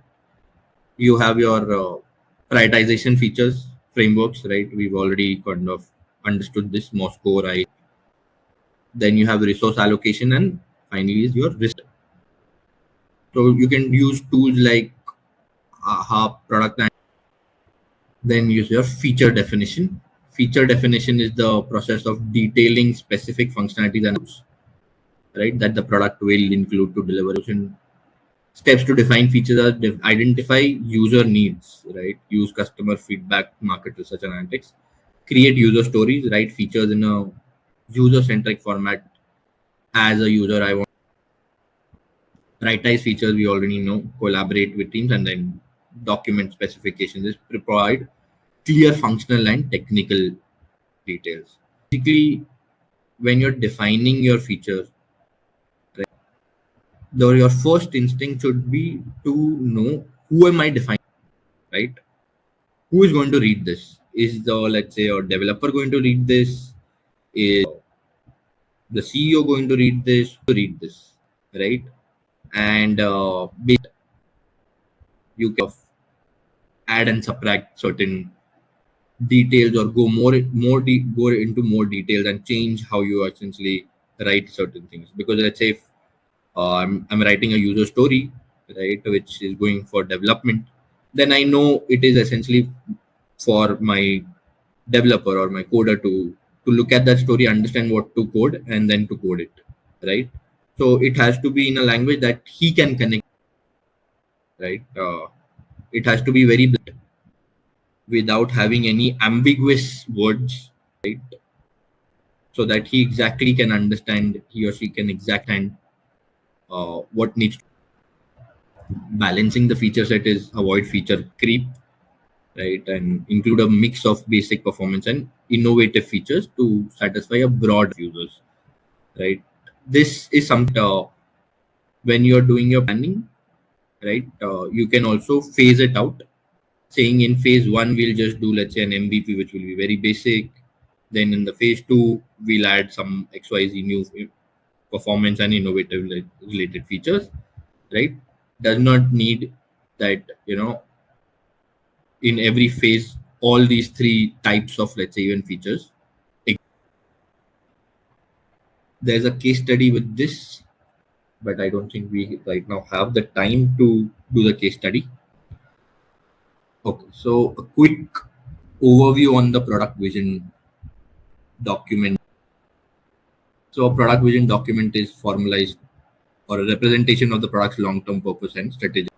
All right. So this is the template where you have an introduction, which is a high-level overview of the product context, brief description of why the product developed. Right. Second is your vision statement, so a concise aspirational statement that encapsulates the product's purpose and future impact. I think is self-explanatory definition of the primary users, segmentation based on demography, behavior, all of that. So essentially, who will be using the product or who is using this product.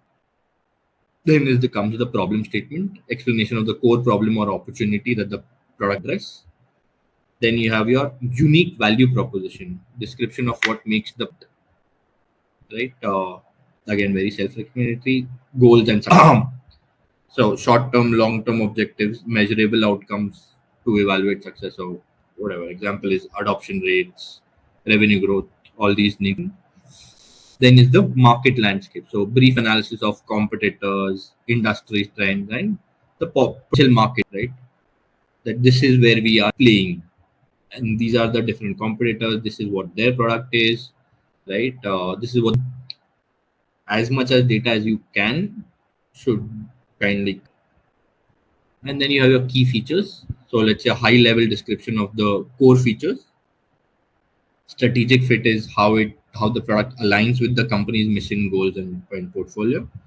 And final is the roadmap overview of visual textual online outline of mate. So these 10 things essentially are what product vision document. So if you look at it and if you try to sort of build some resemblance to it, it also feels more like right without a lot of the finance bit here. But let's say a very high level business plan would, in my head, kind of consist of all these. What are we doing? Who are we building it for? What is the problem? What is the solution? Who are the competitors? What will this do? Right? If I look at it from a very high level, this is what essentially any business plan will also have in document. So if you look at this first line, right, just the last sentence. So this document serves as a foundation for stakeholders and teams to align efforts throughout the product life cycle. Now we are in that product life cycle stage where the product development is happening, all of that is happening. So if I go back to let's say this slide, right? I have started this phase. So all of this done. This is done, this is done, this is done, this is done, this is done. Now I'm here, right? And now let's say even post this, product development will still keep going, right? Product will let's say keep evolving. So for that, a firm understanding of what is the product's vision, right? Because now a lot more people will just work on products. So I, as a product manager, right? Once let's say the business is defined, okay, this is what we are doing, all of that bit, and once I start, then I honestly do not care about the financial metrics and all of that bit. Now where will this product go? What will happen in the next 2 years with the product? The business, what will the business happen is the business team. Obviously, I will keep engaging with them. I have an understanding of it, but just from let's say a very specialization perspective, I will only say, okay, this is my product vision, and this is what I'm building. So any decisions that I'll take tomorrow to add or subtract from the product or change the product need to be aligned to my product vision. And where can I find it? I'll find it in this document. So that is the main purpose of this document. Just a quick info, guys. Intellipaat offers an advanced certification in product management in collaboration with EICT Academy, IIT Guwahati. This program will train you in product lifecycle management, market research, agile methodologies, user experience design, and even the latest in generative AI, all with real world use cases and projects. The course is taught by IIT faculty and top industry experts to help you become job ready. With this course, we have already helped thousands of professional and successful career transition. You can check out their testimonials on our Achievers channel, whose link is given in the description below. If you are looking to build a high growth career in product management, then this program can be the perfect launch pad. So visit the course page link given in the description below and take your first step towards becoming a certified product manager. All right. So in our NPD process, the first step is concept generation, right? So the objective here is to develop a diverse range of ideas that address customer needs or market opportunities. Steps in it are: one, you understand customer needs, brainstorm ideas, leverage data, and use creative tools. So basically, the base idea is generate as many ideas as possible, right? Some ideas you will get from your market research, surveys, interviews, essentially talking to your customers, right? So brainstorming ideas, right? Normally, I think all of us have kind of brainstormed within our organization in a room with our colleagues and stuff. There are certain techniques here. Uh, Something is first is called mind mapping, where you kind of visually connect ideas. There is a Scamper framework, which is substitute, combine, adapt, modify, put others to use, eliminate, reverse. So basically, you build your ideas, and then for each idea, you say, can we substitute it with something? Can we combine a couple of ideas? Can we adapt this? Can we modify it? Right? We'll go through the details of it later. And the final one is cross-functional workshops. Collaborate with teams across design, marketing, engineering. This is, I think, the last one is the most commonly used technique across most organizations. Right? In product, a lot of product managers also use mind mapping. Right? If you've seen those criminal CID, CIA, FBI wala films and series, right? They put a lot of photos on the board and then they connect multiple photos and articles with threads, right? If you remember, that is also a mind mapping technique essentially, right? There are tools like Miro, Lucid Chart, where you can use it. I will show you how to use Miro and especially the whole mind mapping technique, right, at the end of this module. So this is a scamper for a water bottle. The problem statement is improve a reusable water bottle. So first is, can we substitute it? Substitute is essentially replace plastic with bamboo or stainless steel for eco-friendliness. Combine, under combine can be add a built-in UV sterilizer or water filter and a water filter. Adapt is design a collapsible version, modify it, increase the size or add a thermal layer. Put to another use. Use the bottle as a phone stand or a dumbbell. Eliminate is remove the screw cap and replace it with a flip top design. And reverse is introduce a refill subscription where the bottle is automatically filled at stations, right? So these are just some examples of it. And then you can kind of pick which ideas make sense at the screening and testing stage.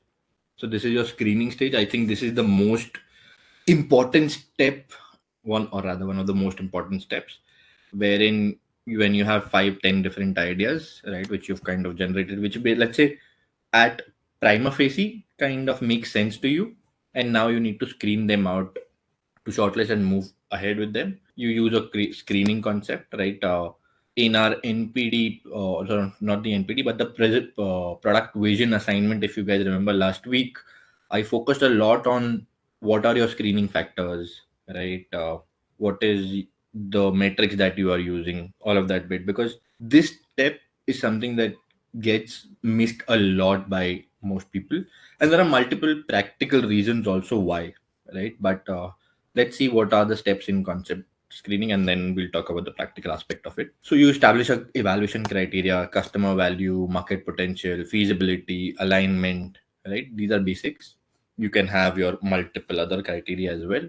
Score concepts, you can use a scoring model, eliminate the weak concepts, right? Using, you can use screening tools, let's say a weighted scoring matrix or a pug matrix, right? And then shortlist the promising concept for further exploration. In this step, though, we want to kind of objectively evaluate most ideas, but a lot of times what happens in practice is that we do not have a lot of data around a lot of things. We do not have a framework around things. A lot of ideas are just coming from, let's say, the top management, which you really cannot say no to for multiple political reasons internally, right? And in this whole build up, a lot of weak ideas kind of pass through to the next stage, and then weak ideas will be will build weak products, and weak products will essentially fail after a while, right? And the entire resource time that you've kind of invested behind it will be of no use. So it is an endeavor of every product manager to kind of propose only the strongest ideas, but in practice does not always happen. This is your testing phase, right? Customer surveys. So where essentially you validate the shortlisted concept with real customers. So you can do customer surveys, you can do photo focus groups, you can do prototyping and demos, you can do A/B testing, right? So context testing tools are like your survey platforms, Qualtrics, SurveyMonkey, right? Or user testing platforms, user testing. Simple instead of all of this high funda tools. For surveys, you can simply use a Google form, right? For focus groups, you already know that. For prototype, Figma or something, just sit with a designer, get simple prototypes built, and show it, right? No need to complicate things too much at especially this stage. So this is a scenario. So here is an example, right? A company is exploring ideas for a few new fitness app, right? So brainstorm ideas like AI personal trainers, group workout challenges, gamified fitness tracking, research customer pain points, lack of motivation, expensive trainers, need for personalization. This is the evaluation criteria. AI trainer has high market potential, technically feasible, aligns with strategy. Group has certain challenges, which is moderate feasibility, niche audience. Gamified tracking has high engagement potential but technically complex. So this finally shortlist AI trainer and gamified tracking. Right? Concept testing. 75% respondents prefer the AI trainer due to personalized features. Prototype feedback is users suggest adding a goal setting feature to the AI trainer, and then they iterate on it, enhance the AI trainer concept with goal setting and reward mechanism before proceeding to the next development phase. So this is a very simple example of this entire process and how it kind of will take place. So tools for concept generation, screening and testing: concept board, Miro, Figma, Trello. Surveys and feedback: Google Form, Typeform, SurveyMonkey. Prototyping is Adobe, Sketch, InVision, and scoring metrics. Again, Excel templates, I think it would just work best here. Best practices: collaborate, involve cross functional teams to get diverse perspectives, stay customer centric, use data wisely, base decisions on research and testing insights, not assumptions, and iterate, treat feedback as a tool for refinement, not criticism.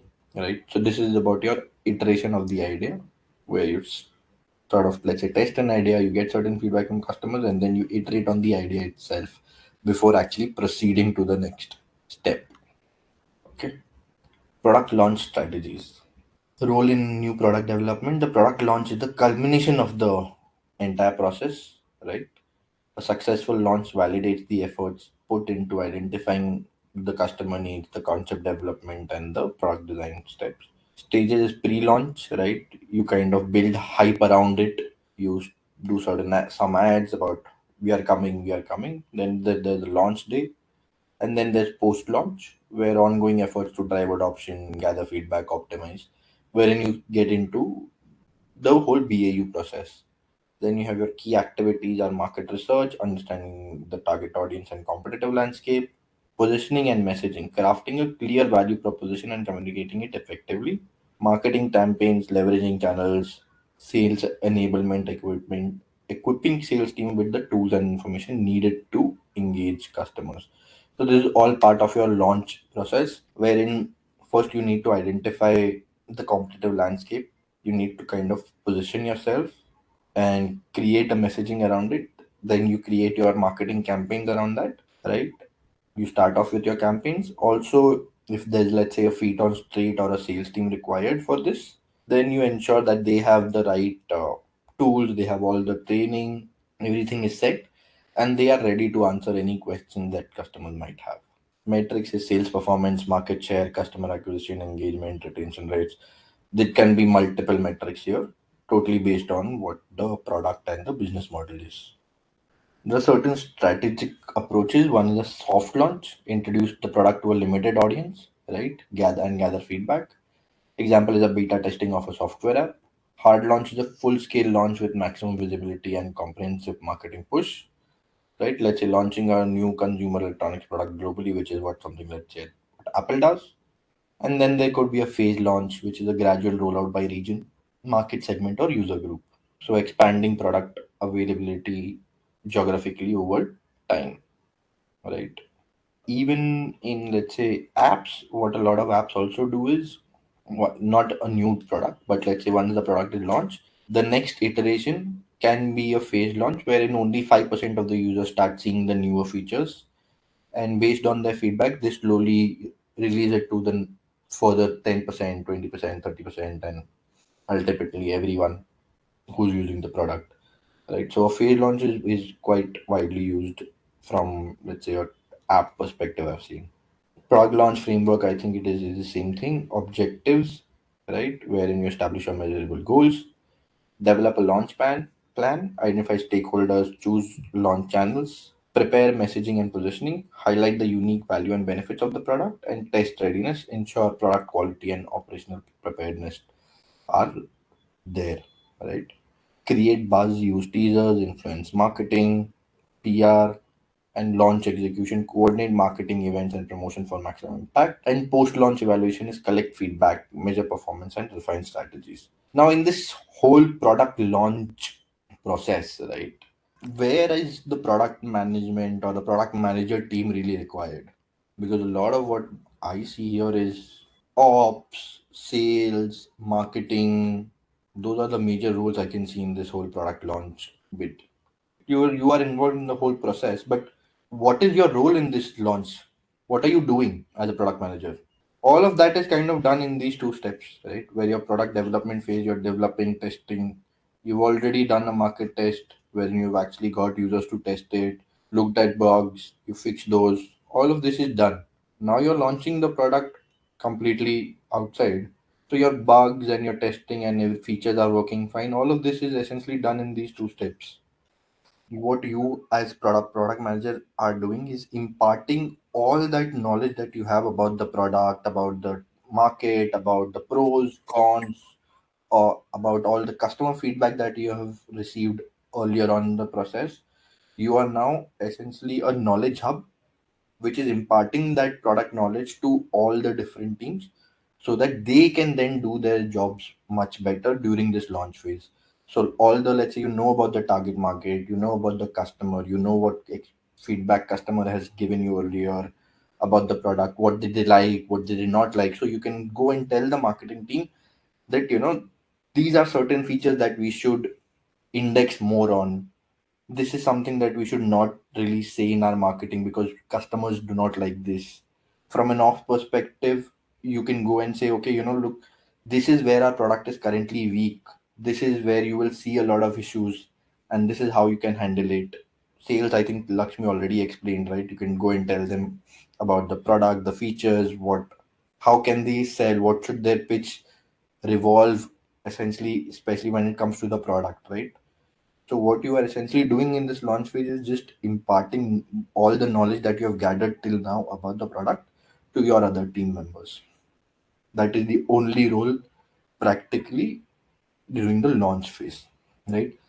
In a lot of organizations, product managers I've seen also play the whole project manager role, right? If there is no project manager, wherein they coordinate with multiple teams and do all of that bit. But if you really talk about the project manager role, that is not their job, right? Coordination, ensuring project timelines, and all of that, that is not something that comes under the product manager. Cool. Let's move. Measuring NPD success. I think this is fairly straightforward. Customer metrics, CSAT, NPS, adoption rate, churn rate, right? We already kind of understand all of this bit, right? Financial metrics again, revenue, growth, return on investment, market share, customer lifetime value, operational metrics, time to market from concept to launch, development cost, variance, what was actual, what was planned, the stability of it, right? Production stability, or sorry, scalability, ability to meet demand efficiently post launch. Not a issue with software products, morely concerned with hardware products, right? Scalability. Market metrics are market penetration, competitive positioning, usage metrics again, DAU, MAU, retention rates, feature adoption rates, right? So basically multiple metrics that you can now start tracking. You can pick and choose which makes sense to you or your business, and then kind of track that. Iteration, right?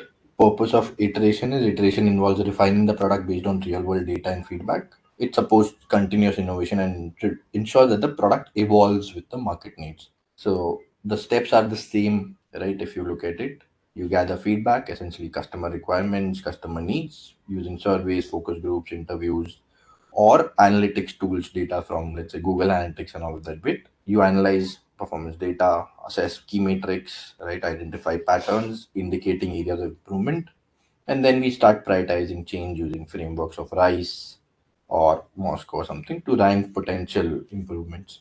Then we create prototypes to validate these ideas, and then roll out changes incrementally to reduce risk, monitor the impact, and repeat this entire cycle, right?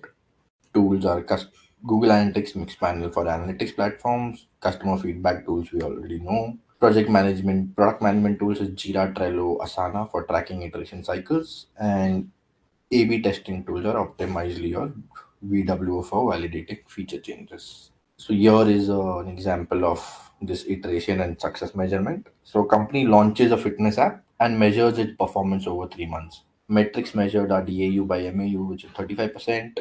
Feature adoption is only 20% of users use the AI coach feature. Retention rate is 50% after first month. So identified issues are users find the AI coach complex.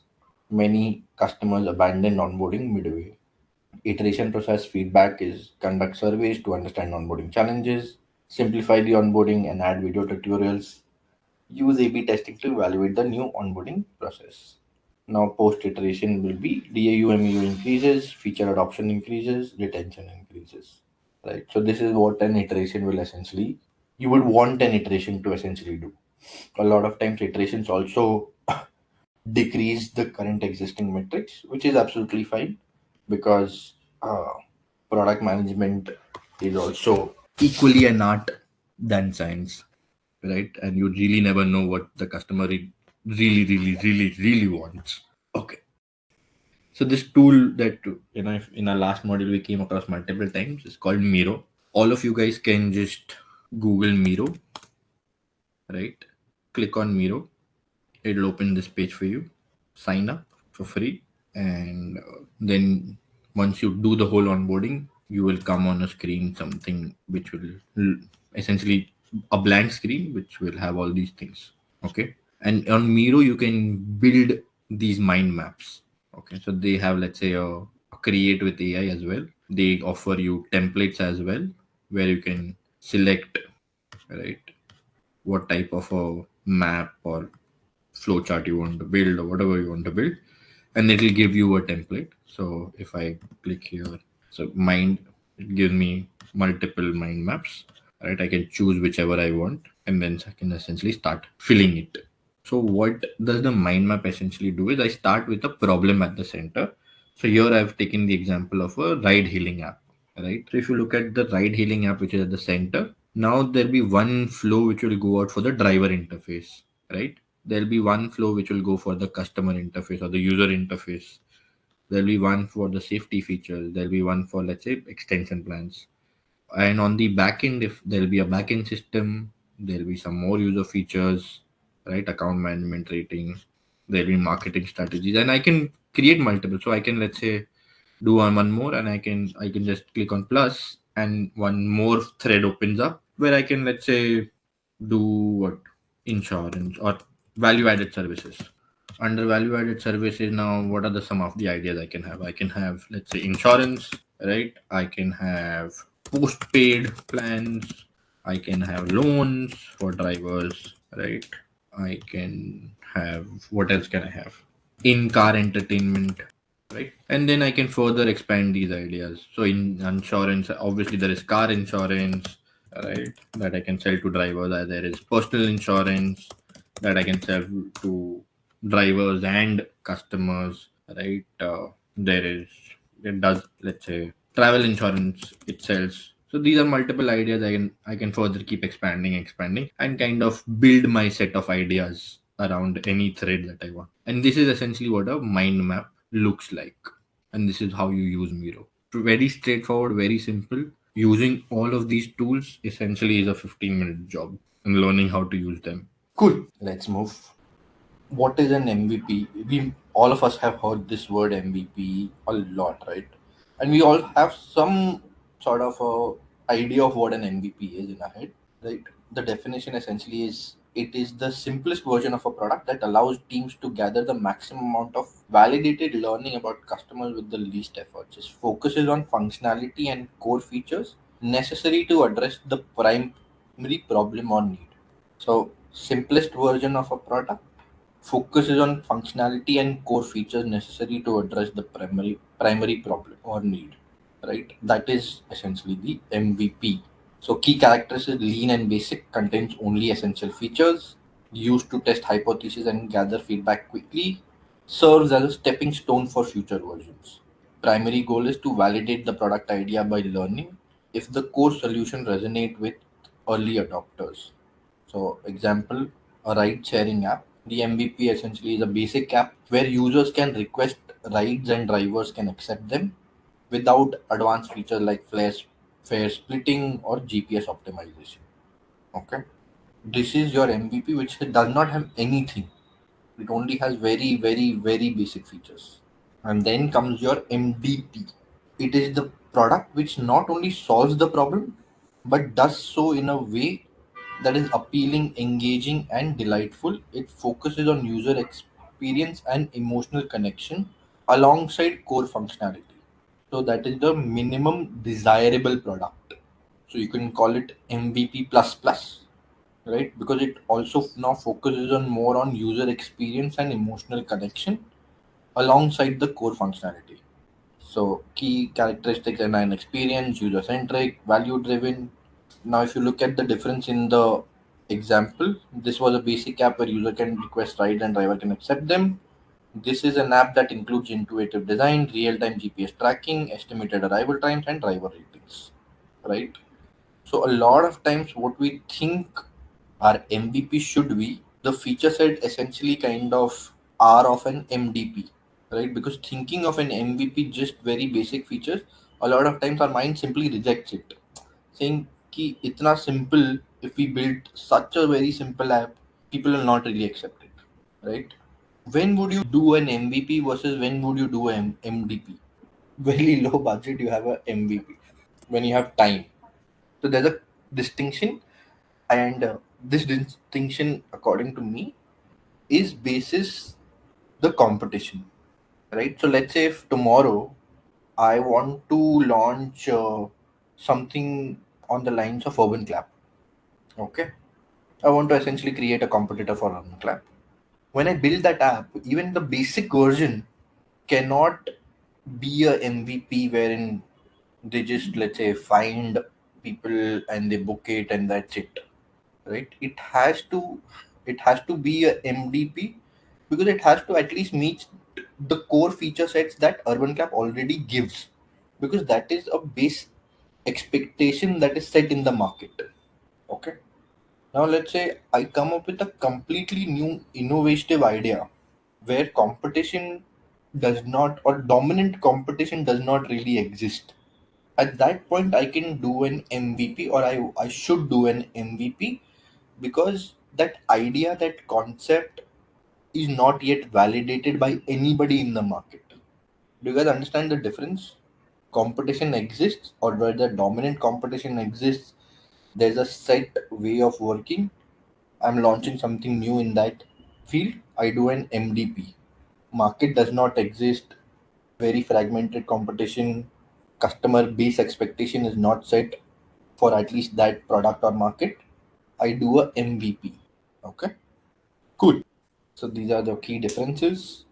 Purpose to test core functionality, validate ideas, delight users with a functional yet engaging product.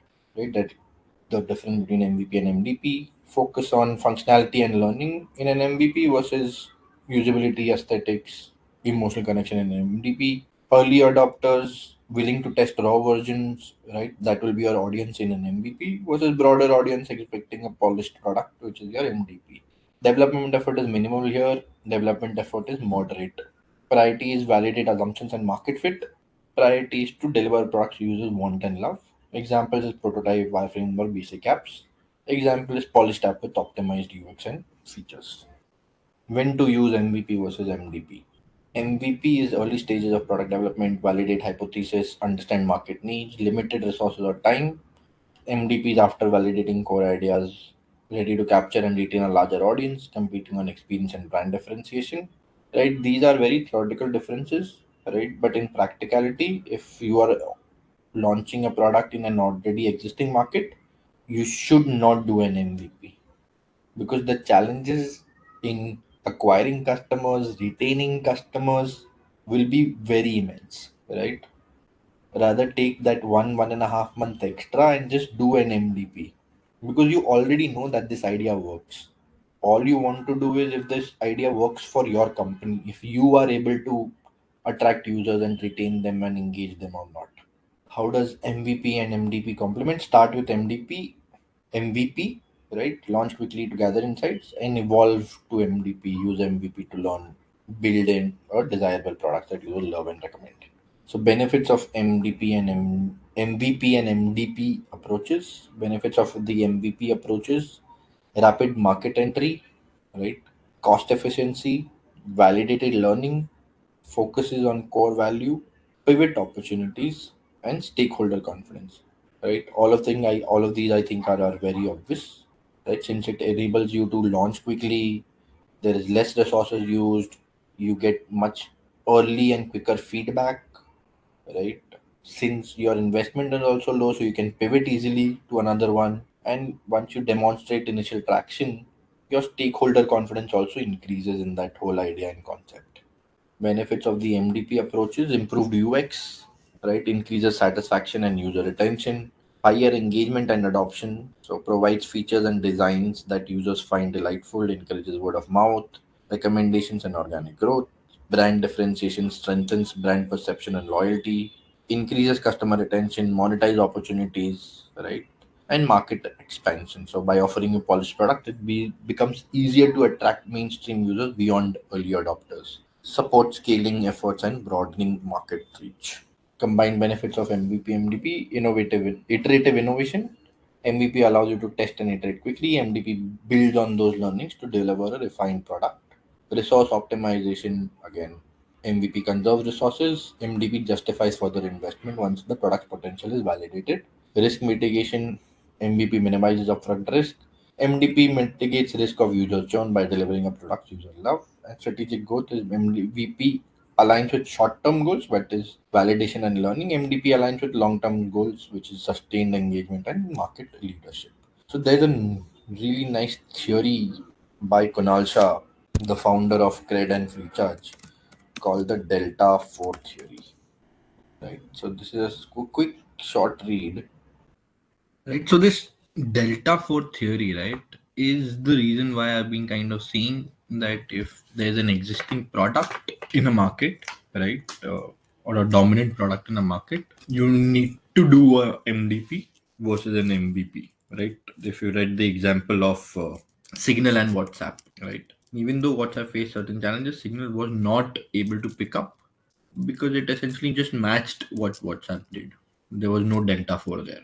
So this is also a very important aspect of the feature sets that we put in our MVP, MDP, and all of that bit. Yeah. Cool. Let's carry on. Okay. Designing an MVP. First step: identify the core problem or opportunity. Very clearly define the problem. So, example is consumers need a convenient way to book taxis on demand. Define the core value proposition. Easily find, book, and pay for a taxi through a mobile app. Let's say that is the example. Prioritize features, use framework like Moscow or Kano model because it's an MVP, right? It's a new product. So must have is, let's say, booking, driver notification, payments. Nice to have is driver ratings, fare estimations. Build a prototype or a low fidelity version. Launch it to early adopters. You release the MVP to a small targeted audience, right? Use early adopters to test hypotheses and gather feedback. Iterate and improve, right? It's as simple as sounds very simple. In reality, very difficult. So MDP is built on MVP learnings, right? address any shortcomings or friction points in the user experience, add GPS tracking and driver ratings based on user feedback. That is the example. Prioritize desirable features, right? Use jobs to be done or Cardo model to identify features that provide excitement and engagement. So fare estimation, route optimization, loyalty rewards, optimize UX, enhance emotional appeal. So by sort of personalizing, building a brand, storytelling, all of that bit, right? Test for scalability. So stress test the app for heavy usage and high demand, and then launch to the set of mainstream users. So this is your example, ride sharing app MVP MDP. MVP will have basic booking driver notification, design is simple, audiences early adopters, purposes validate core value. While MDP will have basic booking driver notifications plus GPS traffic tracking, driver rating, fare estimation, polished, intuitive, visually appealing design. Audience will be mainstream, and purpose will be delight and retain users. So key considerations for MVP: focus on solving a specific problem. Avoid overcomplicating the product with unnecessary features. Treat the MVP as a learning tool, not the final product. For MDP, ensure scalability and readiness for a broader audience. Balance functionality with emotional and aesthetic appeal, and focus on building long-term engagement and retention. Okay. Gathering feedback and iterating on MVP. So define the goals for feedback collection. Before gathering feedback, clarify what you want to learn. So yeah, before gathering feedback, we need to clarify what we want to learn. So understand user behavior, validate assumptions, identify pain points, or gather feature requests. Right. Method is we already know most of it. Direct user feedback. So either we use tools like usability hub where we can watch how people use our app, or we conduct interviews, surveys, polls, all of that, right? And second is behavioral analytics, where Google Analytics and Hotjar and all of that bit is something that we start using, which gives us data points for us to track, right? Collect support data, so customer queries, complaints, public forum reviews, discussions on platforms like Reddit, Twitter. All of these are just ways of collecting user feedback. Then we kind of analyze this feedback, organize it, and prioritize the feedback. So categorize it into multiple baskets: usability issues, missing features, bugs, and then prioritize these fixes based on impact effort matrix, right? High impact, low effort, high impact, high effort, all of that, and then you kind of prioritize these fixes. And then the iteration starts where you address the critical issues first, usability issues or bugs, and then you enhance features based on feedback. These are your primary tenets. So keep user informed about the updates, take feedback directly from them, keep talking to them, keep measuring your indicators, keep measuring your analytics, conversion rate, churn rate, NPS scores, all of that. And also keep the feature set very lean. Do not put in like let's say every feature that is asked, right? Everything that is requested, we start putting in a product. Should not do that. Even if let's say a lot of times a good product manager will start deleting features from the app, right? Features which are not getting used, features which are not really helpful to the user. We can understand all of this by looking at analytics, right? And a good product will start deleting those features and instead bring in newer features which will have positive impact on this, right? So that is why we kind of balance the entire feature set. So avoid feature bloat, prioritize that feature that align with the value proposition, and use agile methods where we work in iterative cycles to incorporate feedback and release updates much more quickly. So let's say this is the example, ride sharing MVP, feedback and iteration. Initial MVP features booking system driver notification. Feedback is users report difficulty finding nearby drivers. Users request fare estimation. So you add a map to show the available drivers, introduce a fare estimation based on distance and time, and test with early adopters and measure engagement. Right. Okay. We'll start off with Trello. Okay. All of you can sort of log into Trello.com and sign up. It's a free trial initially that they give, right? Once you sign up, they will create a basic board for you, and in under that board, so this board will look something like this, right? And you can kind of create multiple of such columns in a board. So add another list. So let's say to do items, and then I kind of keep adding cards. So let's say fix performance issue on listing page. This is let's say a to do item that I created. I can then assign members to it. So right now in my board, since I'm the only person, I will assign to, let's say, myself. Right, I can add labels, I can add a checklist, I can add dates. Right, whatever is the due date, all of that bit. Right, so let's say due date is 27. I will set a reminder, and under the description, I can add on the details. Let's say on the whatever, right, on the electronics listing page, there is a page load issue. The page does not load on mobile site. I'll save it, right? And then whoever the person I've assigned to will kind of view it and then keep commenting it, right? And once, let's say, this is done, so let's say I have another list called completed, right? They will simply take this issue and move it to the completed bucket. So this gives you a sort of a Kanban board, if you may call it, wherein there are to-do items, there are completed items, there are in-progress items, right? Multiple such lists I can create, and I keep moving cards from one to other. And final, obviously, the complete list will be there, right? So it's as simple as that. Okay. Trello is kind of used a lot in especially smaller startups for managing the product roadmap and the whole Scrum piece, right? As to keeping a track of tasks, what is pending, what is completed, what is in QA, all of that bit. And it's very simple to use as well, right? Cool. Let's move forward with our course then. I think transitioning from MVP to MDP, I think is very obvious, and by now I think all of us kind of also understand this. Before scaling to an MVP, we assess the MDP, we assess the MVP success, right? Analyze metrics, usage data, heat maps, session times, frequent use features, right? We collect feedback from users using analytics tools, and we validate if there is a product market fit, right? So, example, if your ride sharing MVP is only being used during peak hours, investigate why isn't it popular off peak travel, right? Ensure that the MVP meets the market's fundamental needs.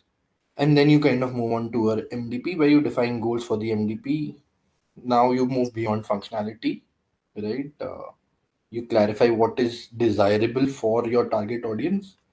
So it could be enhanced UX, UI, it could be additional features, brand experience, right? It could be any of these things. And then you use prioritization frameworks that we already know and align features with business goals, such as revenue growth, user retention, and scalability. The next piece is to develop the roadmap for transition, right? So short term, long term goals. In short term, you address major feedback, usability issues, and top requested features. And in the long term, you put in a roadmap for advanced features, scalability, branding enhancements. And then we obviously break this down into phases, where in phase one, phase two, phase three, these are the things that we will focus on. And this, all of this phasing and what will go in phase one versus what will go in phase two comes from your prioritization framework that we have kind of figured out earlier. The fourth is to enhance the product based on user needs. So refinement in the MDP stage goes beyond functionality that we've read already.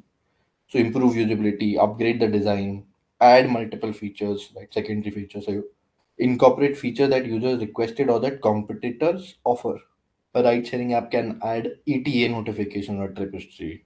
I think all of this is kind of obvious to by now. And obviously we need to scale infrastructure and performance, right? Since it reaches a broader audience requiring improved backend systems and scalabilities. So optimize performance, improve loading times and reduce crashes, right? Migrate to scalable crowd infra.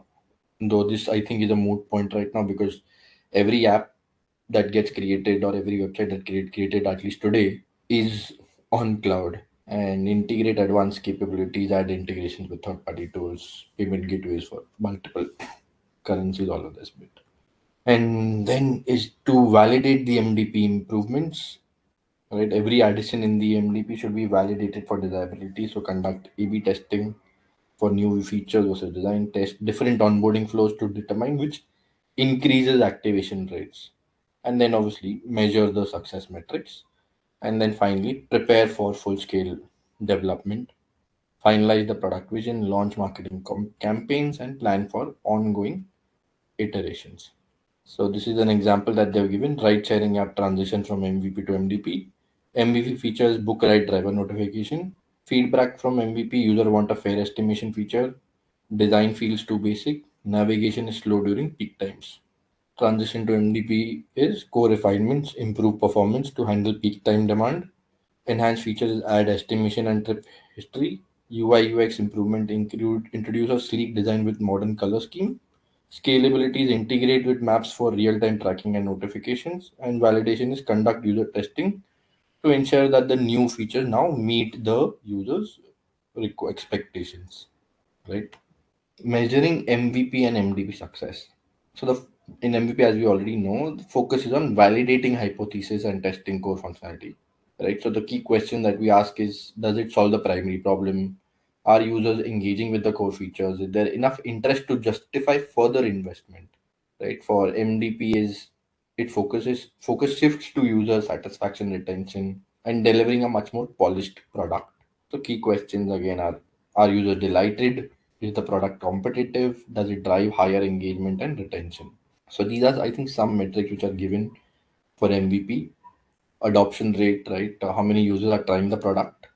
So it indicates initial interest and market fit. So adoption rate is new users divided by the target audience size into 100.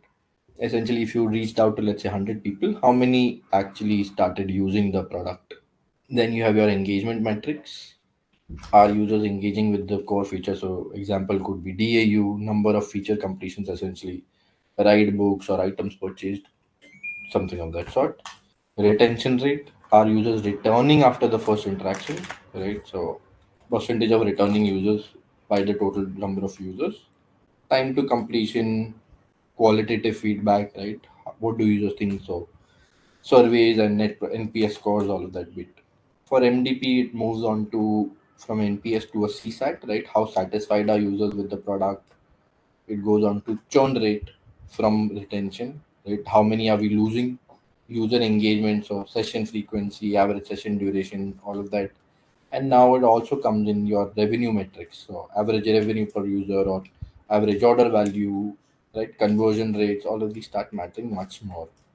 I think collecting data, we know quantitative methods, analytics tools, Google Analytics, Mixpanel, Hotjar, all of that. Qualitative methods is survey interviews, customer support tickets. Benchmark and analyze. Define smart goals for both your MVP and MDP, right? And look for areas of success and issues, right? And then iterate based on the results. So for MVP is that's your hypothesis validation. Use insights to validate or pivot from your initial assumptions. So if the MVP didn't gain traction, refine your value proposition, right? Or probably you can even pivot at that point of time and focus on improving features that the users value most. For MDP is delight features, so add enhancement that increase user satisfaction and loyalty. Example is personalization options or smoother onboarding. And then also on scalability is to optimize backend systems for growing user demand. They've also given a slide on what is UI versus UX. Right. In plain simple terms, UI is your user interface, which is primarily your visual elements, right? While UX is the overall experience, right? So the focus here is on aesthetics, layout, and interactive elements like your buttons, your fonts, your colors, all of that. When you talk about UX, it is about usability, functionality, and user satisfaction.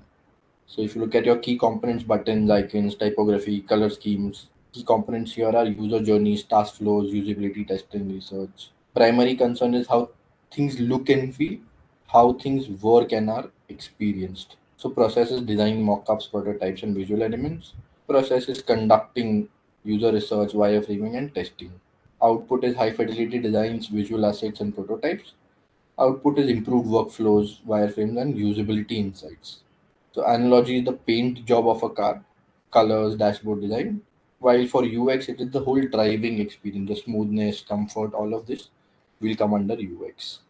Though most of these UI, UX are kind of used together, and in multiple conversations, you will see them being used interchangeably, but they are very different. So this is, let's say, if UI is how things look, UX is essentially how things function, right? So it is much more deeper than UI. Cool. Let's start off. So the topic is market and competitor orientation. So market segmentation and target market selection, right? This is essentially trying to figure out what is your market, right? and who is your market, right? So the what and who of the market that you'll be essentially playing with, right? The segmentation, if you look at this, the segmentation allows companies to understand different market dynamics and target their marketing efforts effectively. So there are different types of market segmentation that you can do.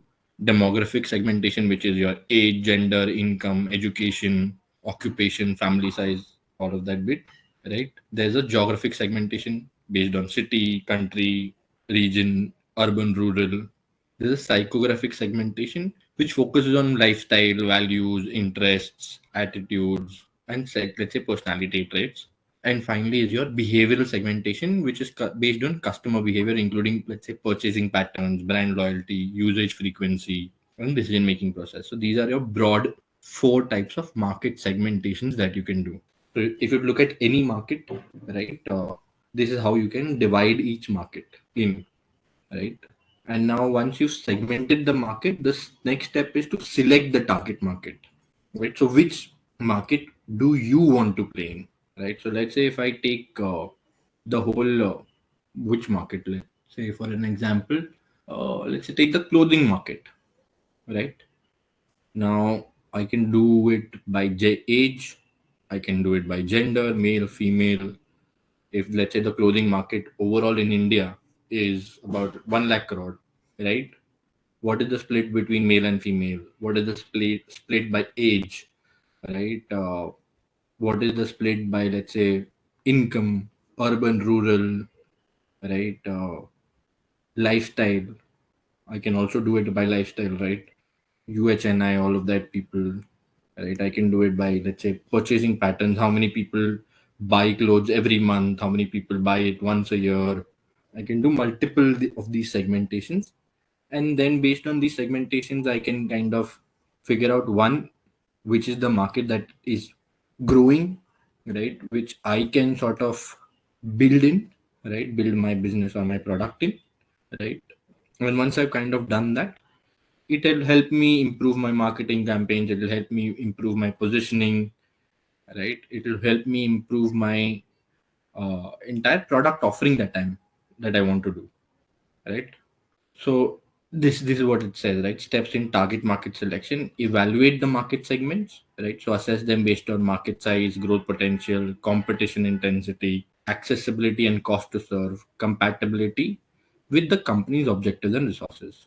So there are these four types of targeting strategies. One is an undifferentiated marketing, where you target the entire market with a single product or message. There is differentiated marketing, where you develop specific strategies for different segments. There's concentrated marketing, where you focus on one or few profitable segments. And there is micro marketing, where you customize products for individual customers or local areas, right? These are four different types of marketing targeting strategies that mostly people kind of use. Position the market, right? Define the product's value proposition, how it meets the needs of the chosen target segment compared to competitor. So in these four, right, can you guys kind of think of examples of these four types of marketing or targeting strategies that different companies use? So can you think of an undifferentiated marketing strategy where some companies targeting the whole market with a single product and message? An example where some companies trying to do specific strategies for different segments, concentrated marketing and micro marketing as well.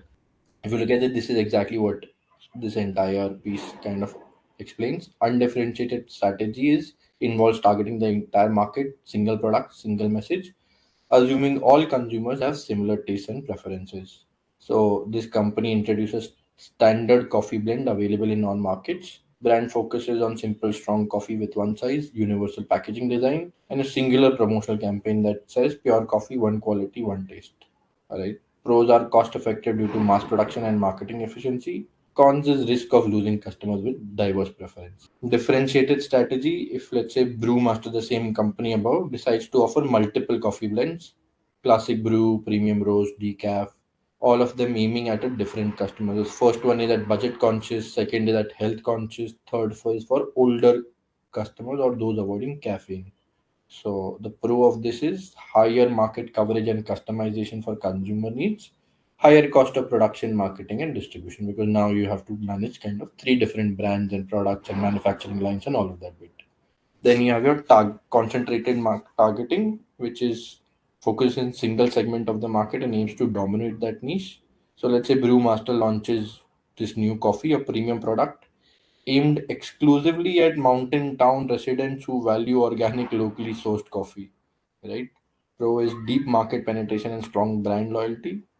Cons is high risk if the specific segment declines that product. Right? I launch it for this specific segment. Now, let's say this specific segment does not like my coffee, then it's all waste, right? And finally, is your micro targeting strategy, where Brewmaster launches a custom coffee subscription service, right? Consumers can select their roast type, blend strength, and even add personalized flavors. So the pro is high customer satisfaction, loyalty, personalized experience. Con is requires significant investment in data analytics and logistics. So I think all our examples accurately fit the approach and the examples given here as well. So conclusion, choosing a strategy depends on market research, budget, and brand positioning. Right. Importance in product management is strategic focus, guides product development, pricing, and distribution strategies. Resource optimization ensures that resources are directed towards the most profitable customer segments. Competitive advantage helps in creating differentiated offerings that resonate strongly with the TG. And enhanced communication improves the relevance of messaging and customer engagement. Right. So this is an example. Fitness company wants to expand its user base and decides to segment the market. Their approach is demographic, age groups, all of this. Geographic, urban versus rural. Psychographic is fitness enthusiasts, weight loss seekers, busy professional, tech savvy users. Behavioral is workout frequency for beginners, intermediate, and advanced. So this is their approach. From this segmentation, they identify key segments such as young professional in urban areas who struggle with time but value health, middle-aged individuals aiming for weight loss and lifestyle improvement, and hardcore fitness enthusiasts looking for advanced workout plans and tracking. After analyzing these segments, the customer evaluates based on size, profitability, and alignment with their resources. They choose young professionals in urban areas. Reasons is high smartphone and app adoption, willingness to spend, and growing awareness. Challenges that they face a lack of time, motivation to maintain consistency. Right. So it was a fitness app. This is the market that they defined. That these are the various segments in the market. Right. They defined the key segments of that market. They did further research on this, and they said, okay, this segment, young professional in urban areas, is what fits our business, and they selected that segment. Right. And then they build a positioning for that market where they said your fitness on your schedule, and this also drive their key features. So short intensity workouts, personalized fitness plans, integration with wearable devices, and gamification to keep users motivated. Okay, cool. Let's move on to the next one, which is developing buyer personas. Buyer personas are semi-fictional representations of ideal customers based on market research, customer data, and insights. In product management, once you define your target segment, we also define these buyer personas, right? What these buyer personas essentially do for product managers are they help us deeply understand the audience, ensuring that the product and marketing strategies are tailored to meet those customers' needs and preferences, right? So they kind of humanize the audience for us. And once you humanize the audience, you can think of their actual needs, their aspirations, their goals, and hence develop your product features much, much, much better. So a buyer persona is a detailed profile of the target customer that includes their demographies, goals, challenges, behaviors, and preferences. Correct? It provides a humanized view of the customer. So this is what a buyer persona is. Steps is you conduct research, analyze customer data, engage with customers, do surveys, interviews, leverage sales and support teams, gather insights from the teams that directly interact with customers, and also study competitors. Look at how competitors define their audience. You identify patterns and segments, group customers based on common traits, behaviors, and needs, right? And then define the persona details. So, which will include demography, psychography, goals, motivations, challenges, pain points, buying behavior, preferred channels, and let's say some quotes and stories from their experiences. Let's look at this example, right? So, person name is Tech Savvy Tina, age is 29, occupation software engineer, Goal is to stay ahead in technology trends and enhance productivity. Challenge is finding tools that integrate seamlessly with her current tech stack. Preferred platforms are online forums, YouTube tutorials, and tech blogs. Motivations are efficiency, innovation, user friendly design.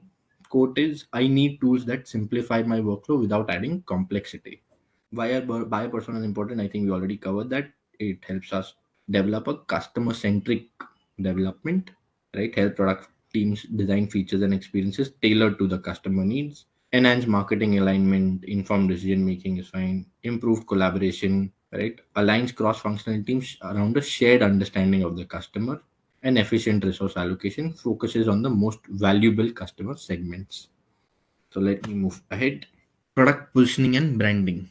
So, product positioning involves crafting the perception of a product in the minds of the target audience.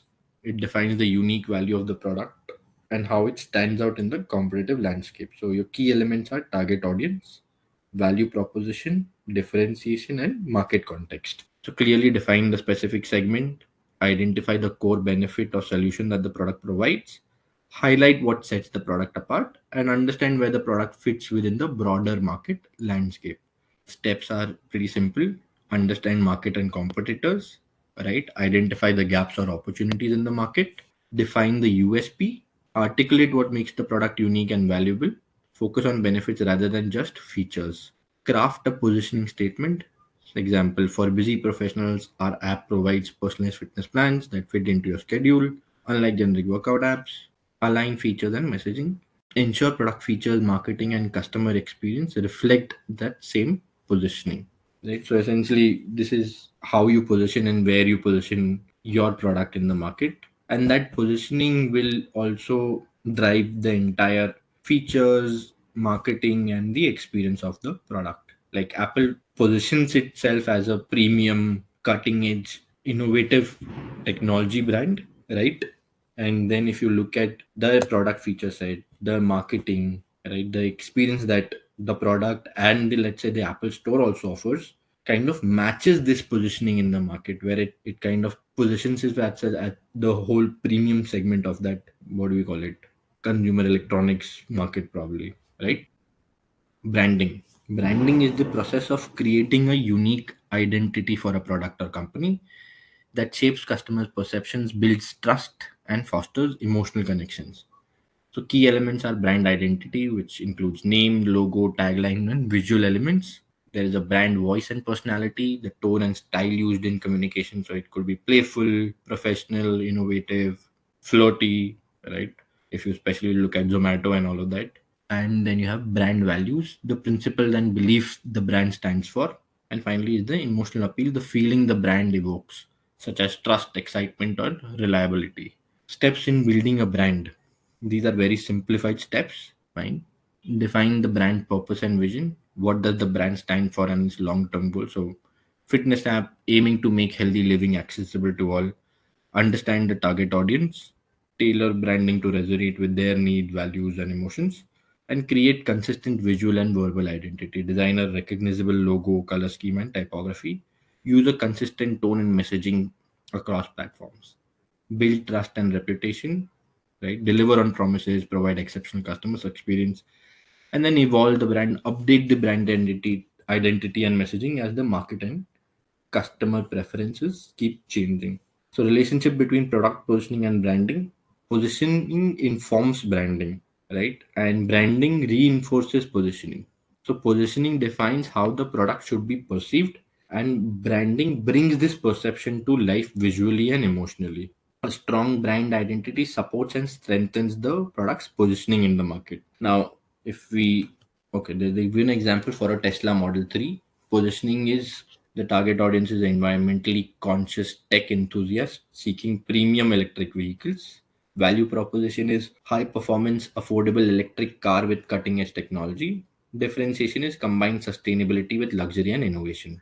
The branding is brand identity, sleek design, minimalistic logo, futuristic appeal. Brand voice is innovative, aspirational, environmentally responsible, and emotional appeal is pride in owning a sustainable and technologically advanced product.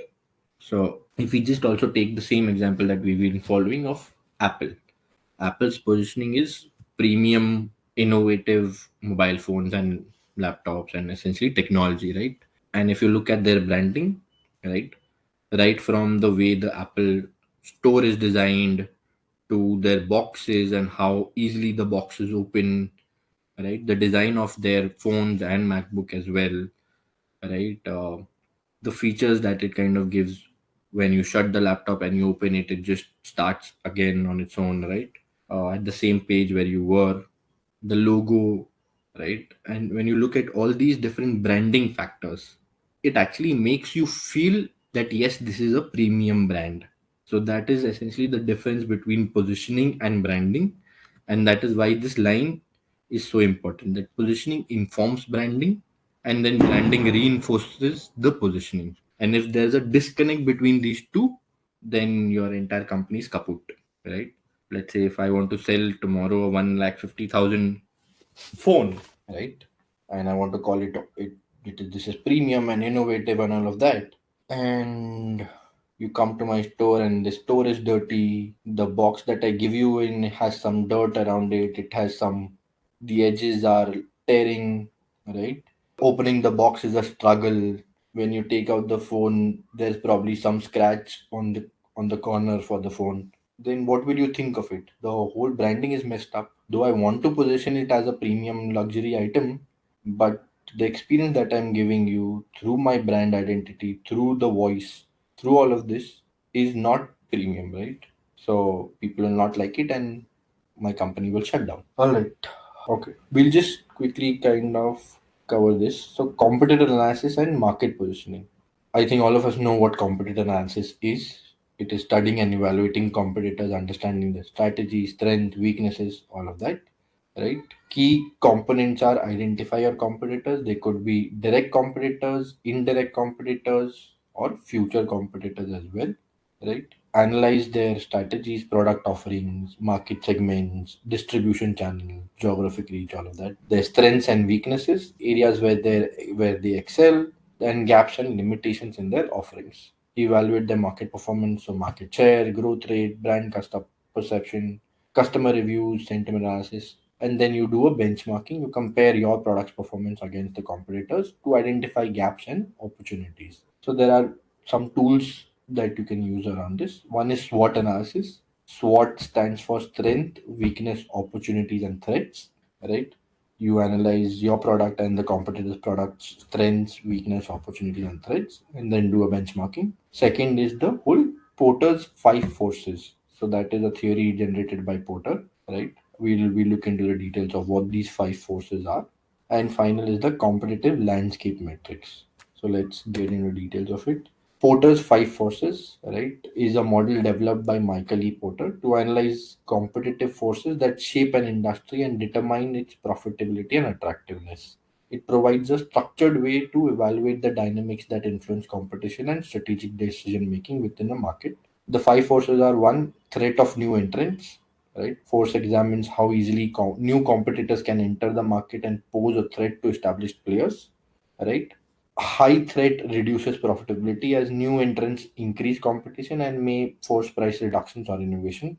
Right, we've all seen this happening multiple times in different markets. Right, even in India itself. Bargaining power of suppliers. Right, this force assesses the power suppliers have in influencing the price and quality of materials. So number of suppliers, fewer suppliers mean higher bargaining power.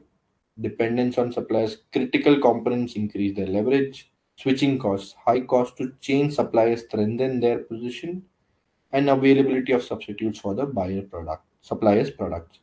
So powerful suppliers can increase the cost or and reduce quality, affecting profitability. Third is bargaining power of buyers, right? Just the opposite of suppliers. Strong buyer power may lead to lower prices, better service demands, or improved product quality at the expense of margins, right? Because if there are fewer buyers, then obviously they will demand more. It's as simple. It's a simple supply demand gap. Fourth is the threat of substitute products or services, right? So likelihood of customers switching to alternate products or services. Factors are availability of substitute, switching cost, price performance trade-offs, right? So high threat of substitutes limits the pricing power and profitability of the industry. And fifth is industry rivalry. This force analyzes the intensity of competition among existing competitors in the market, right? Intense rivalry can drive down prices, reduce margins, and increase the need for constant innovation. So, how do we use this Porter's five forces? Is one, market entry decisions, assesses the attractiveness of the entering a new industry or launching a new product. Competitive strategy, identify forces to mitigate, like reduce buyer power by creating a unique value. Positioning, differentiate products to reduce rivalry and substitute threats. Strengthen negotiation strategies by understanding the supplier and buyer power dynamics. And innovation and investment is focusing on areas that address industry challenges or creates a barrier for competitors. So, is there a graph for the Porter's five forces somewhere in this slide?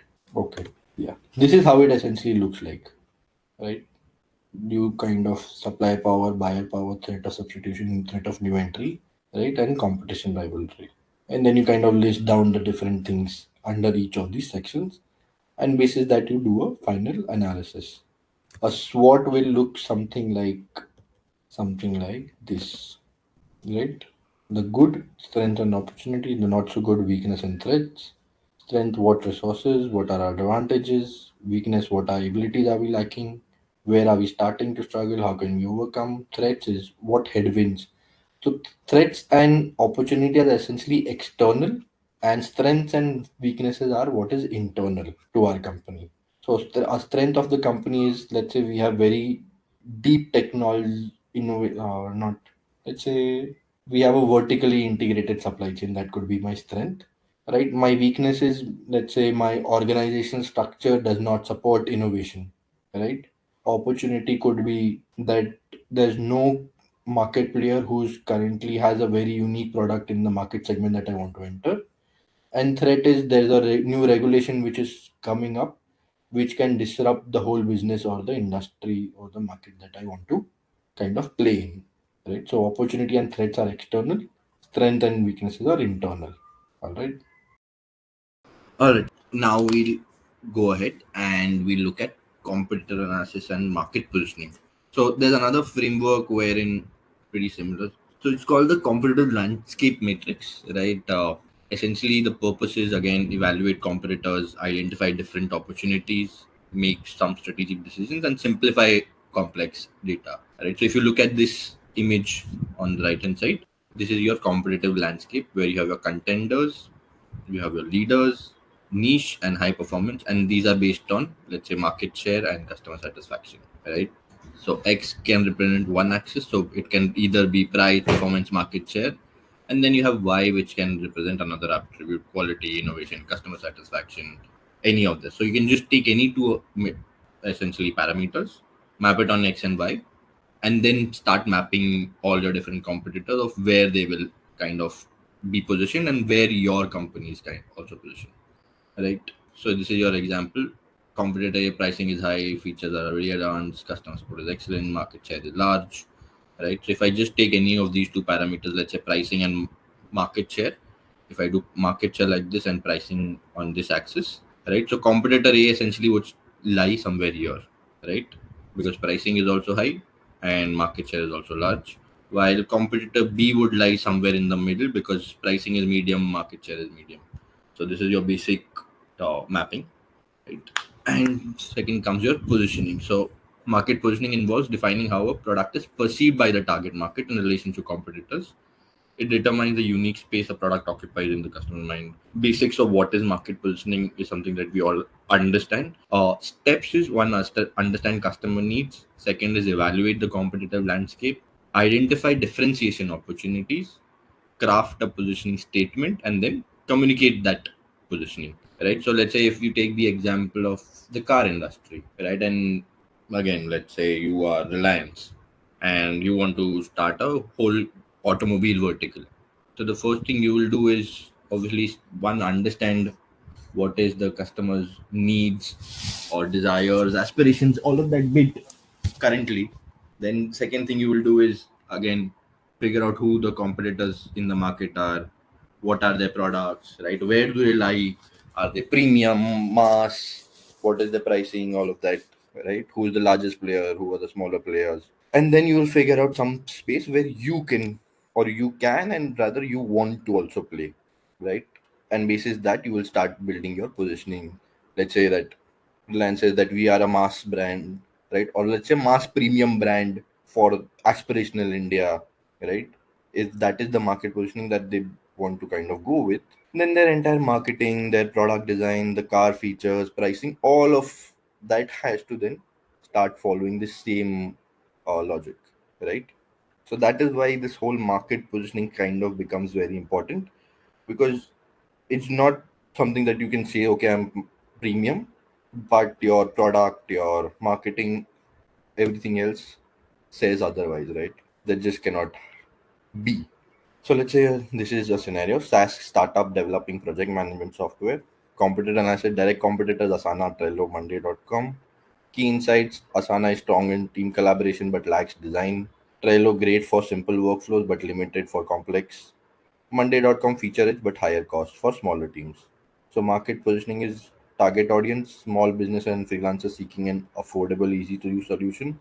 Differentiators combines simplicity with powerful integrations tailored for growing teams. And their statement is empowering small teams with intuitive product management tools that grow your business simple, affordable, and scalable. Okay, let me then move forward. Adapting product strategy based on market insights. So I think we all know by now a little bit of what product strategy is, right? The vision and goals, the target audience, key features, the roadmap, all of that. So adapting this strategy involves revisiting these elements to reflect new information on changing circumstances in the market, right? Why adapt product strategy? So changing consumer needs, competitive pressures, market trends, performance feedback, business priorities. So a great example of this, if you look at it, would be Swiggy, right, or Zomato. Not Zomato, most probably Swiggy. So Q-commerce started becoming big. Zepto came in, said we'll do 10-minute delivery. All of that bit happened, right? And then Swiggy also launched Instamart. So if you look at it, they must have had, let's say, a 2-year, 3-year roadmap at Swiggy itself just for the whole delivery business, the food delivery business, right? That we need to do this, we need to do that. But then this whole Q-commerce trend that shifted the market, they said, okay, I think we'll have to realign. We need to reduce some resources on the food delivery piece, put in more resources on this end, right? Build this out. This will be the new roadmap, all of that bit, right? So that is what this entire slide is about. That basis the market insight, basis changing trends, consumer expectations, we need to adapt our product strategy, right? What happens is a lot of companies, though it sounds very obvious that yes, you should do this, but in majority of the companies, unfortunately, this does not happen. There's a set roadmap. Okay, this year we will do these 5 things, irrespective of what is happening in the market, what the consumers' preferences have changed. They do not adapt.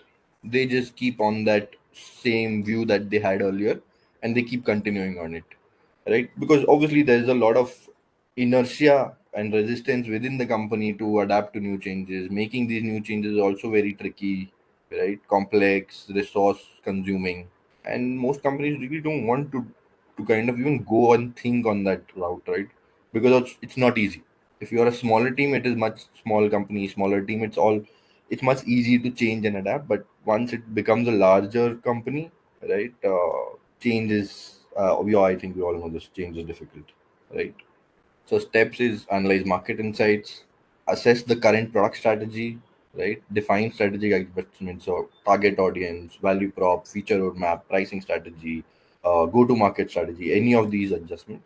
And then validate your adjustments. So test the proportion with prototypes, pilot programs, or small scale launches. Collect feedback to ensure alignment, and then communicate the new strategy with shareholders, other teams, partners, right? And align your internal teams to execute the revised strategy effectively. And finally is monitor and iterate, which again becomes a BAU process. Cool. This is an example. We'll quickly go through this. So again, the SaaS productivity tool. Initial strategy, target audience, small businesses, value prop, simple, affordable task management. Market insights is customer feedback. Mid-sized businesses need advanced collaboration tools. Competitive analysis, competitors are offering AI-powered features. Performance data, high churn rate among growing teams. So their strategic adaptation was expanded target audience, included mid-sized businesses. This new features introduced team collaboration tools and AI-based task prioritization, and then they had a pricing strategy change as well, where they added a premium tier for advanced features. Outcome is increased market share and improved retention among larger teams. So challenges is I just spoke resistance to change, data overload, resource constraints, and uncertain outcomes. Right. Best practices is stay agile, align with the vision, involve multiple stakeholders, test and learn, and communicate clearly. And final is monitoring and adjusting to competitor moves.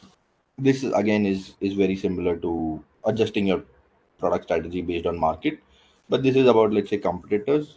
So competitors can impact your product success in multiple ways. New features or products, competitors may introduce innovations, pricing strategy, aggressive pricing can erode market share or pressure margins. Marketing campaigns, competitors branding and promotional tactics can shift customer perception. Partnerships or acquisition strategic alliance may give competitors access to new capabilities or markets. And market expansion, competitors entering new geographies or segments may challenge your market position. So key aspects of monitoring competitors are product features and updates, track new features, product launches or major upgrades, pricing and offer, monitor pricing changes, discounts and subscriptions, customer feedback, look at competitor reviews, ratings, testimonials, marketing and branding, study campaigns, messaging channels, sales of market performance, all this is obvious, and technology and innovation. Keep an eye on competitors' adoption of new technologies or patents. Right? How to monitor competitor moves? Competitive intelligence tools like SEMrush, SimilarWeb, or Crayon to track digital strategies. Insights to talk to their customers. Industry reports, leverage reports from analysts for market level insights. Social media news, public data, and sales and partner feedback. So engage sales teams and partners to collect on ground intelligence. Adjusting is, once we have identified, then what do we do? Again, very simple: evaluate the impact, adjust the product strategy, right? Rethink probably pricing if you need to, update your marketing, innovate and strengthen relationships. So yeah, I think very simple again, right? So this is the website scraps.ai, AI powered competitor intelligence with weekly insights and hypothesis. It just kind of does everything. It is madness, and this company is growing in leaps and bounds. So if you look at it, track, this is their video, track new competitor. Let me play this video.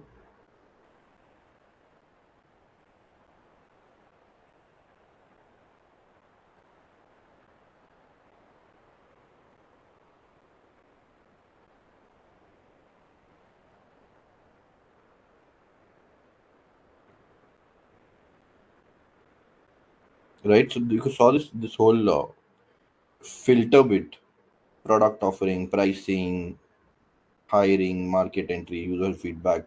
If I just want to focus on these, it will just show me those specifically.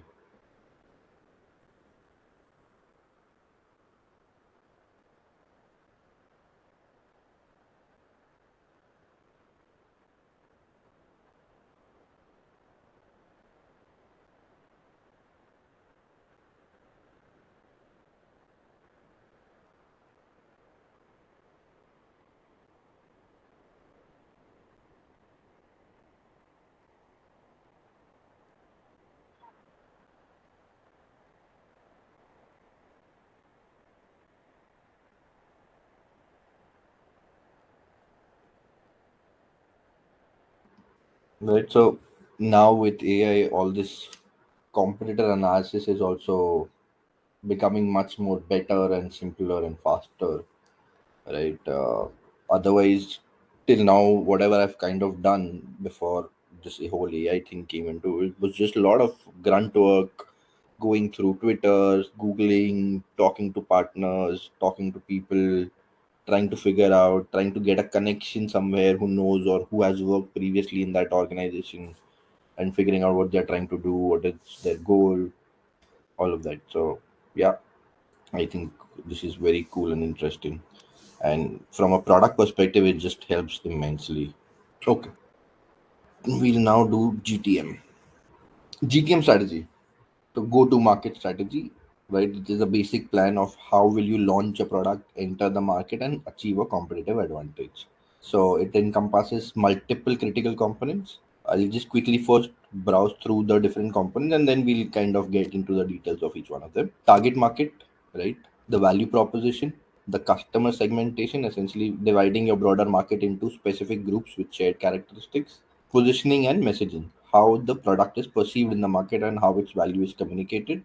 Sales and distribution channels, pricing strategy, marketing and demand generation plan, right? Customer acquisition plan, and then retention and customer success.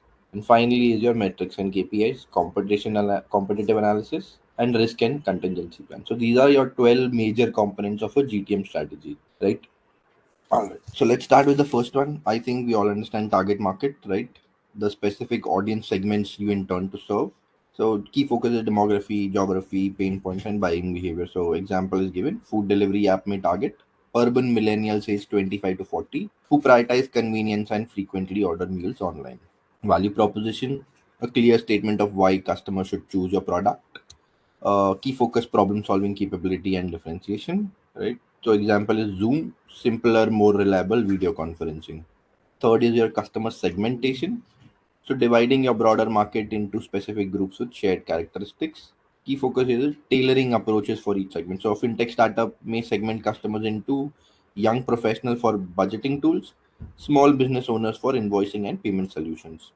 And then fourth comes your positioning and messaging, how the product is perceived in the market and how its value is communicated. Key focus is crafting compelling messages that resonate with your target audience. Example is Apple's iPhone is positioned as premium cutting edge smartphone. Messaging emphasizes innovation, quality, and lifestyle. Fifth is your sales and distribution channel. So the ways through which the product reaches the customer would be direct, online, e-commerce, retail, partnerships. So Tesla sells directly to consumers via its websites and showrooms, bypassing traditional dealerships. Sixth is your pricing strategies. So determining the right price to attract customers and maximize profitability. Right. So example is given: Netflix offers tiered pricing to cater to different customer segments. Right. In India, they also did a mobile only plan with 199 because the customer's willingness to pay in India is very low, right? And they had to kind of figure out the pricing strategy that works for India. Seventh is your marketing and demand generation. So activities to build awareness and drive interest in the product. Example is Spotify uses influencer marketing, free trials, and personalized ads to attract and retain users. Eighth is customer acquisition plan, strategies to attract and onboard new customers. Right, simple. Dropbox. If you guys remember, we saw the Dropbox video as well. So Dropbox used referral incentives to grow its user base rapidly. And then retention and customer success, right? Ensure customers stay engaged and derive value from the product. Salesforce provides customer success programs to ensure smooth adoption of its CRM tools. Metrics and KPI, all of us know. So a SaaS company may track MRR and churn rates. You can have different ones: conversion rates, customer acquisition cost, lifetime value, revenue, profit, any of these, right? Competitive analysis, we just went through the entire module, researching competitors to identify gaps and develop differentiation. So Uber continuously analyzes Lyft's pricing and proportions to stay competitive.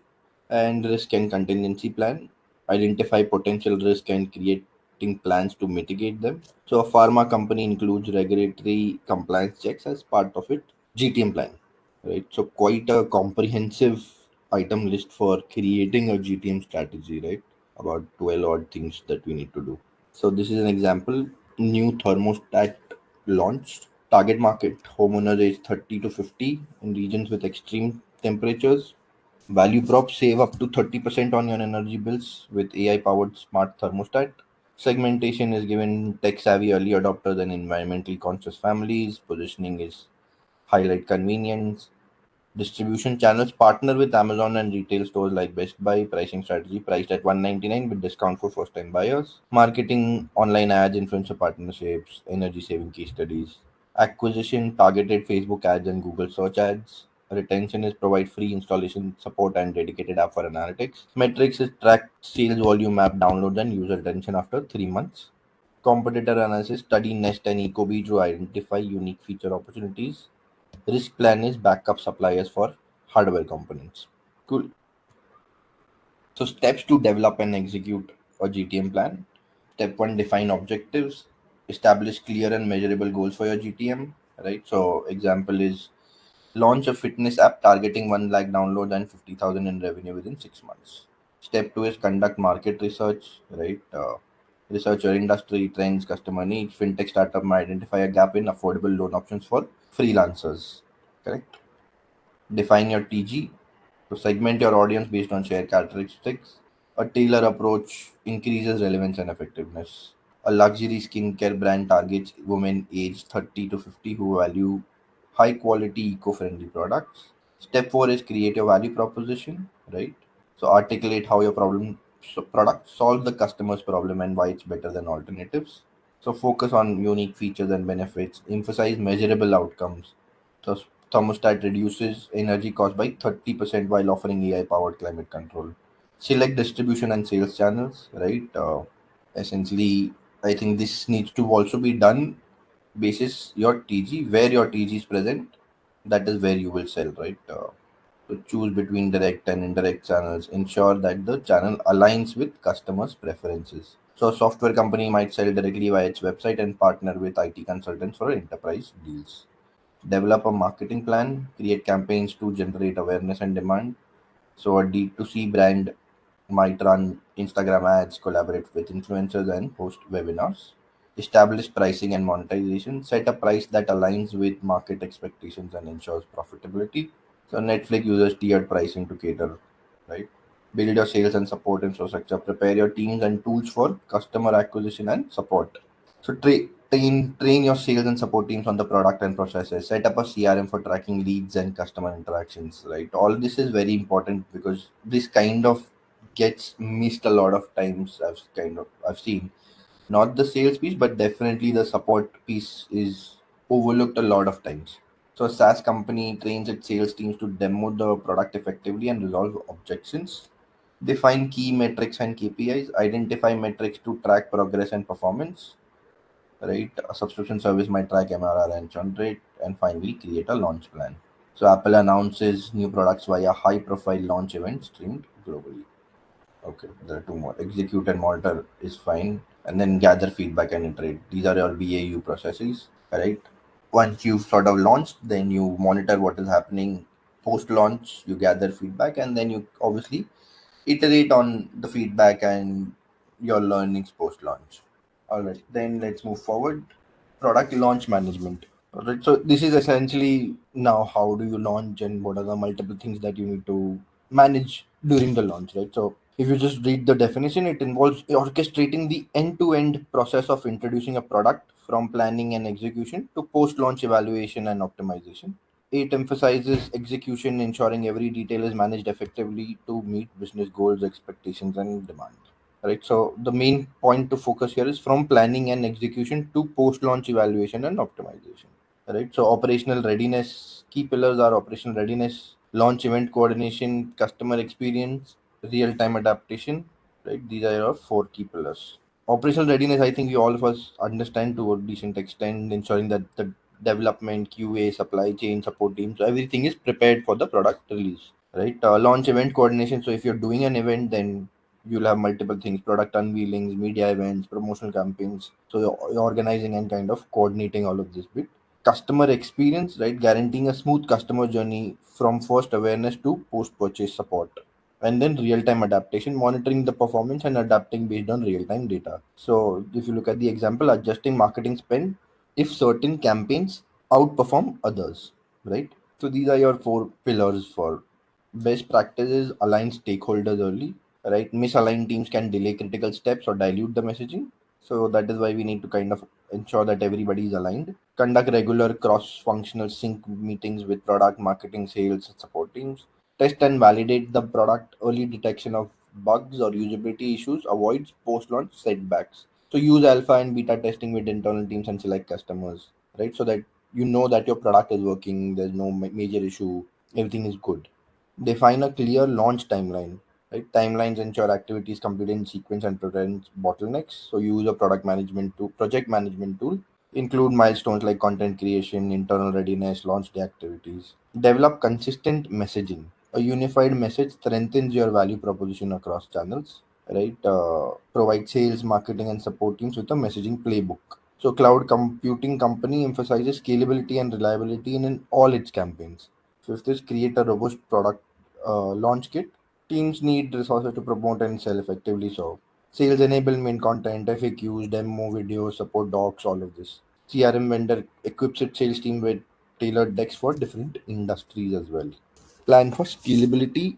A successful launch may trigger demand spikes, ensure scalability of servers, inventory, and customer support. Right? E-commerce platforms anticipate higher traffic during Black Friday launches. I think all of us have experienced this with the whole big billion day sale of Flipkart when they initially launched, and there was so much demand that their website kind of went down for a bit. And even with Hotstar, right? They did the whole IPL. They started streaming IPL, and again demand surged. They kind of went down. So plan for scalability is something I think a lot of people also miss. We all plan for failure, but often we kind of forget to plan for success. Engage customers before and after launch. So building early interest and sustaining momentum increase adoption.